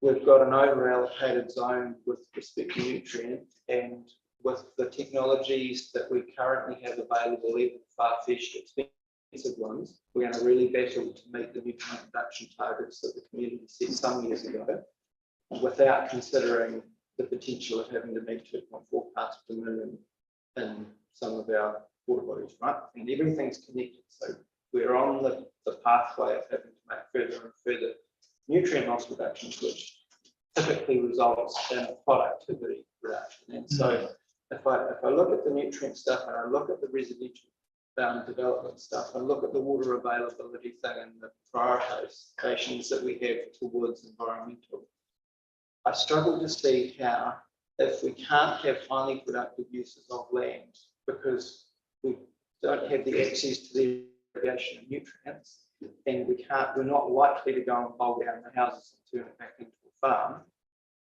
I really struggle to see how this particular block of land in the next 30 years is going to be able to shift from a residential style setting to a rural production style setting. That is a judgment call. I just really struggle to see how we're going to recognise this and get back towards productive agriculture. Yes, I mean, you've got a very permanent change of path going. That's happening. That's real. That's there. That's certain. So yeah, okay. Good answer.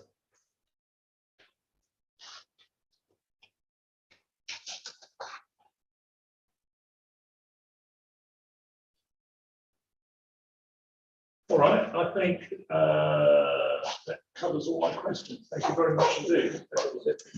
Thanks, sir.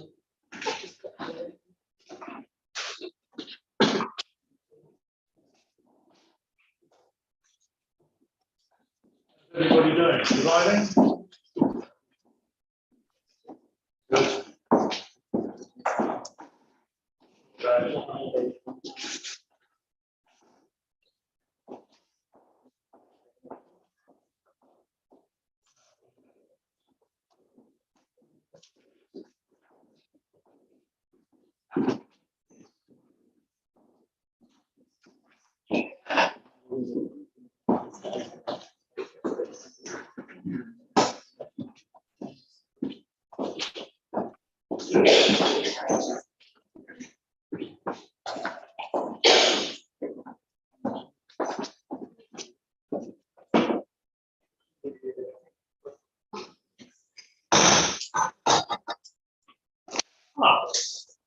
Good afternoon. Good afternoon. Can you just tell me how you pronounce your surname? You pronounce it Connie Kramer. Connie Kramer. Yes, well done. Not bad. Okay, Connie Kramer. Thank you. I mean, your evidence is short. You've written a report. I realise it was done needing the evidence of other experts in front of you and somewhat at the last minute. So I get all that, and it's largely a desktop study. But I had a couple of questions out of the report that we'll go straight to. We've just been talking about primary production limitations on the land with other witnesses and what can and can't reasonably be done. But I noticed that on your assumptions and exclusions, the assessments consider the current use of the site and the social implications of potential site to be used for other activities related to primary production is excluded. Was that because you kind of read the evidence and thought, well, the evidence doesn't really support other activities, so we won't go there? That's correct. In saying that, though, you'll notice in the assessment, I've focused a lot on what the current land use is to be able to draw some conclusions, but I have also linked back to the evidence of others to come to a conclusion or an opinion on the potential future. Yes. Yeah. Yes, so we were just having a conversation then about the sort of longer term factor, because this is part of the MPS HPL factor, which is about those long-term social effects of the loss of the highly productive land. So I don't know if you heard Mr. Everest's answer to me in the very last question just before you finished. I didn't know. Which was me saying, look, 30 years is a pretty big leap in terms of saying, well, this land is never likely to be able to be put together into a high production unit. And what he said was the kind of residential issues, the consent issues, the nutrient issues all kind of combine, that he can't really see things moving forward from a productive capacity, only moving backwards. So, so I think me having marked that and said, well, that's outrageous that you wouldn't consider other activities, was probably quite well answered on your behalf in that question. So, I think so too.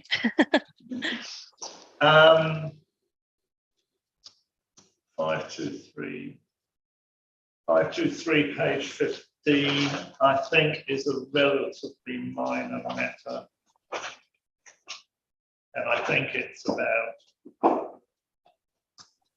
increased local economic stability, influx of people moving in, increase in ratepayer base. But of course, an increase in ratepayer base also has an increase in local government costs, which didn't seem to be recognised, the other side of the coin, but that's true, isn't it, in terms of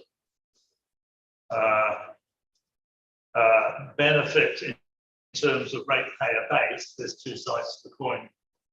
Absolutely. So I was looking only at the positive benefits and implications of PC79. If I'd done an assessment of both the positive and the negative, then we would have been discussing some of those as well. Okay.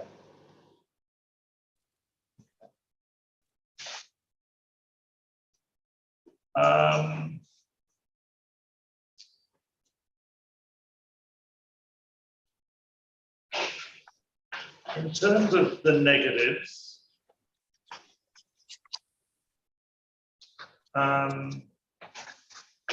did you think about sort of climate change, well-being, community risks, hazards? We've had a fair dump of events this calendar year already in New Zealand that have certainly had effect on people's social well-being. Is that something you considered? No, it's not. So I didn't consider anything relating to flood events or risks or those matters that you've just mentioned. I think well-being was considered specifically relating to highly productive land and potentially whether there's a strong social construct or sense of community link to that use of the land, and whether people's well-being or amenity around the use of that land is important to them. Yeah. Yeah. Can I clarify? So the instruction for Ms. Connie Kramer was to answer that 3.6C, which is quite specific and what positive benefits they need to consider against the loss of the highly productive land. So she has been instructed in response to 3.61C, and that's why the questions you're asking are outside the scope of what she's considered. It's a difficult limb in that the guidance provided by the government suggests the planner could do it, but when you read it, it's actually, there's a social element to it. So that's why we've asked yes. and for a specific assessment on those aspects as identified in that clause, as opposed to a broader social assessment that you might anticipate the things you're questioning about would be included. Yes.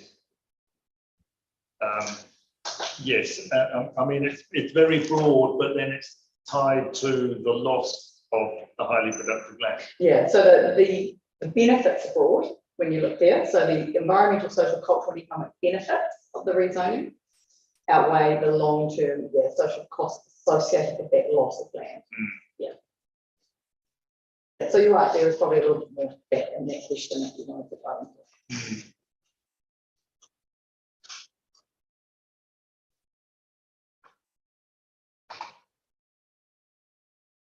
Yes. I'd suggest my suggestion that it does need to be relatively confined to what they would be considered from a private plan change perspective on the site. Yes. So, yeah. Well, my other point was really all about coming back to where we started in the day was the longer term effects under the HPL here when we're dealing with an operative plan that has a very short life, but that's a different issue again that we talked about at the beginning of the day. Okay, that's all I have for you, Mr. Connie Cramer. So a brief session, but thank you very much indeed. No problem. Thank you. Thank you.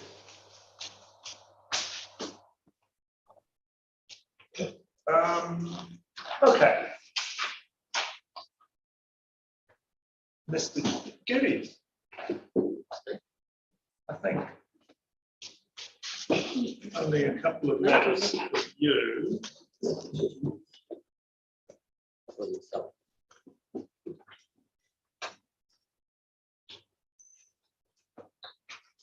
Probably just really around some clarity of your property that you are giving it back to a subdivision consent for, and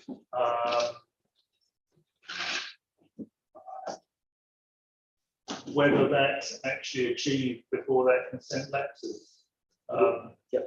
So the way the Act works is it's quite specific for subdivision. I think you have to have submitted a survey plan before the 5-year period is up. Whereas for a lot of other land use things, it's some of the case law, and that's looser in terms of actually giving effect to things. So will you have actually completed or at least lodged a scheme plan, a survey plan? We have engaged David Lovell Smith, who did the original the original consents for the 3 10-acre lots. Yes. To do it. So they're working on it now. Okay. It will be given effect. It will be given effect. Okay. And when does it? End of September or something. End of September. I have launched the survey. Yeah. So it's on track. Oh yeah. Well, yeah.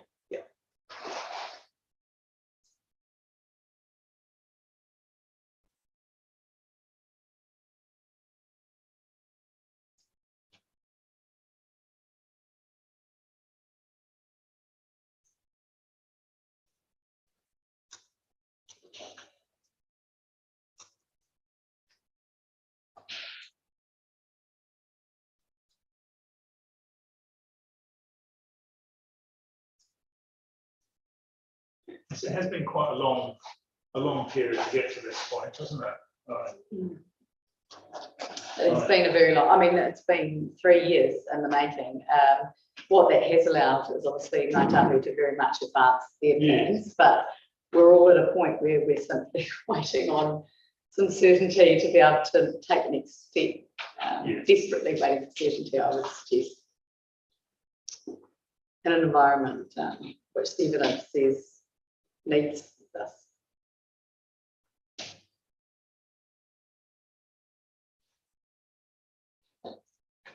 I mean, we've obviously, I think you're the last. No, there's 3 behind us, is there? 2 more. We're not the last. Yeah. At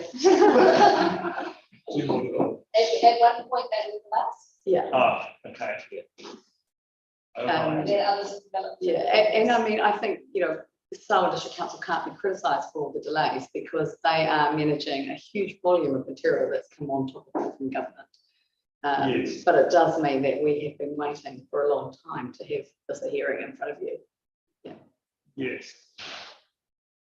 So the whole enabling housing MDRS thing added a major factor of complication, but you're not the first one. That was applied to 81 and 82, and maybe some of the others as well. So, correct. This was lodged obviously pre that as well. yes. Yeah. So this was But had to then pivot and change Needed to as a incorporate result. that, which Yeah. the council helped Correct. with, etc., Yes, which is the yes, same as some of the other. Yes. They didn't have to relodge it because they were already having a hearing. No, they lodged after that, didn't they? They were after us, 80 and 81. Yeah, Yeah. Oh, yeah, the numbers are allocated by logical data. Yes.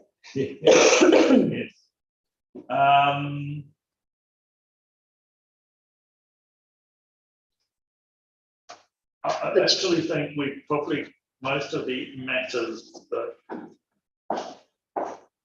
have been covered with other people.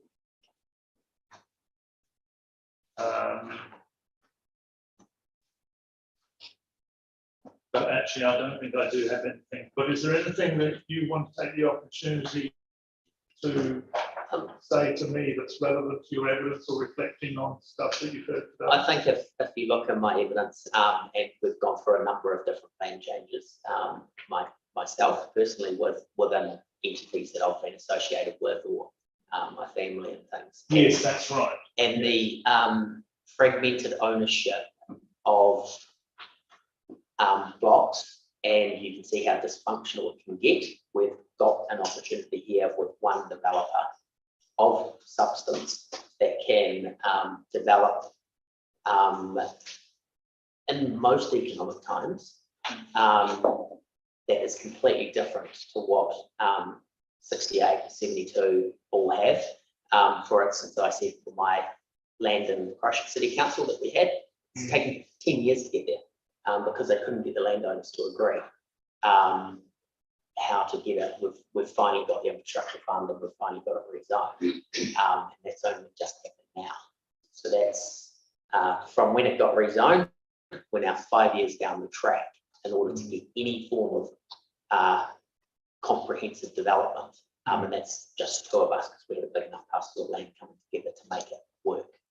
There's still 5 other owners still hanging out there going, I'm not selling my land because it was worth more last year. Yeah. And that's the situation that I think you could end up with 72, 68, as well around bringing development now. And we've got that. Yeah, and I think more pressing too, if I can add, that you know, there's been landowners who have been locked in contracts now since this lodgement of this plan change years ago, and the constant uncertainty for them as well. They are unable to get out of their contracts, but it's conditional on a rezoning being achieved, and so there's a real, I think, the real sense of urgency on their part too, in terms of having an outcome, which at the moment they are in limbo. And I know that there's some landowners here who that is relevant for, and I appreciate that is challenging, but it's the nature of this process and how long it's come. But you know, different to say when you're an individual landholder going together with a group of people to advance a plan change. What has happened here is we've put all the landowners under contract subject to a rezoning, and a developer's able to do that, but those landowners otherwise can't do. They're stuck at the moment in contracts and have been stuck for a number of years waiting for an outcome. What has also happened with it, that the rates have gone up drastically, which has also caught a number of the landowners, my trust included. The rates have gone up 6, 7, 8 times more, and we're not even zoned. We had until today we hadn't even had a hearing.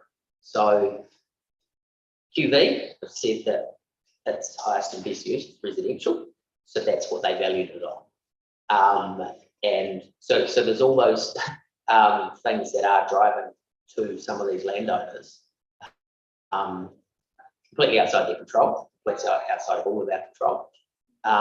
But yeah, it seems absurd that that can happen.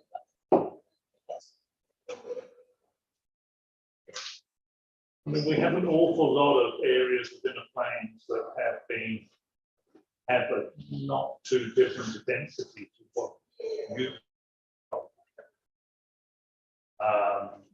irrespective of rural residential strategy, with the inner plains 4 hectare subdivision having been around for so long. I think the difference here is, as I've made in my legal submissions, around that proximity to the urban form. And in this case, obviously a huge significant investment that the Prebilton community and ratepayers are paying for across the road. But you're correct, you see the rules, you know, the plan was simply business, rural, and what's the three zoning? With a, you know, up to 4 hectare controlled subdivision to 4 hectares. So there is lots, but I think this is what we've put in front of you in this evidence, is site-specific analysis of these particular parcels, which are, you know, 3 of them are even smaller than that, 5,900 square metres, 2 hectares and 2.5, which is even lower. They would be a non-complying activity under the zone they're in at the moment. Yeah. Yeah. All right, let's, thank you. The time is going on. I've just looked at what. So we've got one more to finish our case. One more to finish the case. Thank you very much. Ms. Alford. So if we see at the end of this process, my plan is to wrap everything up for you. So in the interest of time, because we are now approaching submitted time, do you want me to go through everything I've got in here? Or sort of So have you got a summary? I do have a summary. Let me just find that.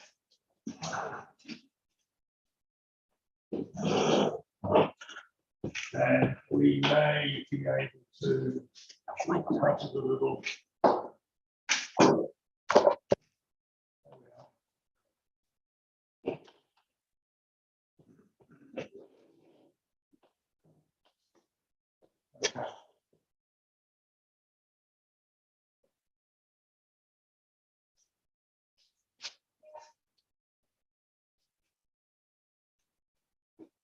Different pages. It's not as summaries.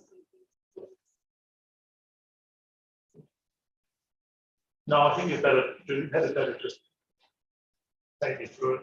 Yep, please. Okay. And if you start at paragraph 5. Paragraph 5? Yep.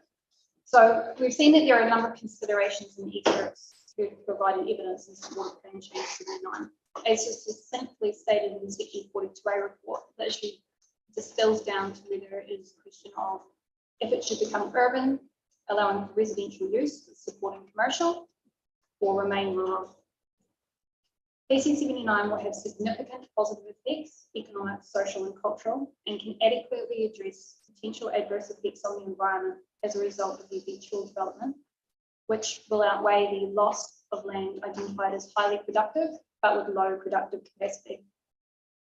From a policy framework perspective, the hierarchy of applicable planning legislation is clear. National policy statements and regional policy statements are required to be given effect to, with lower hierarchy documents required to align with higher order direction. In this case, there is an interplay between the national policy statement seeking intensification of existing urban areas and the Canterbury regional policy statement.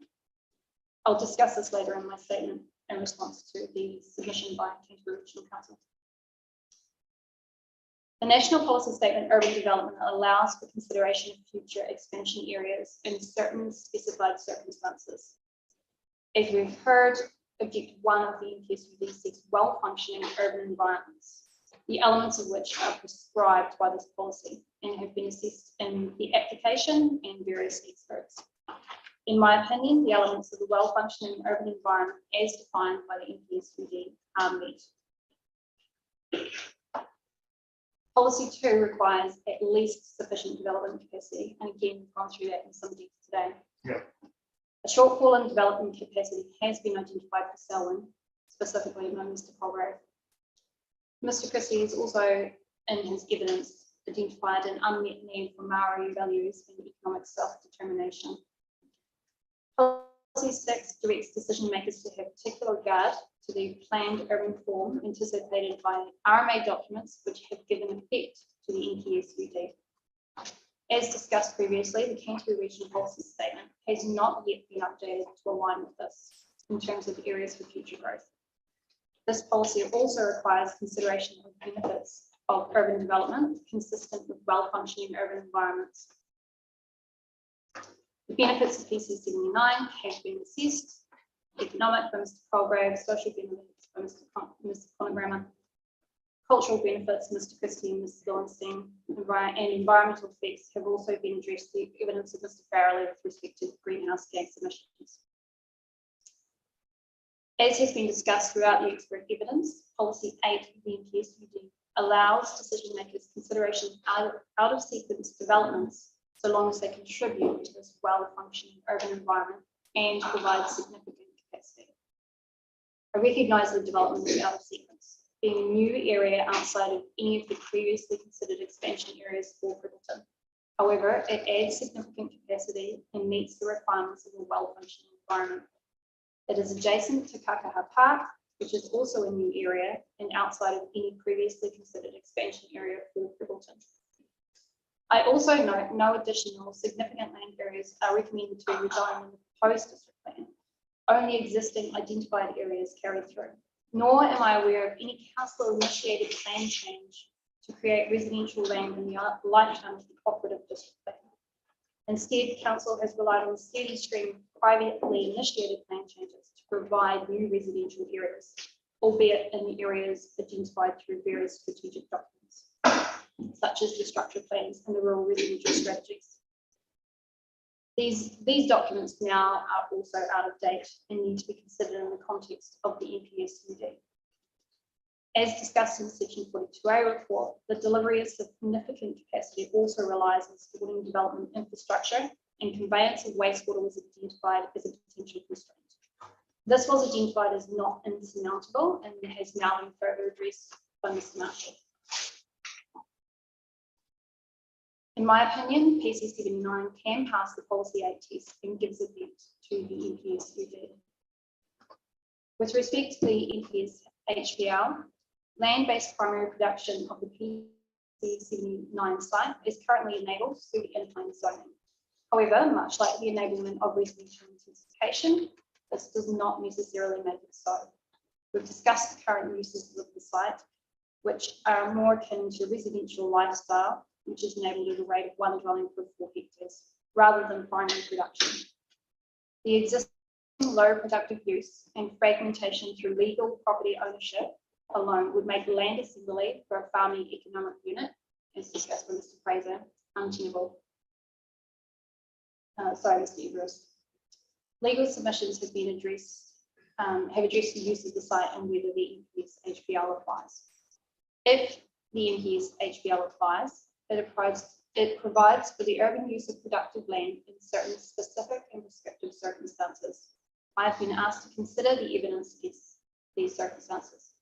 Mr. Colgrove, Mr. Mathama, and Mr. Everest have all considered the various elements of the NPS HPL exemptions, specifically clause 3.61A through C and clause 3.65, which Mr. Golenstein has also considered. Based on the evidence provided, I conclude the exemption requirements of the NPS HPL clause 3.6, 1, 2, 3, and 5 are met, and rezoning of the application site may be allowed, as per policy 5, which states urban rezoning is to be avoided, except as provided for in the NPS HPL. The tie to the NPS urban development from the NPS highly productive land in terms of rezoning is clause 361A. I consider PC79 meets the exemption criteria of both national policy statements, and it is appropriate given the low productive capacity of the application site, its contribution to a well-functioning urban environment, and ability to provide supply for an unmet demand in housing in the medium and long term. In response to the submissions, I read the statement of Mr. Benjamin Love, dated 24 April 2023. Mr. Love focuses on the issue of urban sprawl and low density residential use, identifying the inefficiency of both, which in principle I agree with. The most inefficient zones in terms of cost infrastructure provided versus the number of ratepayers currently in Prebbleton is the serviced large lot living zones, L3, L2A, and the Kingcraft EDA, together which comprise around 43% of the land area of Prebbleton. As discussed in the evidence of Ms. Lowenstein, these areas are considered unavailable for intensification, and the Canterbury Regional Policy Statement more generally does not support the intensification of rural residential areas. Mr. Love points out the critical importance of locating density near public transport routes. In this case, higher density is proposed, a minimum of 15 households per hectare than typical greenfield development of 12 households per hectare, and within 800 metres or so of an existing public transport route, with connectivity provided throughout the site to the commercial area and Kakahapa. Mr. Love also points out the value of mixed use areas and benefits of reducing car dependency, both of which are provided for in the PC79 area and locations. I've read the statement of Mr. Kirk Lightbody on behalf of Christchurch City Council.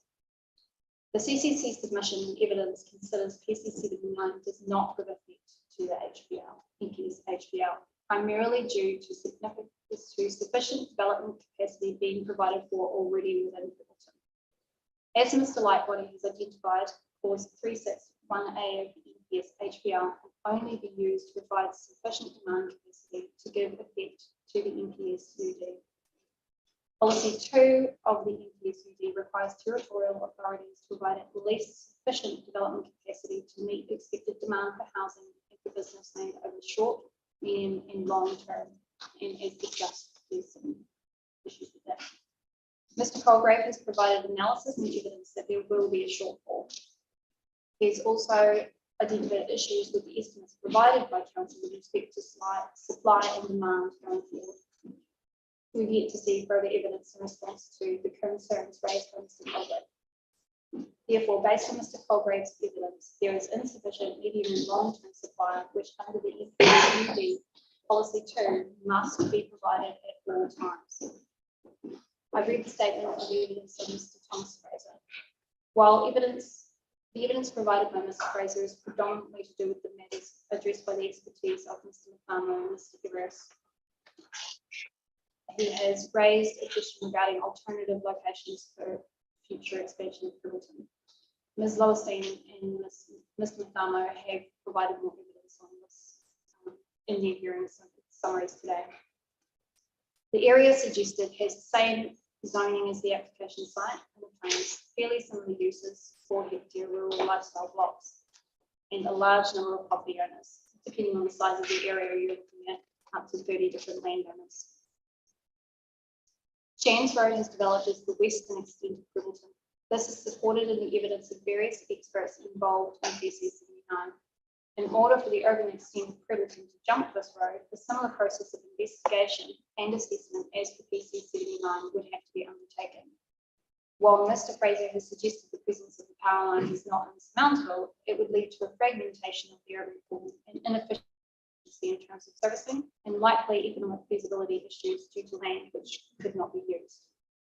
I consider it highly unlikely Selwyn District Council would initiate such a zoning change, and issues arise when not all of the landowners in an expansion area are willing to develop, as we've heard discussion on today. Land assembly for large-scale development is difficult and can take many years. The biggest point of difference between jumping Shands Road into the area suggested by Mr. Fraser and PC79 is the presence of Kakahapa, a willing developer, Maitaru, and the predominant existing residential use as summarised in table 5.3 of Ms. Congramer's evidence. Mr. Fraser suggests the alternative location would be close to Prebbleton School and motorway for ease of access. I presume this would be based on private vehicle movements, as there are no public transport links or cycle routes to this locality presently. The location will be equally outside of the 1,600 metre walkable area identified in the urban design evidence of the Section 42A report, and so would have no greater advantage than the application site in terms of compactness. I would also suggest the proximity of Privilton School and motorway would represent two different pull factors. If one were driving school to Privilton, driving a child to Privilton School on the way to work in Christchurch City, seems unlikely they would double back to the motorway rather than use Springs Road, which provides good connection. Taking into consideration the above factors, the application site offers a point of difference from the land suggested by the submitter. The site is currently used for rural lifestyle rather than rural production, has low productive use, challenges to economic viability for land-based primary production, a willing developer in multimodal connectivity, in addition to a brand new recreational facility. I've read the statement of evidence provided by Ms. Serena Orr. I've already discussed the elements of the NPS UD and NPS HBL exemptions, which I believe PC79 meets. However, I acknowledge there remains tension with some of the objectives and policies identified by Ms. Orr. The objectives and policies are not necessarily superseded by the NPS UD, but they do need to be read in the context of the changing national direction. The tension with the objectives and policies, as identified by Ms. Orr, can only be relieved through alignment and consistency with the higher order documents, the NPS HBL and the NPS UD, which I believe PC79 achieves. Otherwise, no new urban areas could ever be considered. I do not believe it is the intent of either policy statement to prevent any future urban expansion. Rather, it is to give decision makers the opportunity to pause and carefully consider any potential expansion. Ms. Orr considers PC79 will not give rise to a well-functioning urban environment, adding the qualifiers of cohesive and consolidated, which are not necessarily elements identified in the description of a well-functioning urban environment, as per Policy 1 of the NPS UD. Matters of cohesion and consolidation have been addressed in the evidence of Mr. Compton and Ms. Livingston, who have given consideration to a long-term form of Privilton, given the presence of kakahaka. New areas for expansion may only ever be located on the edges of townships.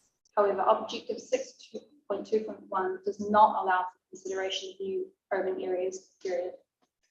My understanding is this was primarily to focus on rebuild efforts after the earthquake to ensure the urban form did not end up in pockets of new development, resulting in challenges to infrastructure servicing or the creation of unconsolidated sprawl. With respect to Privilton, this approach has been successful. Nearly all the areas previously identified for any future development have been taken up. As previously presented, there is now a supply shortfall. This is where the NPS UD comes in and provides further guidance. As with the district plan, it's no easy task to undertake a review of regional policy statements. If we accept the premise no new urban areas are to be created ever, then yes, PC79 is inconsistent with the objectives and policies identified by Ms. Orr. However, given the practical challenges this presents in a long-term scenario for urban form, I do not believe this to be the case. Objective 6.2.2 avoids directing unplanned expansion of urban areas. Again, if we are to accept the premise no new areas are ever to be created, PC79 would be considered. However, the detail of this objective also seeks to achieve development in locations where there is demand and to provide self-sufficient growth for townships, including Privilton. There are almost no greenfield areas left for Privilton, and there continues to be demand. Objective 6.2.2 does not allow for consideration of this circumstance, except under policy 6.3.12, which Ms. Orr has suggested does not apply. With respect to objective 6.3.1, again, the focus is specifically on MAC A, which does not have any additional areas identified for Privilton that have not already been used. And there is uncertainty as to when this may be updated. There is no allowance in this objective for the situation Privilton is currently facing, with a supply shortfall and increasing house prices. Again, I believe this is where the NPS UD allows for more responsive consideration, and for the reasons previously discussed, PC79 needs. Ms. Orr has raised concerns with the flood modelling presented for the site, noting there are patches of high hazard area. I agree this is a relevant consideration at the time of subdivision where it can be adequately addressed when more detailed design takes place and further at the time of building consent when finished floor levels can be determined. These processes ensure updated modelling is taken into account once the final land use and layout is determined. Council has the policy and discretion needs to address the risk at time of subdivision. The flooding risk identified on the site is not so significant that standard subdivision design and the use of finished floor levels cannot adequately mitigate the risk. In addition, the areas of greatest risk will likely be used for stormwater retention and disposal as identified on the proposed outline development plan. Commentary on PC 81 and 82, which were recently declined, raised an issue of strategic growth, and I believe we've had some discussion on that already today, regarding the value of amending the operative district plan versus rezoning in a strategic manner through the proposed district plan. It is noted prior to the most recent updates to the RMA to require local authorities to prepare a spatial plan with a 30-year horizon. There was no such requirement. The district plan was effectively the only document that determined where urban growth was enabled. Selwyn prepared area structure plans outside of the district plan process to provide additional guidance. As discussed, these are already well out of date.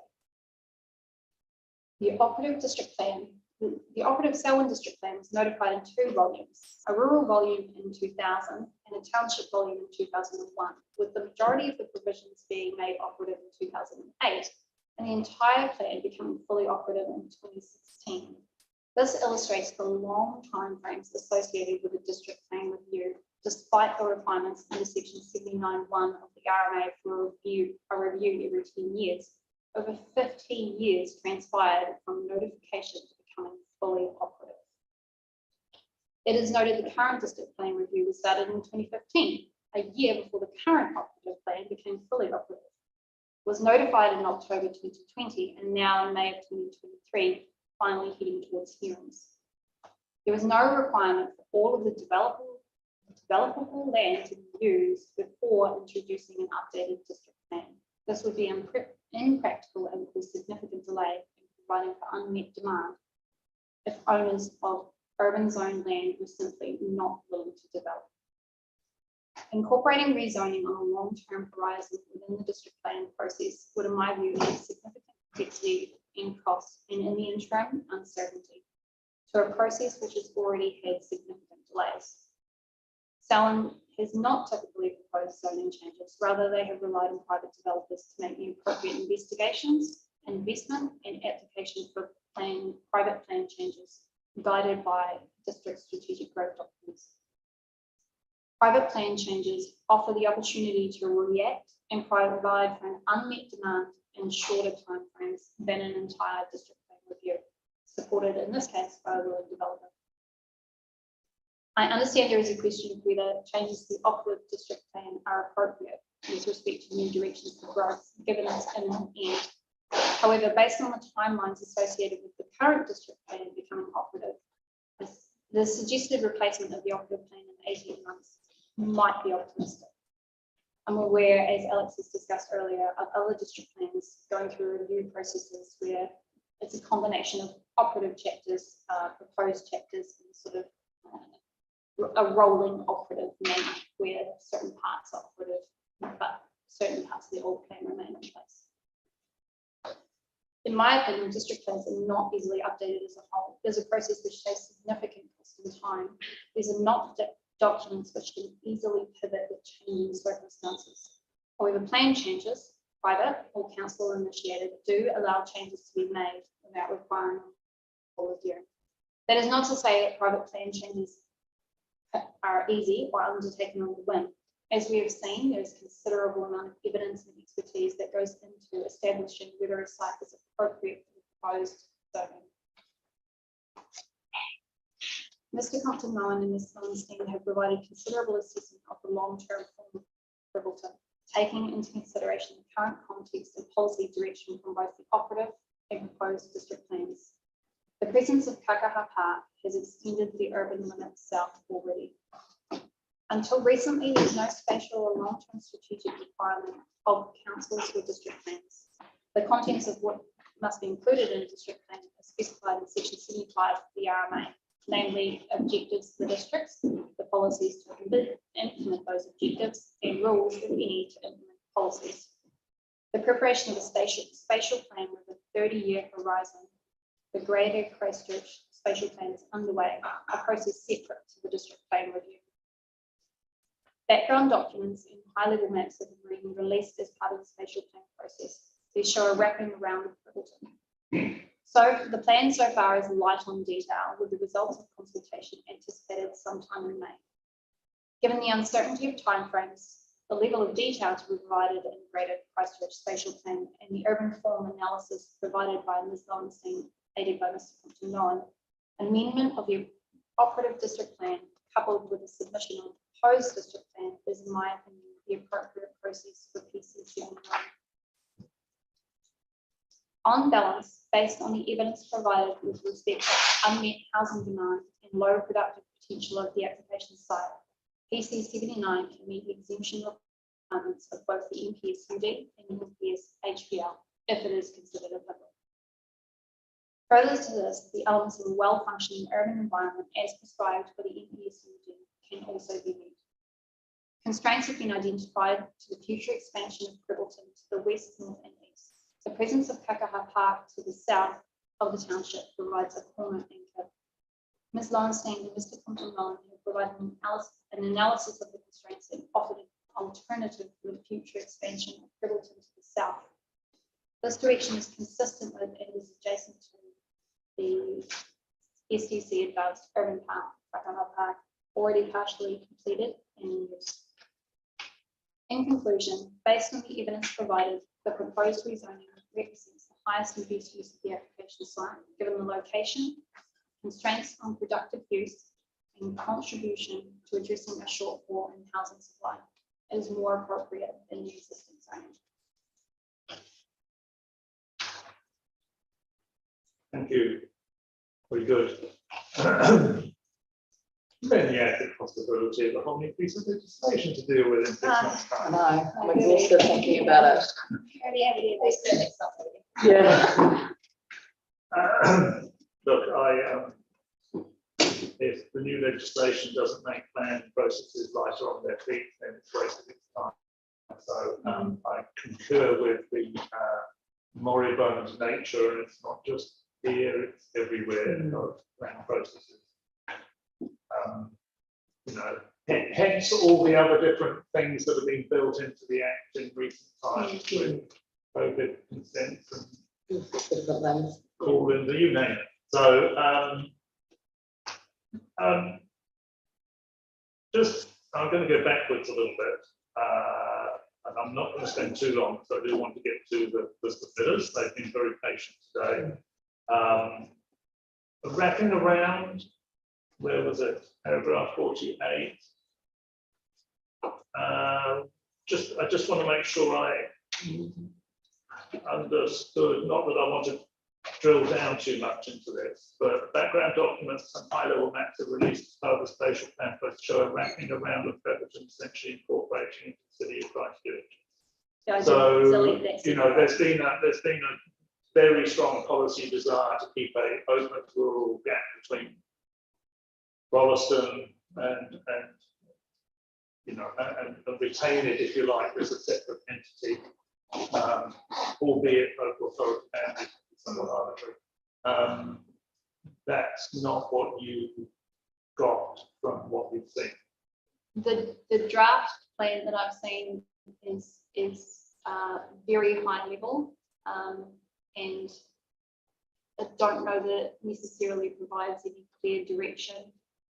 Everything to date has assumed that Brittleton would stay separate from Christchurch. I'm not sure if that's going to be reflected in the spatial plan. Nothing's been publicly released. It's everyone's guess. There's been no community consultation or industry consultation. I think we're all just speculating. Yeah, no, it is speculation, and it's too early in the process to give it any material weight. And I mean, while it would be useful to inform, say, the district plan review, I mean, I can't even imagine how long that spatial plan exercise is going to take, having been involved in the Auckland and even, you know, the truncated process through the unitary plan of Auckland, the appeals that went on for years after that. I think we're just speculating. I've still got one to deal with. Oh, don't even tell me that. This is why it's important, sir, that you rezone under this plan for certainty for everyone involved. Yeah. You will have heard the little exchange I had with Mr. Colgrave about the NPSUD and what it really is and its interrelationship with planning effectively.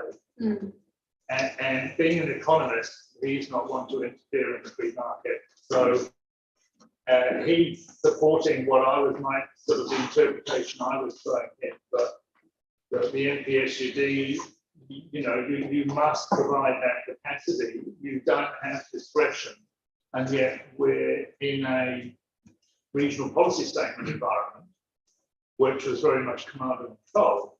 Yes. The two are obviously somewhat difficult, strained, and this spatial plan, of course, is intended to fix that. But did you have any, as a planner, any comment on what that conversation was all about? There's an ideal process, and it would be that the spatial plan would come first, and then everything else would fall out of it. But that's not the practicality of what we have. And we have a regional policy statement that hasn't been updated in some time, and a district plan review that is only, that is midway through for all intents and purposes. So while it would be fantastic for everybody to come together and develop this great spatial plan that all of the districts and all of the councils could agree on, we just don't have certainty of that time frame. So I think the NPSUD provides guidance before that is being realised. Yes. Now, one of the things that is common, and it's something I put some weight on in plan change 72, was this policy that's in the regional policy statement about self-sufficiency and growth that you had referred to, and I can't find it now, so I didn't write down the paragraph number. Yeah. But that seemed to me a kind of almost a convenient way through some of this, as I saw it in 72. It's like, no, the regional policy is not necessary to provide more than its share of growth, but to provide a self-sufficient amount of growth and those other smaller sectors. Yeah. Albeit while targeting sort of super growth elsewhere. So to me, that remains obviously a valid policy. And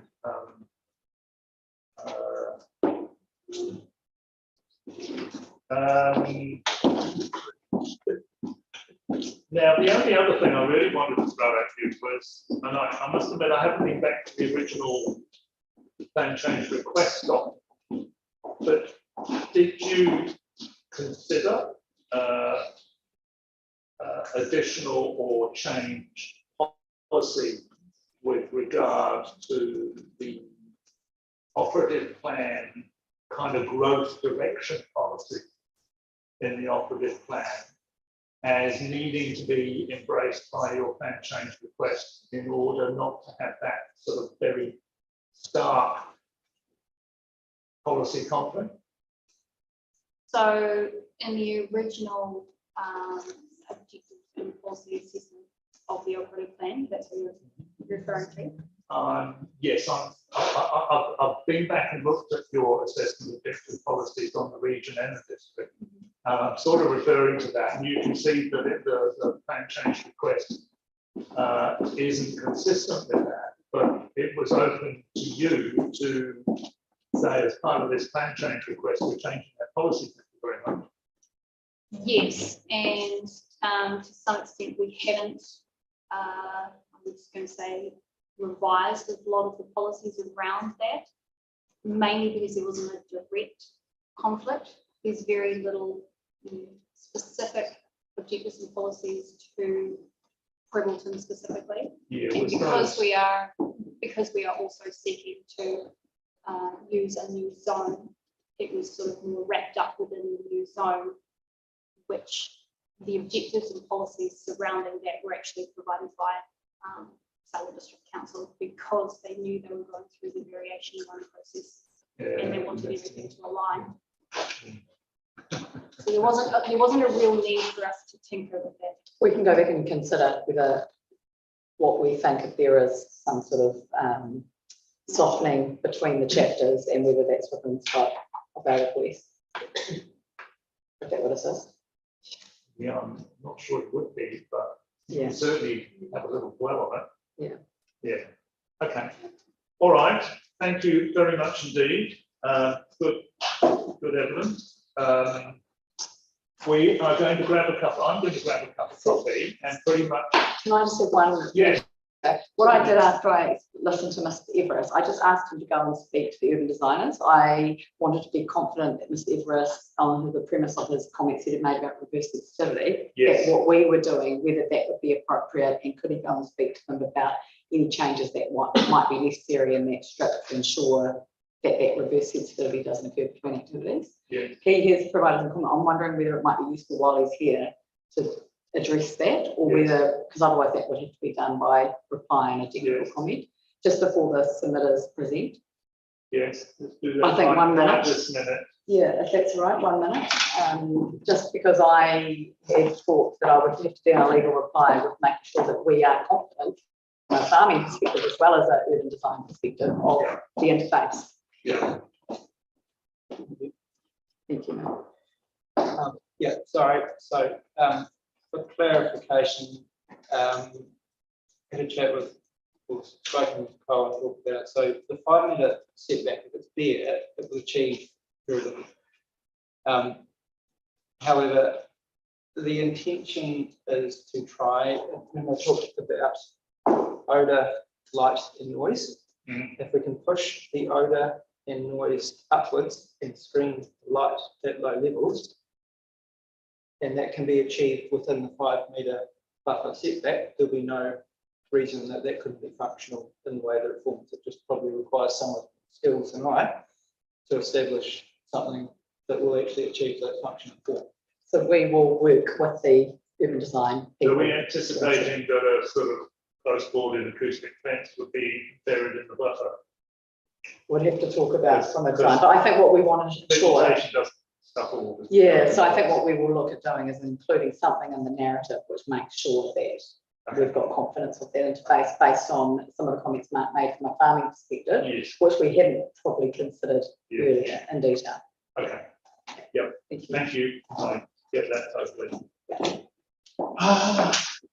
Now, if you need anyone needs a comfort spot, please take it. I'm going to grab a cup of coffee and encourage everyone else to, but I'm not proposing to stop for more than a couple of minutes or however long that takes. And then we will move on to the submitters, starting with Sue and Joshua.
I do not see any evidence that cycling into the city, where most Peebletown residents work, is being taken up by a large number of people.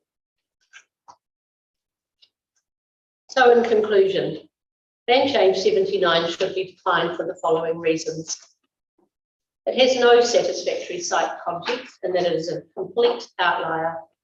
To my way of thinking, it shows little in the way of kaitiakitanga, guardianship, in this case, guardianship of the land, or an adherence to Māori values.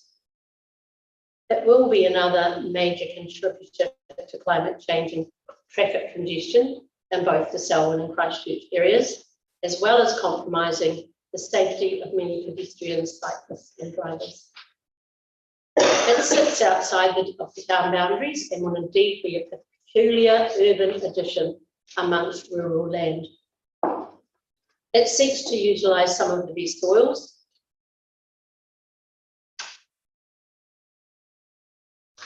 more of our taonga, when we have been requested by government not to use these soils for these purposes. It is simply not needed because it has been established that there is more than sufficient land available for housing and other subdivisions that are coming on stream, particularly due to the current downturn in the economy. Plan Change 79 should be rejected in its entirety. Thank you. Thank you very much. Can I just ask one question before we go to Rob? The water rate. Now, it was mentioned in the original documents, and then somewhere in some evidence said, I can't remember, it was in the council or home evidence said no, it doesn't actually exist anymore. It's decommissioned. No, it exists. I read somewhere, and I couldn't tell you where, that the proposer wishes to cover it in.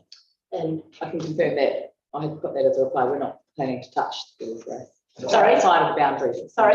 No. There's no changes planned to the water race. Two ducks too often this morning. Yeah, it definitely exists. So you're saying it's outside the boundaries? Yeah, correct. Was it I think in it's the not plan? outside your boundaries. So there's a wee bit just outside your property.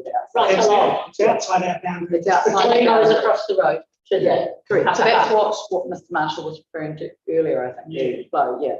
But the point is it's outside of the plan But it change. is in your plan somewhere to close it. There's no intention to close it, I think. Okay, fine. Right. There are. So crosses your frontage. No, Along Frontage Road. it goes around our place. It comes from the Orion substation next to them, across the road, and then it comes alongside our eastern boundary for, I don't know how many metres, third of the way probably, and then it goes under the ground and under the road into the new Kakaha Park. Just So to clarify, outside. it sits entirely within the Hamptons and Burgess Road Reserve. That's right, area. yeah. It does not touch the ODP site. The Thank you. water itself sits on the northern side of Hamptons Road in front of Orion, as she said, and then it goes underneath the road and pops up on the western side of Burgess Road and goes alongside Submitter's property, and then it goes under Burgess Road again and pops up inside Kakaha Park, and that is when it is naturalised and continues on its pathway. At what point it actually starts Hamptons Road towards the west, exactly where it originates there, I would have to go back into the plans and to clarify that. But it does feed your pond. It does. It supplies fresh water. Feeds a pond and a stream that goes back out and joins the water race, so it's very much an ecosystem for the birds. Very good. Mr. Shi. Thank you. My name is John Sheet. I and my wife Sue own 142 Burgess Road, and we've lived there for 6 years. I am retired after around 44 years as a full-time priest in the Christchurch Anglican Diocese. My last full-time appointment was as Vicar of St Peter's, Upper Riccarton, and St Paul's, Yildiz. During this time, I was Vicar General of the Diocese, which means that when the Bishop was away, I fulfilled that leadership role.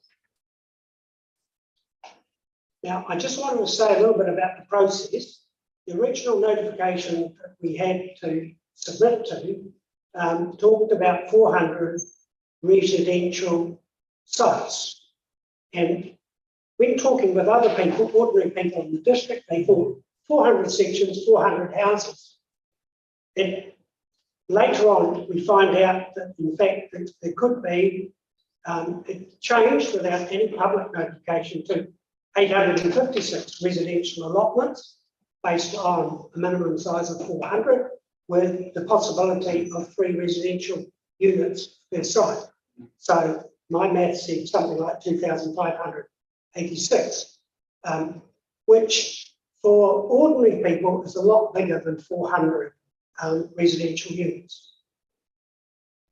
I believe there's a place for such dense, and I try to encourage people to think about this and to work with this for such density of housing, but it should be sited nearer to the centre of something like Christchurch City so that people can cycle or walk to work, to their restaurants, their cafes and their recreational activities.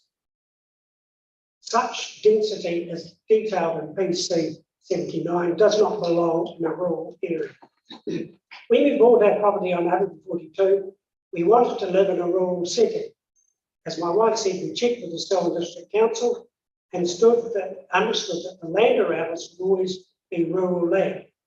It was and still is, our place, a small piece of paradise, and we worked hard to care for it. Our house was built in 1963 and had unfortunately been left in need of much repair. We've carefully repaired and updated our house so that it's warmer, drier and more useful. All the work we've completed ourselves, only relying on tradesmen, electrician, plumber, drain layer, tiler for the specialist work. Our land was also in need of a lot of work. Over a number of years, we've improved the outside by clearing fallen trees, removing invasive weeds, planting to improve its productivity and its beauty. It's been a delight to see birds, both native and introduced, increase. The following points I make are in response to the document of Ryan Geddes. Mr. Geddes made only one approach to us. He ran and talked with my wife. I understood that he was going to keep us in the loop by email and never has. I would, of course, be hesitant to agree to a contract with Mr. Geddes because I heard very soon that he had signed up a vulnerable elderly couple who are our neighbours using a contract that offered no deposit, no inflation component, has an end date that's very loosely defined and has an agreed price that stays the same until the purchase has been completed. For the record, that's obviously disputed. Pardon? You can deal with that Yeah. if you choose to. It's not directly relevant to my considerations, but you carry on. About 18 months ago, these people tried to get out of their contract and he refused, even though their health had changed dramatically. Our property is productive. It has about a third in mature redwoods, cedars, macrocarpa, as well as other mature specimen trees like oak and elm. They are important as they act as a carbon sink. Unlike one of the early submitters, who came and said there were no trees over 15 metres, my measuring tape measures a different length. They're mature, they're over 15 metres. We've planted over 25 fruit trees. We have planted significant native to support and encourage bird life. We are nearly self-sufficient in vegetables for about half the year. One of Mr. Geddes' supporting reports mentions that there are no trees over 15 metres. We live over the road from Kakaha Park, and to me it has a more rural feel and doesn't have an urban feel. Like other public spaces for sport, etc., it can stand outside the town. Many people that I've met at the dog park come from outside of Prebbleton and indeed outside of the Selwyn district. Kakaha Park, in my experience, does not feel unsafe at night. Like any rural space at night, it's dark and quiet. Having housing next door will not make it safer. Selwyn District Council in their planning and design were happy that it was to be a safe place and were installing security cameras. PC79 is not a logical extension to Prebbleton. Hamilton's Road is a very natural southern boundary for Prebbleton. It was stated by a commissioner for the development of PC72, the development diagonally opposite us. I noted that our piece of our land is TC2 land, and that the council has previously emailed us the document. Your land has been identified as potentially being at risk from flooding during a 1 in 200-year flood event. The reports about disbursement of floodwaters do not equate with our experiences. For example, last spring, a large proportion in one of the paddocks at 144 Birches Road was underwater for a number of months because the soil does not drain easily. Likewise, likewise, the swale near the dog park at Kakaha was designed to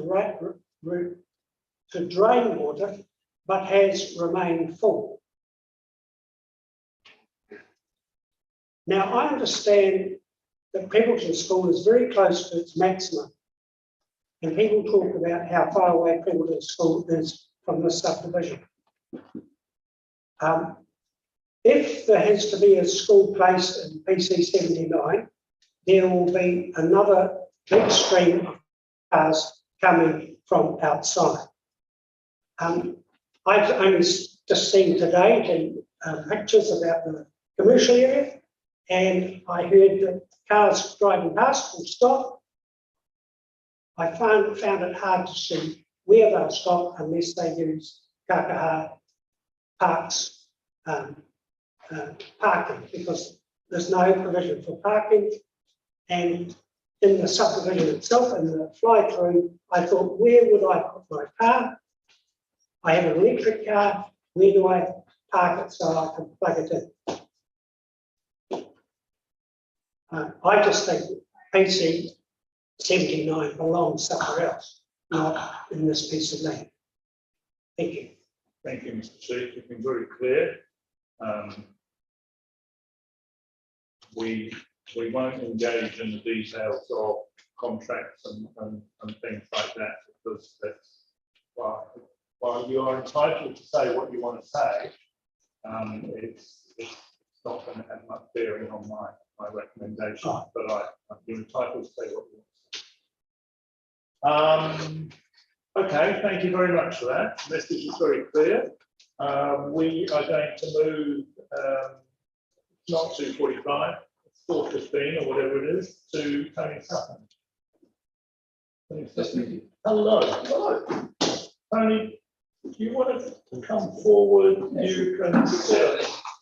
Why don't you sit next to Mr. Cleese? He's pretty friendly. You have one.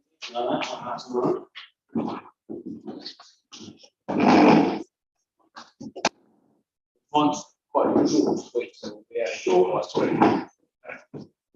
Right, Mr. Commissioner, ladies and gentlemen, thank you for the opportunity to present my submission today.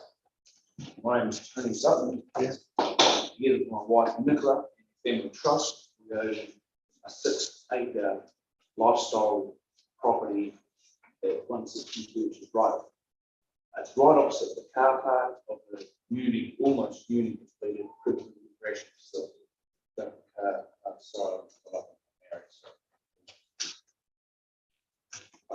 Now, I don't have a university degree, but I have graduated with a master's degree with honours from the University of Life. I deal with facts and figures, and take a long-term view on anything we do. We don't live at the property anymore after moving away to pursue more intensive farming activities at Darfield.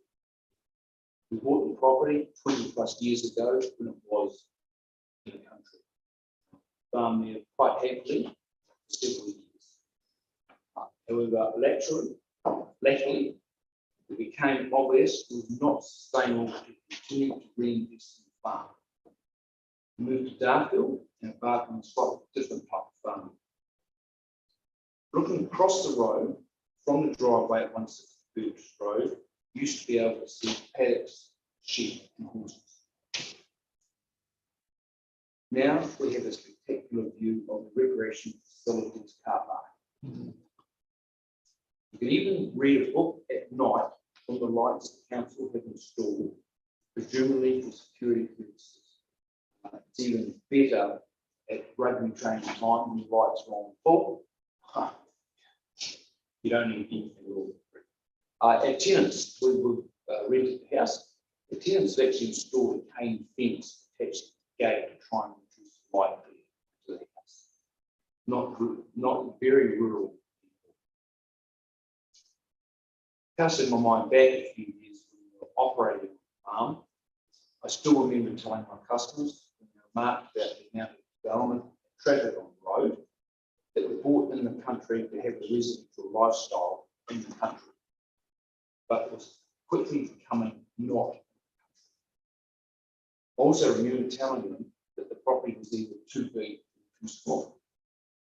Too big to have as a veggie garden or too small for farm production. As I've said, our lifestyle block is 6 acres. Our neighbours, the Radamakers, Lincoln side of our property, have 5 acres, and to the west of us, the Dixons have approximately 18 acres. To my knowledge, none of these properties, nor the surrounding properties, have ever been farmed commercially. Simply too small to do anything meaningful with. Yes, you could set up a market garden or a strawberry patch or whatever. But our place has a GV of 2.5 million with an old house on. Who in their right mind would spend that kind of money in addition to plant, machinery, equipment, etc., and expect to generate a commercially acceptable return? Simply impossible. Before mentioned properties, hence to my knowledge, only ever had 2 sheep, cattle, and a few horses grazing. And in the case of the Radmakers place, a few trees. Definitely not farmed primary production. PC79 is a logical progression of Preble Township. And as far as I can see, there is no other logical use of the land. Thank you for listening. Do you have any questions? How long ago did you start? 5, 6 years ago, 6, 7 years ago. And when you were living there, so you're farming now, Darfield. No, I sold the farm. I live in West Melton. West Melton, yes.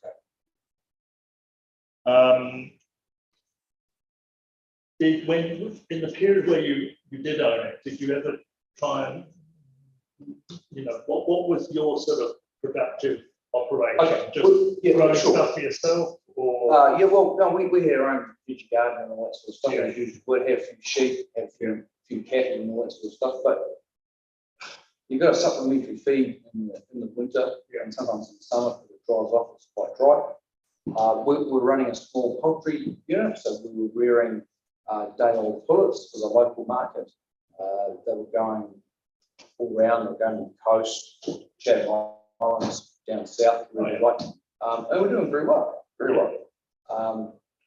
However, I stood back and just looked at what was happening outside our immediate area, and you can see it was just not logical to invest, put up another shed, and go into that type of farming activity in that location, simply because we're likely to get pushed out eventually. Yeah. So that's the reason that was what triggered the move to My wife is very reluctant to sell a property. It's where children were born and raised. She has a great affinity for it, so we were fortunately able to accommodate.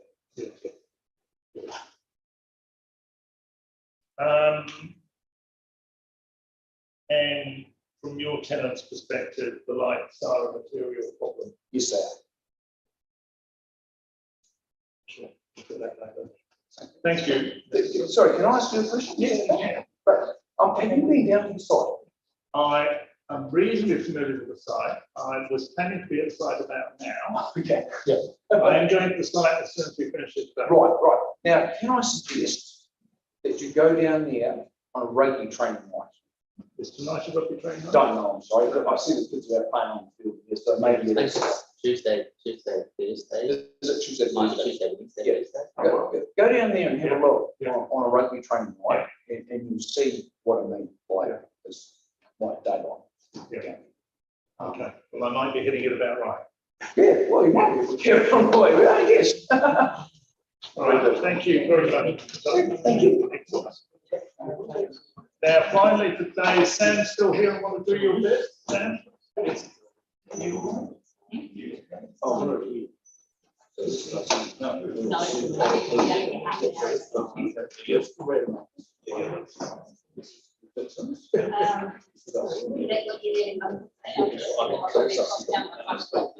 keep it under 10 minutes. Sorry? I can keep it under 10 minutes. I'll be good. So this is purely Rachel's problem. She's supposed to be somewhere else. It's not my problem at all. And we've got to dismantle him. I'm happy to. Yeah, and like, can I just take 30 seconds to show Alex what he needs to do?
just out towards Taiteku on Tempers Road, I believe they're going microgreens.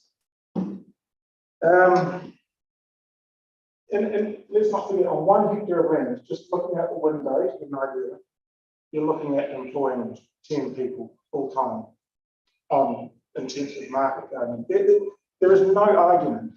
Objectively, there is no way of saying that small parcels of land, with of course the outstanding class 1 and 2 stories, may as well be turned over to housing. I'm not convinced of that at all. I also made a brief note of Cyclone Gabrielle and the pressure that it placed on our food production. For me, as a grower, this emphasises the need to have high quality land around the country, distributed around the country, not just isolated to a few areas in the North Island. And once again, I emphasise it can be done here. It should be done. Our soils is wonderful. It was also mentioned this afternoon that no new urban areas are ever to be created again, in reference to if we turn down PC79, we're just shutting the gate on no new urban areas.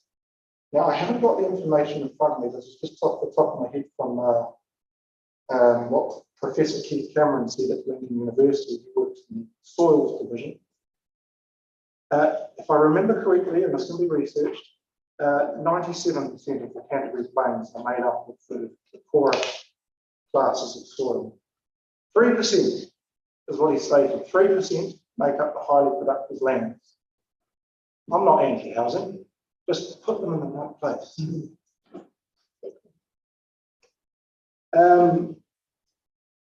Lastly, let us not forget how crucial good soil has been to societies, both historically and in contemporary times. The American professor of geomorphology, David Montgomery, has stated that our most valuable and undervalued natural resource is healthy, fertile agricultural soils. If we continue to erode away at our valuable food growing areas, we will literally pay for it. The agricultural sector is a key contributor to the New Zealand economy, providing jobs, export revenue, and food security. Once again, Cyclone Gabrielle comes to mind. And actually, I've just thought of, supply chain interruptions that COVID showed. We are in a vulnerable situation. We can be anyway. Approving PC79 would undermine this economic pillar by contributing to the appalling reduction, and it has been appalling, of the availability of high quality land for agriculture, potentially leading to a decrease in productivity and financial returns for the country. This soil loss has happened in many, many places overseas, both historically and today.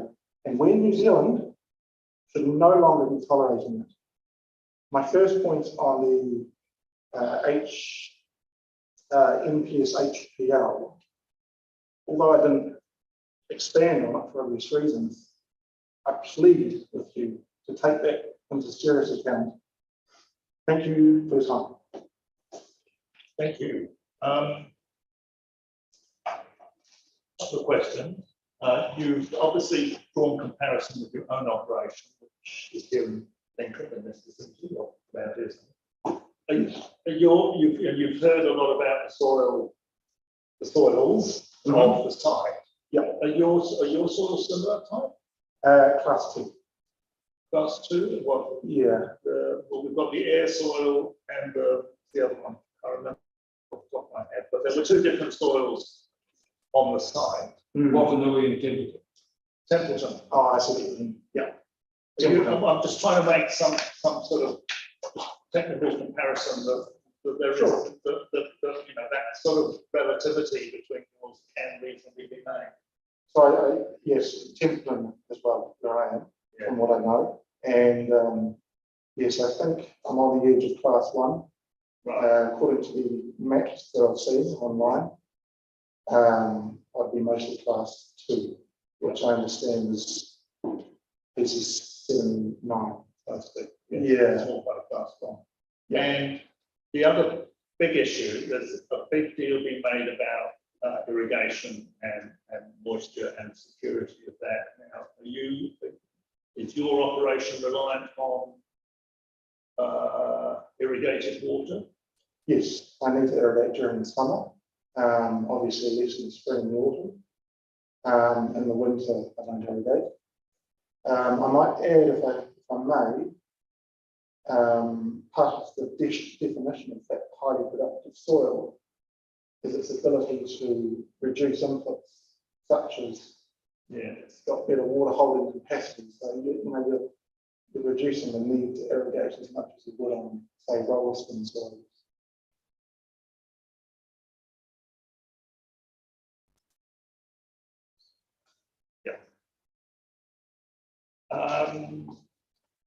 Very interesting. That's just as a matter of interest. Your produce, how do you sell that through wholesalers or? I work in part with a wholesaler, and he does a lot of that distributing to restaurants. Yeah. To those really nice places and cafes and the like. But I also have done community supported agriculture. Yes. So I can capture the entire dollar. So I've delivered not only salad greens, but also other vegetables as well.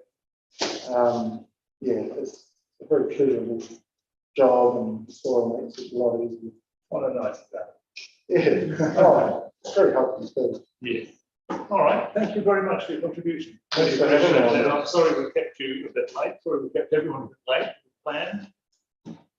We will adjourn at this point. I will go and do a site visit and have a quick rugby training session. And we will start again at 9 o'clock tomorrow morning. We have 3 submitters, then Christchurch City Council, Environment Canterbury submitters, and then we're into the council. So it's been a bit of a longer day than planned, but we've got there. And I think we've covered it. So thank you very much for all your diligent attention. And I'm going to lie down.